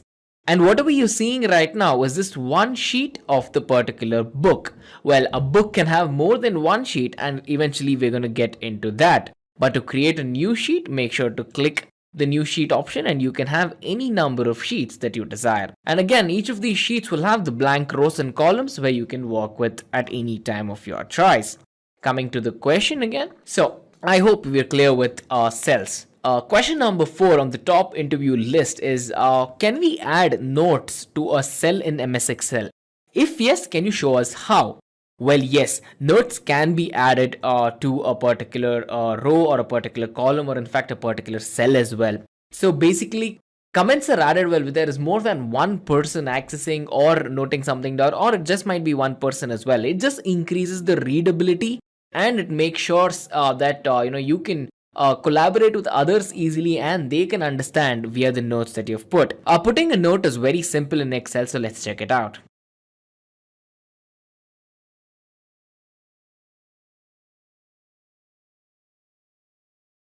So here I have a simple cell which says notes example. It can have anything for that matter, and I just have picked up this for the sake of the question.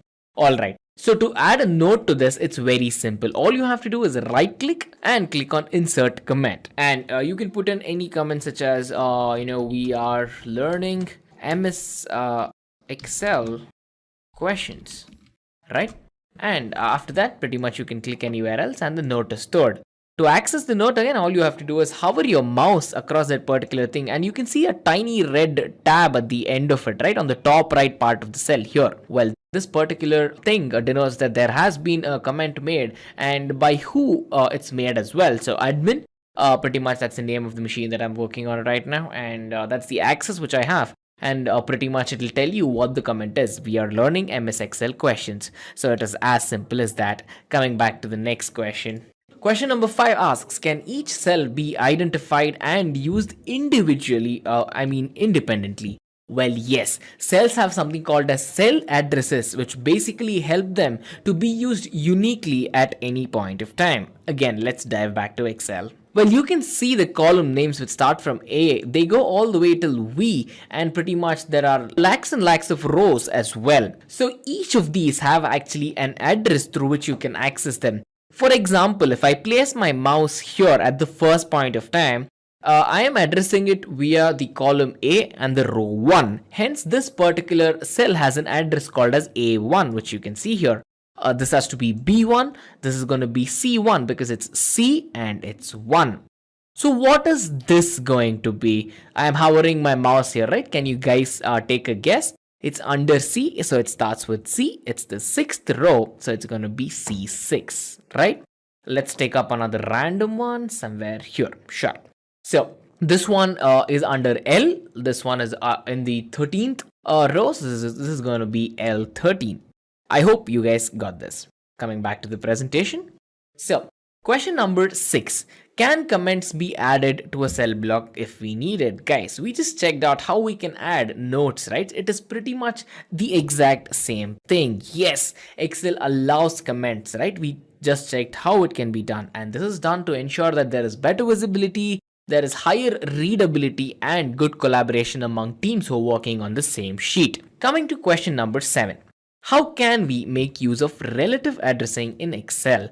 Well, relative addressing is primarily used so that you can save a lot of time and eventually perform repetitive tasks very quickly, which again saves time, and time saved is time earned in the field of data analytics. So let's check out how we can go on to make sure we can use relative addressing in MS Excel. So let me quickly go on to create a field.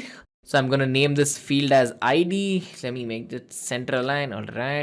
Alright guys, to check out how relative addressing works in Excel, let's take a very simple example. For example, I have a column which says ID and I have 1.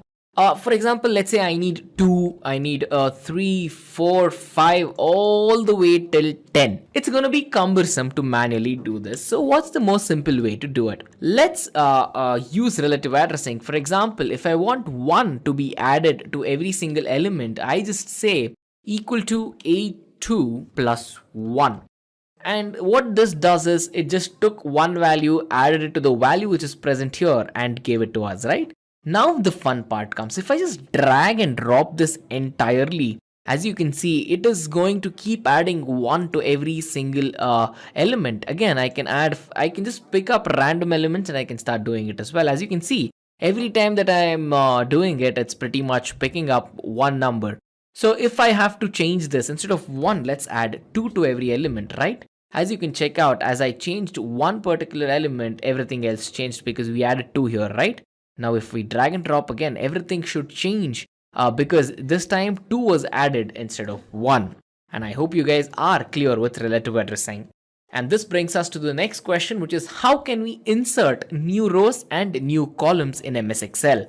Well, again, inserting columns and rows is very easily done and it is hugely advantageous as well. So to do this, let's quickly check out in MS Excel. Alright, so if we have to add a row here, let's say above this, you need to select a cell which has to be below that. For example, if I right click here and I say insert a row, you can actually check where you have to shift the cells. So if I'm adding a row, then the cells gets shifted down.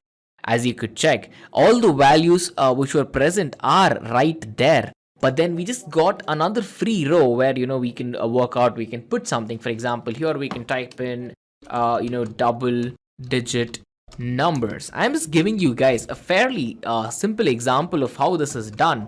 But then you could go on to do something just like this. Alright. So again, if we have to add a column, again, you can select anything, right click, insert, and you can shift everything right. If that's the case, as you can see, the value which was there got shifted right, and now we have an empty spot in this particular row of the same column. And I hope this was clear to you as well. So this brings us to question number 9. Can each of the cells in MS Excel be formatted if it is required? Well, yes. Excel supports a huge amount, a plethora of formatting options when it comes to working with each of the cells. This is done for customization purposes, and this is done to make sure that there is better data visibility overall as well. So again, let me remove everything and we can consider a simple example. So I'm going to call this name. Let's have, for example, age or something. This is just for the example purpose. So name, let me type in my name. It's Anirudh.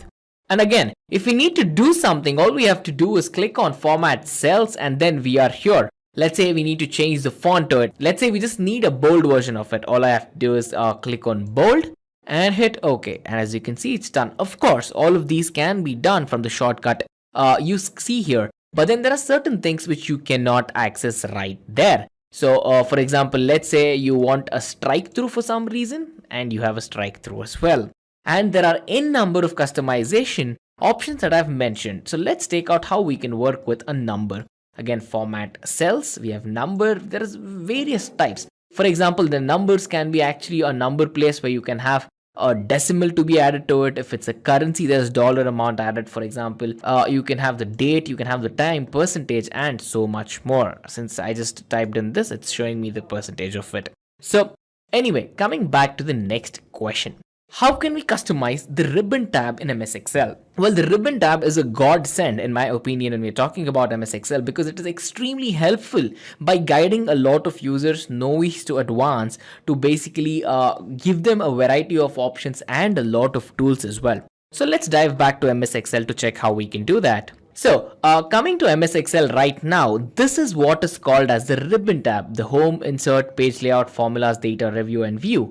So this particular tab is called as a ribbon tab because it gives you everything at a very convenient way. In case if you have to add anything to this ribbon tab which you particularly need or use a lot, all you have to do is right click on it and pretty much you can customize the quick access toolbar here as well.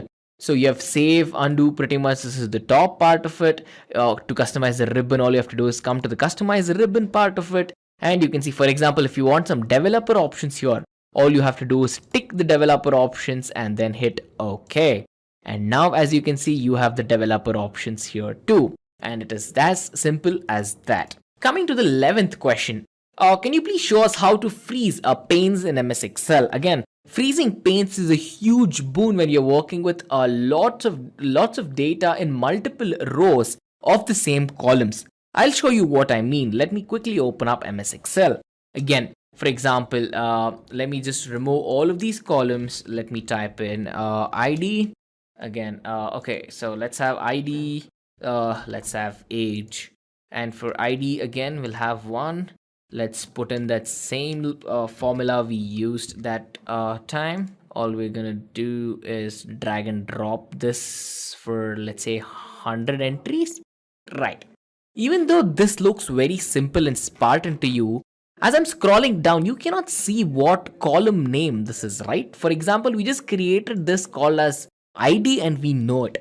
But then when you're working with it, let's say you're entering this in the 100th or the 101st field and you have to add more than one row of data, then you might not know what this column is, right? So to do this very conveniently, just select the rows and go to view. In view, pretty much all you have to click on is freeze panes. In the freeze panes, you can freeze the top row. See, now the entirety of the top row is frozen. So if I keep scrolling down as well, the first one is always there, as you can see. So you can see, even though I'm almost at the 100th entry, the first row is pretty much there, the ID and the age. This makes it very convenient for all the developers out there to work with it. So anyway, coming back to the next question. Question number 12. How can we protect the workbooks in Excel? Well, Excel spreadsheets can actually be protected with a password. You know, each of the cells, rows, columns, and each of the sheets can also be logged based on the requirement as well. And data protection is actually a very vital tool and in fact a very widely used tool in MS Excel. So anyway, checking that out. For example, if we have to lock this particular cell, all you have to do is right click on it. Again, you'll have to click on format cells, and here you have the protection tab that you need to click on. In the protection tab, you can either lock the cells and you can hide the cells as well. If I go on to click hide the cells, pretty much as you can check it out, well, this cells cannot be accessed without any privileges. But there is a small catch. If our workbook is unprotected, then in that case, this will not make any sense because anyone can actually access this. So, protected. And if you have to remove the protection, all you have to do is click on it again and it's going to ask to unprotect the workbook. In that case, again, enter the password, hit OK, and your workbook is up. And your workbook is now unprotected. So, coming back to question number 13. Can you please explain about pivot tables in Excel? Yes, pivot tables are one of the most widely used concept in MS Excel as well, because these are the tables which give out comprehensive details about the data present in the sheets. Well, they are used to analyze the trends, patterns, relationships, and all of the other concepts with respect to data analysis in the data fields present in the MS Excel sheet. And at the end of the day, it also helps in creation of dashboards and reports. I hope I was clear with this. Coming to the next small concept in the same pivotal concept, which is the pivot charts. What are pivot charts? Well, pivot charts are actually used in accordance with pivot tables to basically visualize them. The visualization ensures that we have nice looking graphs where the data can be visualized and in fact analyzed in a very beautiful manner. The visualization actually adds a lot of weight when it comes to the insight because it makes the graph more readable, more presentable, and more pleasant to look at. And this in turn makes it very easy to interact with the data. Coming to question number 15. How can we format multiple sheets at once in MS Excel? This again is something very important and something very nice that MS Excel provides to us. It is actually very vital to do that because it saves a lot of time and it helps if there is a lot of redundancy as well. So let's check it out. So coming back to MS Excel, if we do have to copy the formatting present from one sheet to all of the other, all I have to do is select the cells that I want to do the changes to and right click on the sheet name and select all sheets. And after this, we can go on to add, for example, if we need a fill color to the columns, as you can see, I just added a fill color. Again, going to sheet 2, sheet 3, sheet 4, as you can see, pretty much all of that has been added with just one single click. Let me just Control Z so we can go back.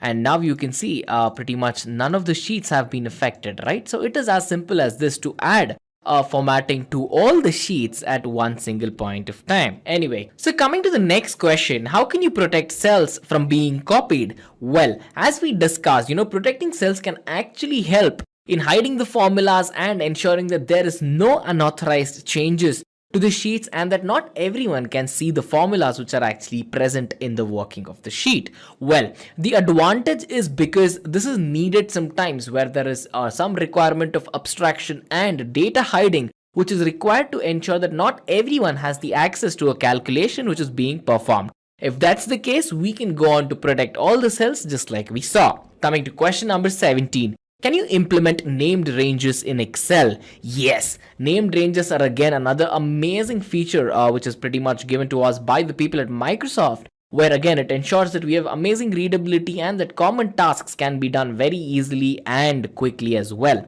So let us check it out with an example.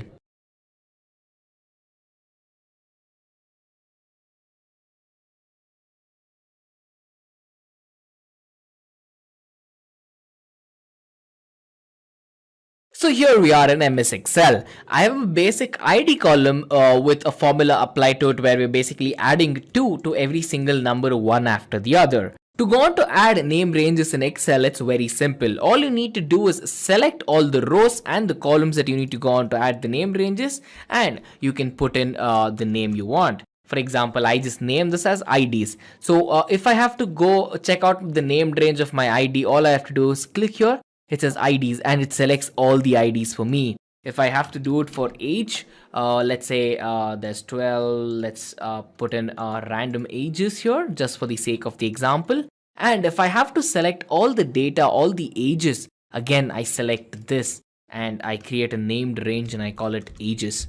And now as you can check out, there are two named ranges. Or if I select the IDs, all the IDs are selected. If I select the ages, then all the ages are selected. You can choose to either use the column header or not. In case if it's a mathematical operation, you would avoid using the column name. And I hope I'm clear with this. Coming to the next question, Can you please tell us something about the functions in MS Excel? Well, this is going to be a guarantee question in any MS Excel interview because again, functions are the foundation of Microsoft Excel because they are used to perform almost any task, which might be otherwise difficult to actually do manually. There are a lot of functions as aggregation functions like, sum, average, maximum of a number range, minimum of a number range, and much more. And in fact, these are the popular ones. And again, make sure to mention that there are many types of function in MS Excel. And after that, pretty much they can find out if you can actually use any one of these functions. So the next question is, can you demonstrate the use of any function in Excel? So make sure that you can use a simple function such as sum or sumif to show a basic operation. Any function can actually be chosen based on how advanced the role is that you're actually applying for. But in this particular case, to keep it to the discretion of all the viewers, let us take a simple example. So if we have to use a sum function, it is pretty simple. So let's say we need the sum of all the IDs that are present here or sum of all the ages as well, right? So to start out with the formula, it always starts with an equal to sign. So let's say equal to, and we need to perform the sum operation. So let's say sum, open the parentheses, and you can see in fact the syntax right there. It shows you what number you want to basically do a sum of. But then let's say we want the sum of all of this, right? So let's see the address of this cell. It's an A2. So I say A2 and I add a colon. So colon denotes a range of values. From A2, I want all the sum till A11. So if I type this, close the parenthesis and hit enter, I have the value 100. 100 is basically the sum of all the values present from A2 all the way till A11. Again, if we have to do it for each, we start with is equal to sum of everything that starts from C3 all the way till C6. And I close the parentheses, I hit enter. It's 122. It is as simple as this, and it is very vital that you demonstrate this. Coming to the 20th question, can you show us how to find compound interest in MS Excel? Well, this is a very interesting question, and most of the time it is asked because MS Excel has a function called as the FV function or the future value function, which is actually used to calculate compound interest very easily. So let's check it out.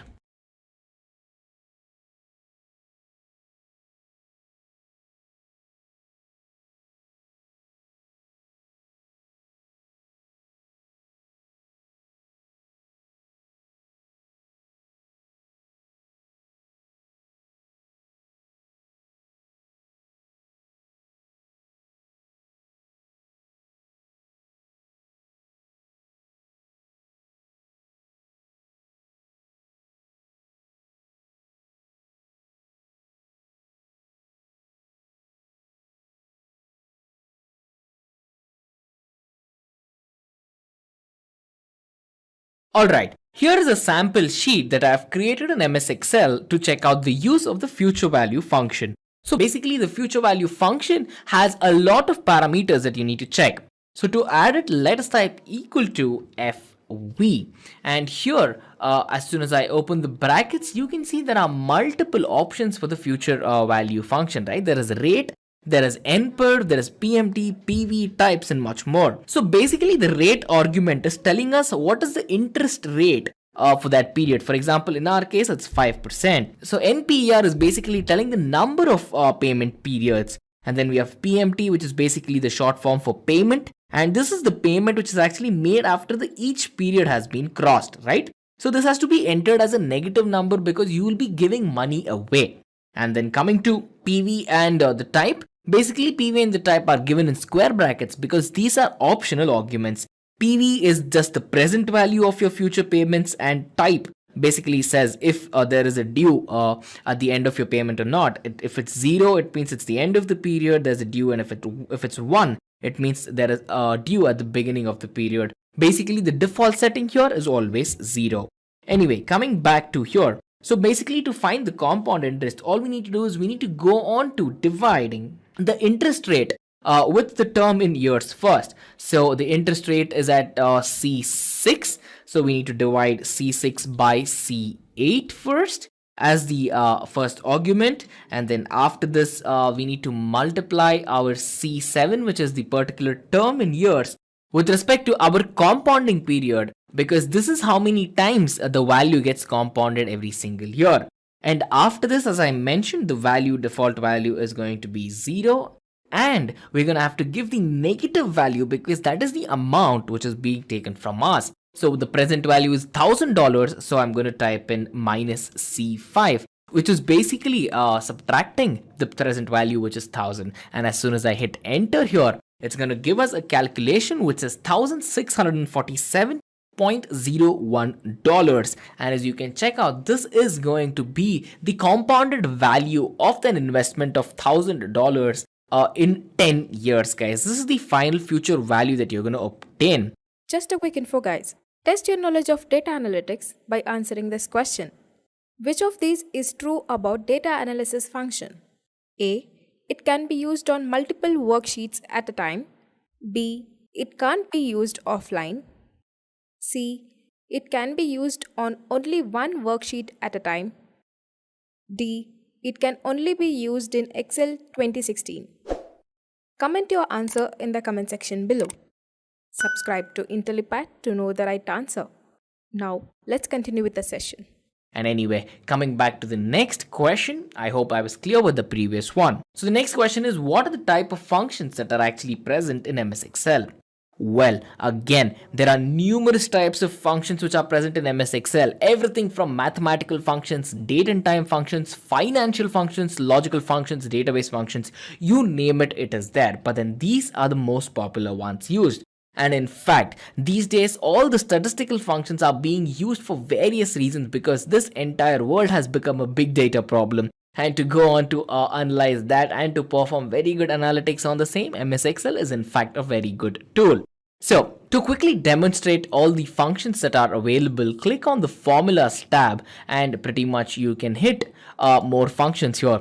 As you can check out, you have so many formulas that you can go on to use. You can just click on the insert function on the left as well, and you can check out the type of the function. Let's say if you want to check out all the functions, you have absolute functions. You have average functions. You have so many functions. There is financial functions again, which is used for accounting, financial rates to find the nominal part of a number and whatnot. Then you have math functions, and again, to find out trigonometric functions, to convert degrees into radians, to find out the log of a number, to find the modulus of a number, odd numbers, even numbers, and much more.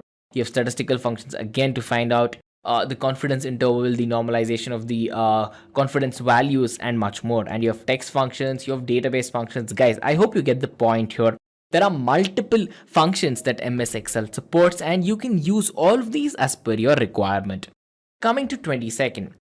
Can you explain one example where you have used averages? Well, again, it is actually very simple to go on to do this. Many people actually tend to do this manually, but again, to save a lot of time, you have a function called as the average function, which does exactly this.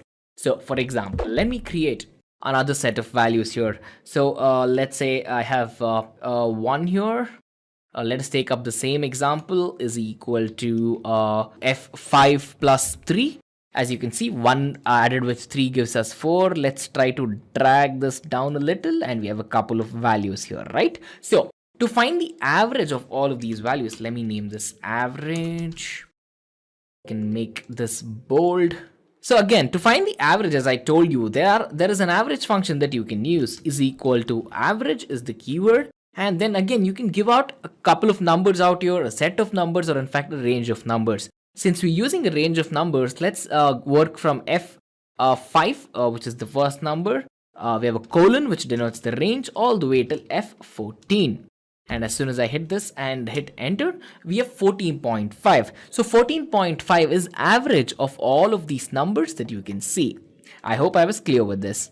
Coming to the 23rd question is, can you talk about formula precedence in MS Excel? Yes, MS Excel follows the BODMAS rule. The BODMAS rule, the B in the BODMAS rule stands for brackets, O stands for order, D stands for division, M stands for multiplication, A stands for addition, and S stands for subtraction. The rule works from left to right and the precedence is given in such a way. Let me explain with an example and you should too. So, let us take up 3, 5, and 7 here. Alright, so we can remove all the other values in fact. So I have three values on your screen right now, 3, 5 and 7, as you can see here. We can have I5 into J5, right? So the value of this, if we manually calculate it, we can understand it is 38. And here the precedence has been followed again. As you can see, when we multiplied the value, pretty much it went on to multiply the value in the bracket first, because b comes first and then it added to the value, right? Because again, if we do it in a different way, we'll get a different answer. For example, let's say we multiply these two values, we get 15, and if we add 15 to 7, we do not get 38. And in fact, if we go on to use the same incorrect rule that I just told you, 5 into 3 plus 7, well, it is correct if we do not make use of the bracket, but since we make use of the bracket, we need to be aware that it is using the BODMAS rule, right? So these two numbers are getting multiplied first and then this number is getting added to it. Well, if there weren't any brackets, pretty much H5 would have been added with I5 and then it would have been multiplied, which would not give the value of 38. And again, 38 is the correct value out here. This is how a very simple example can be shown on how precedence works. And then coming to the 24th question, the 24th question asks, can we display the current date and in fact even the current time in MS Excel? Well, yes, it is actually possible. And the easiest way to do it is to actually use a function to fetch the current date, and the function is called as the today function. The today function basically returns the current date in the date format in the MS Excel sheet. Well, let's quickly check it out. So let's say I want to print my date here. So all I have to do is equal to today, and I put in the parenthesis because it's a function. I hit enter, and as you can check out, so today's date is the 6th of February 2020 at the time of the recording of this particular video, and hence you can check out it is already formatted to be the date as well. So coming to the 25th question, it is, can you give us an example of how to use percentage in Excel? Guys, we have already checked this out, but then I'm going to give you another example because making use of percentages are extremely vital in the field of data analytics, and in fact in the field of making use of Excel in an advanced way as well. So let's have 10, let's have 50, and let's have 80. Let's consider these to be marks obtained, and next we can have total marks. So let's say these are the marks obtained by some students in the class. This is just for an example, right? So the total marks is going to be 100 for everyone, obviously. And again, all you can do is pretty much drag and drop this, and you can save time instead of manually entering as well. So to find out the value here, again, you don't have to do it manually, is equal to D5 divided by E5. And this is going to give you a value of 0.1. Let me drag and drop the same. And in fact, now you can actually select all these numbers, right click, format cell, the number category, and here you have percentage. Here you can actually choose if you need decimal places or not. Let's say we do not need decimal places. I'll bring it to 0.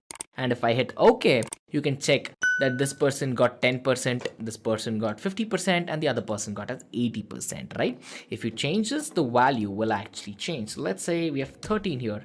As you can see, the value changed automatically. Let's say this person obtained 50.5, but then we'll have 51 because it's being rounded off. But then if we do not need it to round off, you can have the decimal places to be shown.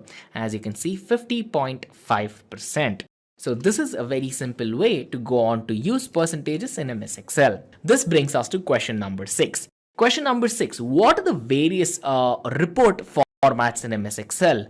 Well guys, you need to know that there are 3 report formats in MS Excel that you can put out. One is the tabular report, the other is the compact report, and then we have the general report as well. So make sure you answer this question very diligently by taking all the 3 types of the report formats that are existent: compact reports, general reports, and tabular reports. And this brings us to question number 27. Question number 27 asks, how can you explain a VLOOKUP in MS Excel? Well, VLOOKUP is again another very interesting function that is basically present in Excel, which helps to fetch values which are actually placed vertically in the columns.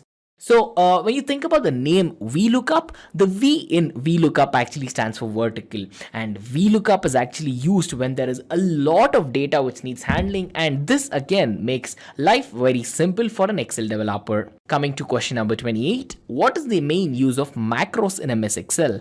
Macros, as the name suggests, is basically a simple set of instructions which can be recorded by users. So why do we need to record any instructions? Why can't we do all these instructions every single time? Guys, there might be certain repetitive tasks which need to be done again and again iteratively, and this can get cumbersome, waste a lot of time, and in fact demotivate a human being who's doing the repetitive task. So macros step in here. Macros are used to reduce redundancy on a big scale, and this is actually used primarily to create a set of automated instructions which can run on repeated instructions and in fact on functions as well. This brings us to question number 29. Name any 2 or 3 best practices to use always when working with MS Excel.